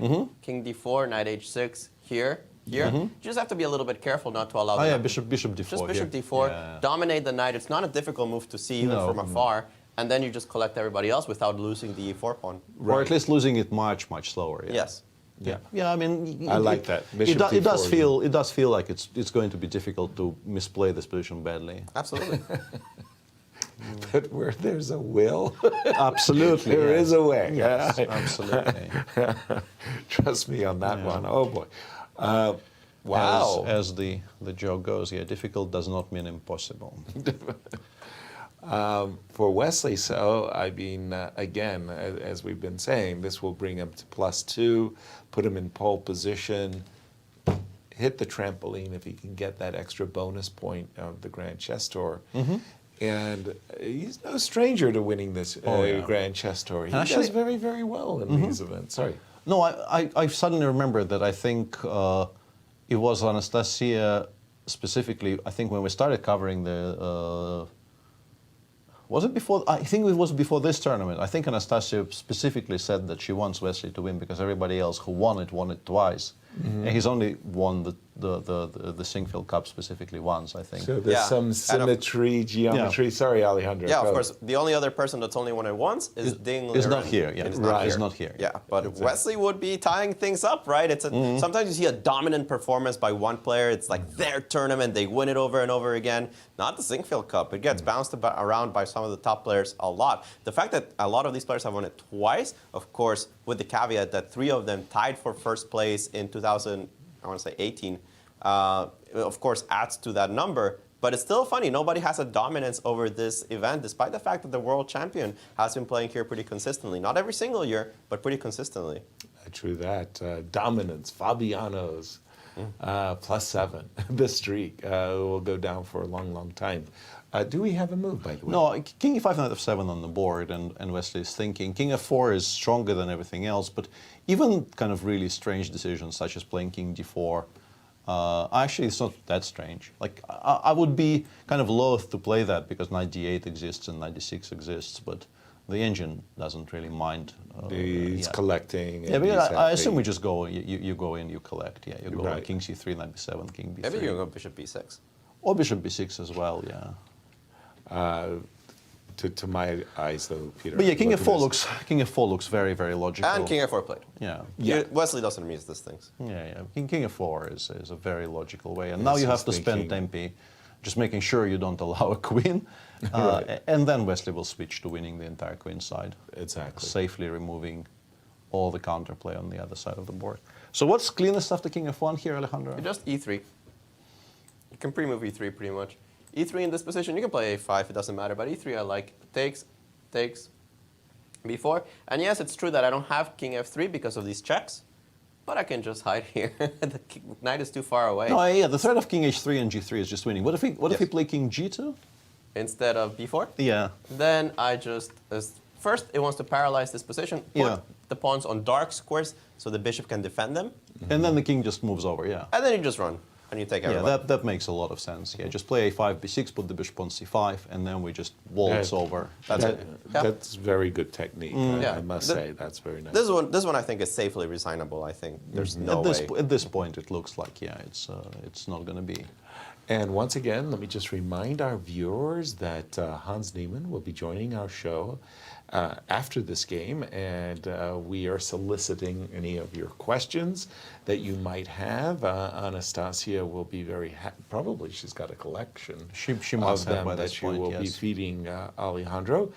And you can also ask the commentators whatever they might want to share with you. We know all, we tell little, and That's the way to do it. I don't think that either of us have ever been accused of telling or saying little. That's true. But there's the way. Tell our viewers a way to contact us. Yeah, you can tweet at St. Louis Chess Club on Twitter, obviously, or use any of the live chats. Excellent. That's the way. Of which there are many. That's the way to do it. That's the way to do it. King F4 on the board? Mm-hmm. Okay. And yeah, Hans is thinking and probably coming to a depressing realization that this is not a particularly difficult conversion from here on out. No, E3 and the G pawn. King F1 played. King and F1. yeah, there's a number of things you can do. You can even spend a full tempo on A6, A5 here if you were so inclined, but I don't think it's necessary. I'm being told that we are in fact getting questions all day, but the reality is they weren't directed at us. No. I mean, nobody cares about our opinions. Clearly not. No, and that's how it should be. Right. That's how it should be. They get our opinions whether they solicit them or not. But precisely, and Hans, you will like them.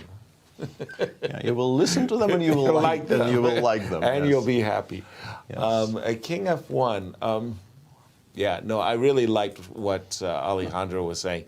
Play E3. Yeah, play E3. Create a threat of making a new queen on the G file.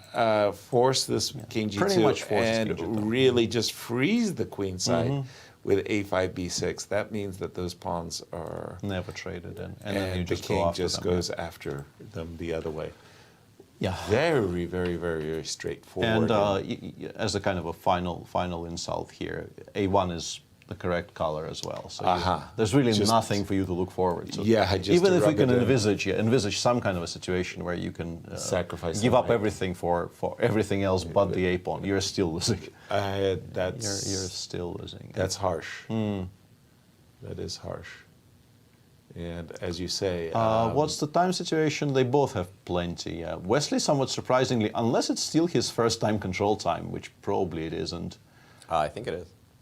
But it might be. I get the feeling it might be. Yeah, we've played enough moves. I think that's his first time control. Yeah, so Wesley actually has 44 minutes against 28 for Hans. Hans, I think, has finally run out of his allotted first and second. Yeah. Is that right? No, that's not right? Bishop B6 there by Wesley. Kind of that's some restraint. Very quiet move, but still winning.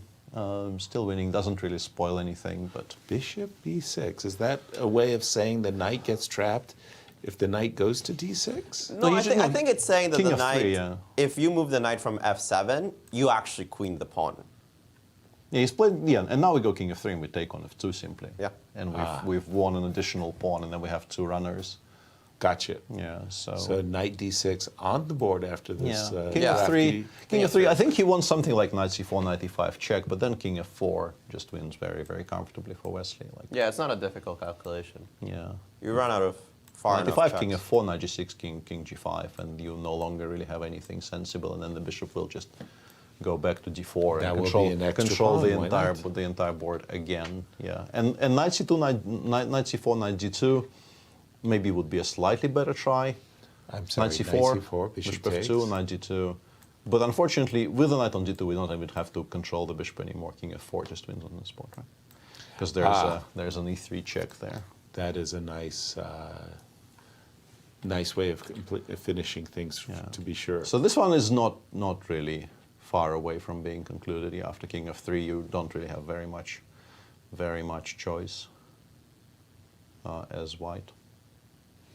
Hans Neiman looks to be in great distress at the moment, as he's nothing to be done but tip your hat and say, Wesley So. Well played. No, what a game, right? Well played. I mean, when you think about it, what a game by Wesley. Right? I mean, he neutralized you, didn't even fully neutralize the opening. Like, Hans played this interesting B3, C4 setup. Got and the moment advantage. that Hans played this move H4, he looked at the position and said, your bishop is kind of funny looking. G3, when I saw the move G3, I kind of understood it, but you immediately, as a grandmaster, I think, started looking at this bishop on E5 and thinking, okay, I need to actually be mindful that it doesn't get caught. Right. And after A6, he played a bunch of moves, and it was this precise moment when Hans plays the move H4 that Wesley didn't skip a beat. He played knight H5, and since then it's been it's been downhill for white because he had to find this ridiculous computer line.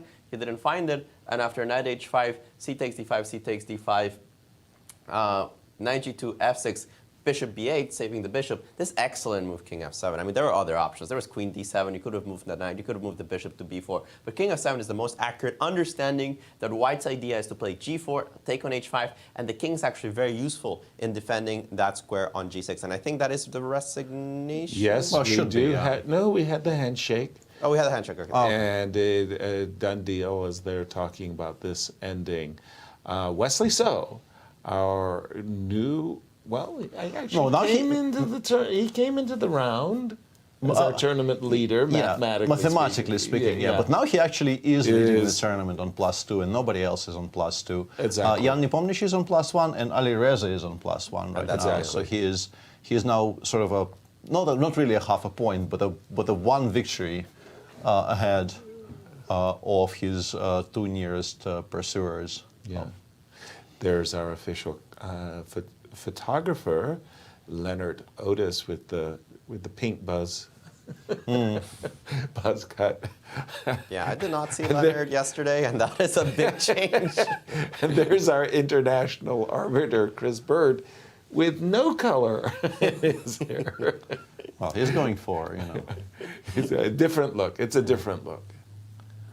As we wait for the players and their interviews. No, guys, I'm just impressed. I mean, Wesley sometimes plays these games where it feels like a truck. It feels like you make one inaccuracy somewhere, and then you just get very, very carefully, kind of with great care and attention paid to you. Right. But you just get eaten alive.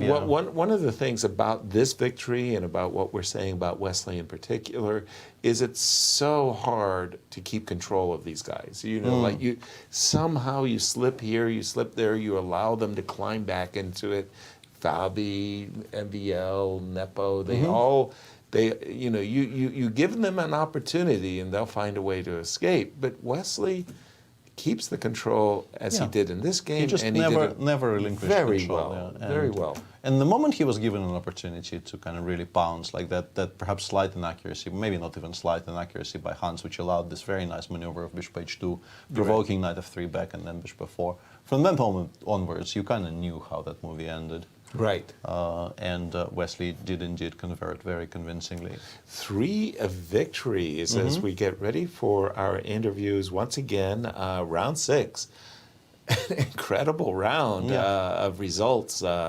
Rest day definitely doing people some people no harm, and a great deal of harm to others as we watch a lot of people lose, as it happens when a lot of people win. Exactly.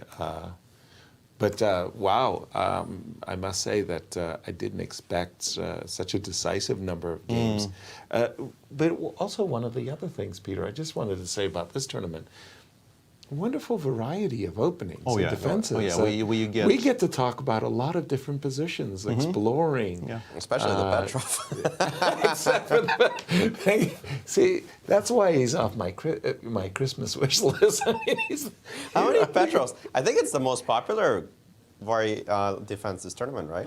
There's been I think a reasonable number of Najdorf. So I think in my mind it's split between Petrov and Najdorf, and I don't and there's probably Catlin has to be in the mix. I'm okay if it's split between the Petrov and the Najdorf. As long as it's not split between the Petrov and the Berlin, I'm all good. Okay, you're good.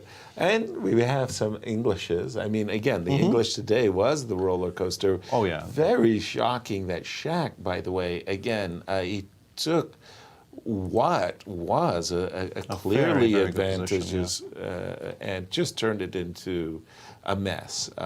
Just literally. Just this whole sequence starting from knight f8, just felt wrong, and it's you have to wonder. He was playing so well until that moment. For Shah, who is definitely one of the best players in this tournament in terms of how he treats unclear dynamic positions. He's throughout his career has been the absolute master of the mess, the mayhem.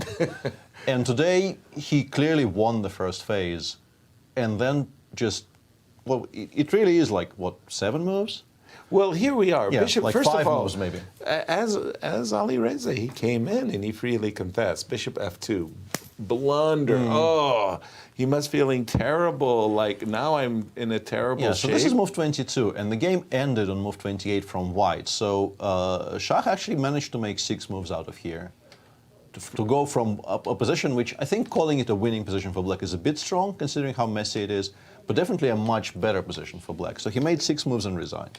Wow. This is extremely unusual for him. Yeah. He will be, I think, bitterly disappointed with that because he played very, very well out of the open. And here we were just thinking that a very normal just b6, developing bishop move, b7, yeah. you know, protecting this pawn on e4 with bishop to b7. You know, you've got queen a2, but you've got queen d6. Queen d6, queen e6, f7, f6. Very importantly, I want to include f7, f6 as early as possible, just to no longer have to really worry about the bishop on b2 very much. And that would have put the position definitely in Shaq's favor. Didn't happen, as None you of this said, happened, yeah. But we do have an later. interview, so let's not reminisce go too there. much about this. Over to you, Alejandro. The clear leader of the tournament, Wesley So, is joining us. Wesley, you've switched a little bit. Not a Berlin, but a Petrov. Where did your knowledge end here? Yeah, before we talk about the game, just want to say, first of all, very pleased to win, and all glory to God, of course, for giving me the win. Yeah, the Petrov is twofold. Basically, Fabiano played it against me the other day, and so I thought I'd try it with the other side. Secondly, we had the rest day yesterday, and Hans prepares extremely well the openings. Like, sometimes he can even predict. So I thought, why not the Petrov? Also, if you check on the database, he doesn't have, like, he has hundreds of games with knight c6 for both colors. Right. Meanwhile, the Petrov, he only has a few, and he generally plays very tedious lines, like he plays knight d3 on move 4. And so I thought I'd try it today, but yeah, it worked out well. I mean, obviously, I just want to play solid today, and with all the drama, just try to survive. But Hans was obviously playing for a win, as he said he would. But I think I equalized well in the opening. Like, he didn't play the most critical lines. I'm not sure where his preparation ended. Maybe it ended on move 15 when he played bishop e5. And here, I had a similar position where if white plays bishop e5, then you play knight e4, knight f6, because the d5 pawn is the only problem. Right. I mean, black has other moves, but I thought this equalizes well. Maybe he can try, like, I don't know, queen f5 or something, like queen f5, g6, queen h3, and try to start up something. Of course, this should be nothing. I'm sure the engine gives all zeros. But in the game after I played g6, a6, I see no problems for black because he doesn't have any place to create anything. And I mean, if he plays like knight f5 in 2 minutes, then then whatever. But I don't think knight f5 works. No, I meant like when I played g6. Ah, knight f5 here. Whoa. Yeah, I thought knight f5, gf5, and then knight h4. Oh, no, not takes. Knight h4. That makes more sense, actually. And then just knight g7. Oh, wait. So the point is after knight g7, you play knight f5? Yeah, this then is not knight that f5, clear, knight actually. f5. Yeah, maybe not knight g7. Yeah, maybe not knight g7. I think knight e4. Knight e4. Knight f5, and then some f6. f6, maybe bishop f6. Or maybe bishop f6, yeah. Huh? Maybe Oh, bishop f6 too, yeah. Right. But, and then, yeah, so I saw something like this. Because you didn't have g3 even if it did something. Yeah, but, yeah, and the game was very tedious, and I thought h4. By the way, were you surprised about this move g3? No, because he wants to take, and cd5 without having to worry about knight f4. Like if white wants, if white wants to draw, he can take on f6 and then cd5, I guess, knight f4, queen e4. And then just play this structure. Yeah, I mean, it's completely equal. So I mean, yeah, he didn't choose the most critical lines. I thought h4 was a blunder because after knight h5, his bishop's getting trapped. Right. And I didn't see a way for him to equalize here. Like, he could sacrifice a piece with knight g4, then I play f6. Then he thought he could give a check, or he can play rook d1. But after rook d1, I can play like bishop f8 or something, or queen d7. And I think black's better in all lines. But yeah, we also felt like that. I will tell you that there was a way to equalize the position. yeah, I didn't see a way to equalize after knight h5. Yeah, after CD, you might not believe it, but it's b4. Yeah, I wanted that was to the see- reaction I wanted to get. B4, yeah. That's exactly the reaction I B4, wanted. yeah. And F6 queen B3, huh? Yes. No, it's still messy after that. The computer says zeros, but of course. And the point is that you don't want to play queen d7 because after queen d7, knight g4, f6, he always gains a tempo attacking the queen. No, I think we were playing queen b3, rook a g8, and rook g1, right? Yeah, f6, rook bishop g1. b8. And the idea is F6, bishop b8. bishop yeah? Like I didn't even see this move, bishop b8. It's so hard to find moves like that. But I guess. Yes, almost impossible. But Yeah. okay, I have an engine. Yeah, and not a strong engine. Not a strong engine, but it still sees very good moves. Yeah, b4. I assume. I don't know. Maybe Magnus would find b4. I don't know. He's a pretty strong player. Tell us a little bit about this endgame. You got all the way here. It felt like your opponent was under a lot of pressure. You exchanged the rooks. There was not a lot of choices. At one point, a line also on move 26. Like instead of knight takes f4, I thought he could play hg, knight e5, fe5, knight f4, ef4, and then so rook. If h5, I have rook g8, I guess, huh? And then bishop f6. Yeah, it's nice that it's a check. And so instead of h5, you can play rook de1. Rook de1, Pinning. But I think queen c8 is winning for black. Queen c8, and you have this important move, queen g4, coming in to defend everything. Yeah, rook and e6. unpin him. Rook e6, queen takes rook. Yeah, this is too much material, So, right? But I think if I don't have queen c8, I'm not winning. Oh, really? Yeah, I think queen c8 is the only winning. Queen d6, h5, or? Yeah, queen d6, h5. Well, let me put this queen d6, h5 in this position, and now I assume rook e6 is the idea? No, hg6. hg, and your bishop is hanging, sorry. I mean, yes. I can make a draw with rook a8 or something. Right, any passing move is actually a draw. Yeah, rook a8, yeah. But I mean... But why wouldn't you of have course, queen c8? When he played h4, I wanted to try to... Yeah, but I mean, I thought he would go for some line like this, but I think it doesn't work, so... Did you think the endgame was that bad for him? I thought it's unpleasant, but of course, it's not clear if you're gonna win. Like I think maybe in the game I was regretting when I played bishop f4. I thought the winning plan here, well, the winning plan is too much, but I thought the best plan is to play bishop b4. Yes, actually, the engines were very adamant about this move as well. Yeah, the thing is I could play bishop b4 earlier, but I decided to put bishop on d6. But I think bishop b4, and then basically the knight cannot move because in the game he got queen c3 and some counter plans he fell. But I think bishop b4 with very good chances. The point is you play queen e4 and then king e6, king f5. Queen e4, king e6, king f5, right, and the knight is controlled. Yeah, I didn't play this because I thought I didn't see a win after king e2. Queen e4, queen takes, d takes, knight g1. Or is it knight g1 and then f? But it's gotta be winning, yeah? So, yeah, it's pretty bad. King e6, king e3. Yeah, and I didn't find a win here, but it looks bad for black. I mean, it's like similar to what happened in the game. Right. And in the game, when did you feel that you finally had it all under control? No, actually, I messed it up. Like around move 34 to 38, I was just shuffling my pieces. Yes. Like I wasn't sure where to put my king, whether to bring in h5, but it doesn't do anything, or King all the way to h5, right? Looks pretty. Yeah, it looks pretty, but it doesn't do anything. But also, like I wasn't sure where to put my king. So around move 39, I was actually figuring that it's probably gonna be very, very difficult to win this. And if it's a draw, it's a draw.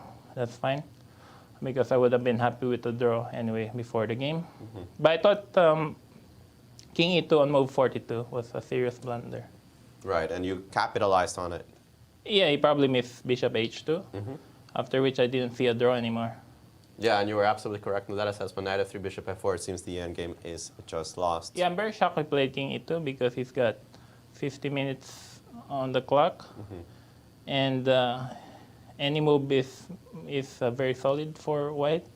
Like, you have to defend a little bit, but I mean, I'm not sure what white can play. Like, I think the edges were thinking knight e2. And then, yeah, king e6, knights. So it's king e6. It still looks very, very dangerous to my eyes. It's definitely dangerous. Check, yeah, Queen maybe Queen a check on h3, h3. It definitely is dangerous, but hope for survival. King e2 seems like bishop h2 finished off the game. Yeah, he probably missed it. Like he was calculating bishop f4, queen e4, d4, f3. No, this is very clever because the knight is actually worse placed on f3 than it is on g1. Yeah, and if he plays knight h3, I have... In this position? What do I have? King d6. King Yeah, D6. I think King d6 was the main move. And here. pinning, yeah. Yeah, and then, yeah, so King e2 was just a shocker. Okay, h4 was also a shocker, so Hans made 2 blunders today. Yeah. Wesley, a nice win with the black pieces. You are now in pole position. Do you feel you're ready to win your second Sinquefield Cup? Well, one game at a time. But first of all, I'd like to thank the many people, like the St. Louis Chess Club, also the anti-cheating team, so like Tony Rich, Joy Bray, also to the arbiters, Chris Bird, and of course to Rex and Jeannie Sinquefield. By the way, belated happy birthday to him.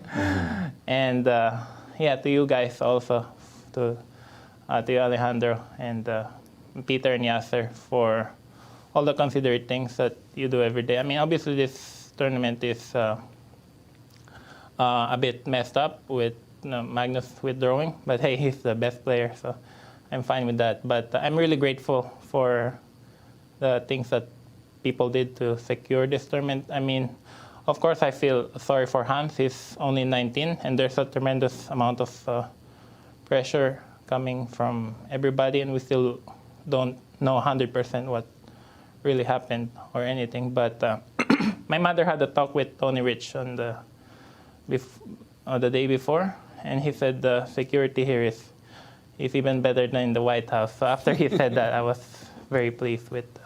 I'm really grateful to the people who made this tournament secure. Well, that is a big claim. We would certainly appreciate it. You make our lives easy because you play these wonderful games like the one you did today. Yeah, I mean, sometimes you are happy to make a draw and you win. Sometimes you try to win and you can't make progress. So that's just how chess goes.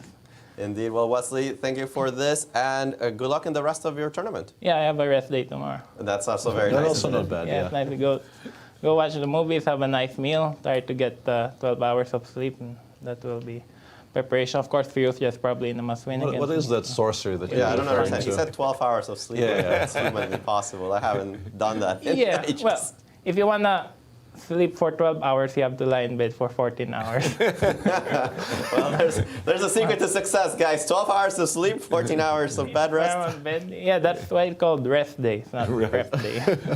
Very good. All right. Thank you, Wesley, for joining us here. Thank you, guys. Back to you. Thank you, Wesley, for your interview and your kind thoughts. Just want to say that, unfortunately, in the world of chess, one of the terrible, terrible things that happen, Peter, is sometimes you lose a game of chess. And when that happens, you really don't want to talk to anybody. You're not very happy. Turn off the phone. Absolutely. And what we're saying is, Hans debated. What? Hans is not going to join again. Yeah, Hans is not going to join us. Not today, but unfortunately. Hopefully tomorrow we've saved all of your very thoughtful, I'm sure very thoughtful questions that you wanted to ask Hans. We will not be doing this today because I think very understandably, and I always felt that absolutely requiring interviews after a loss is. I understand why it's done sometimes, but if you can actually avoid doing that, players really appreciate it. And, absolutely. But we will get an opportunity to talk to Hans before the tournament is over, and this was not our intention, and we will ask them eventually. The questions will get asked. Absolutely, and of course we have in studio with Alejandro Anastasiya, who has our latest updates on our social media. Alejandro. Hello, everyone, once again. It's been a long day, actually. Yeah. Actually, I wanted to mention it's such a big contrast. You go to the playing area, it's so quiet, everything is calm, players are thinking, arbiters are working, everything seems to be under full control. And then you open social media and you see, all this mess, a lot of drama, and people are still discussing everything.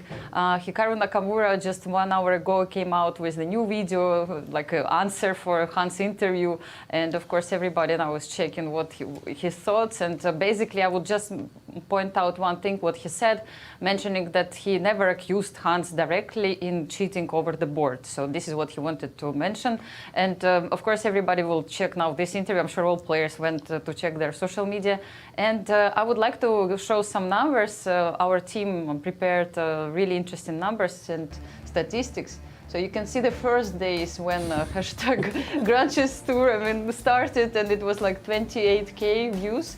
And when the news came out, it was 2.5 million views. I think the numbers are really great, and okay, they're falling, but still pretty high. So, I mean, the tournament is really, really popular because of the whole drama, and also because the tournament is strong itself.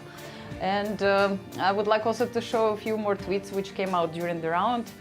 First of all, I published this photo of Alejandro ready to start the show, and we got the answer of Anish Giri, who said that he is looking a little bit suspicious. I guess this is what Anish meant. Yes. Very So suspicious. that was the first one. I also wanted to mention one tweet from Gata Kamsky, who remembered his match against Garry Kasparov back in 1992 when he won the game at the age of 18, and he was happy that nobody accused me in cheating after the game at that time. I did earn the nickname of biological computer though, says Gata Kamsky. And one more tweet of Hikaru, I just mentioned it, so for those who would like to see the answer, because I think we have a discussion already. Hans comes with some comments, then the other players also show up. And the last one, what I wanted to show you, I was looking for Magnus in all social media, and I found him. I found him in the stories of Arian Tari. I hope it's a fresh one. I asked Arian, but he haven't admitted yet. But so that's where we found Magnus at the moment. I haven't found him anywhere else. Make a kind of a slightly unsafe assumption that this is water. This is the coldest water. Absolutely, yes. Yes, it looks like actually. So again, once again, I would recommend to all our followers in YouTube also to go and follow us in St. Louis Chess Club and Grand Chess Tour accounts in Twitter, Instagram, and everywhere you can find us in Facebook as well. So, and I think it was a really interesting day. The story continues. We will follow it closely, of course, for the next days. And back to you, Yasser and Peter. Anastasiya, thank you once again for keeping us up to date. Peter, as we were coming on show, you were telling me about Peter Heine on his trip home. Just share that. Well, on the topic of tweets today, Peter Heine, Magnus's coach, tweeted that a person sitting next to him on an intercontinental flight flying back home randomly asked him what he was doing in the States, and Peter Heine, who is an honest person, replied, chess coaching. And his neighbor said, so what's your take on the recent chess drama? I'm pretty sure we can safely assume the person asking did not know who Peter Heine was. So it must be quite funny in a slightly sad kind of way for PH there. True. Let's just take a look at our current standings with the round 6 in the history books. Peter, do the honors, please. There we have it, and the field will sort of solidify with the same number of games eventually. But for now, we still have this situation with a different number of games. But Wesley is clearly in first. This much we know. And then we have a lot of people on. Well, not a lot of people. We have. 3 people on 3 points, but 2 of them are actually tied for second, and Fabi is on 50%. He is not actually, in effect, tied with Alireza and Nepomniachtchi, who only played 5 games.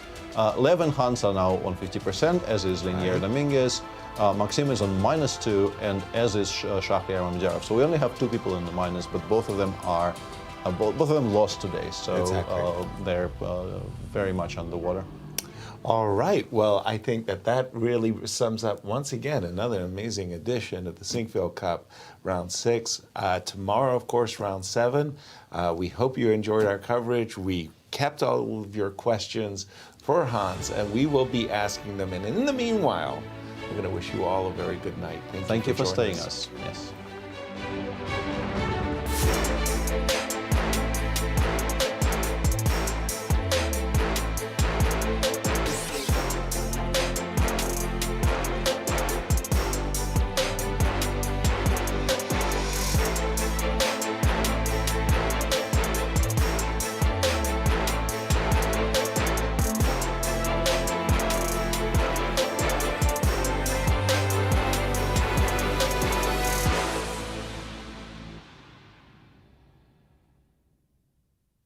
This has been a presentation of the St. Louis Chess Club. Any reproduction or distribution of this content without the express written consent of the St. Louis Chess Club is prohibited.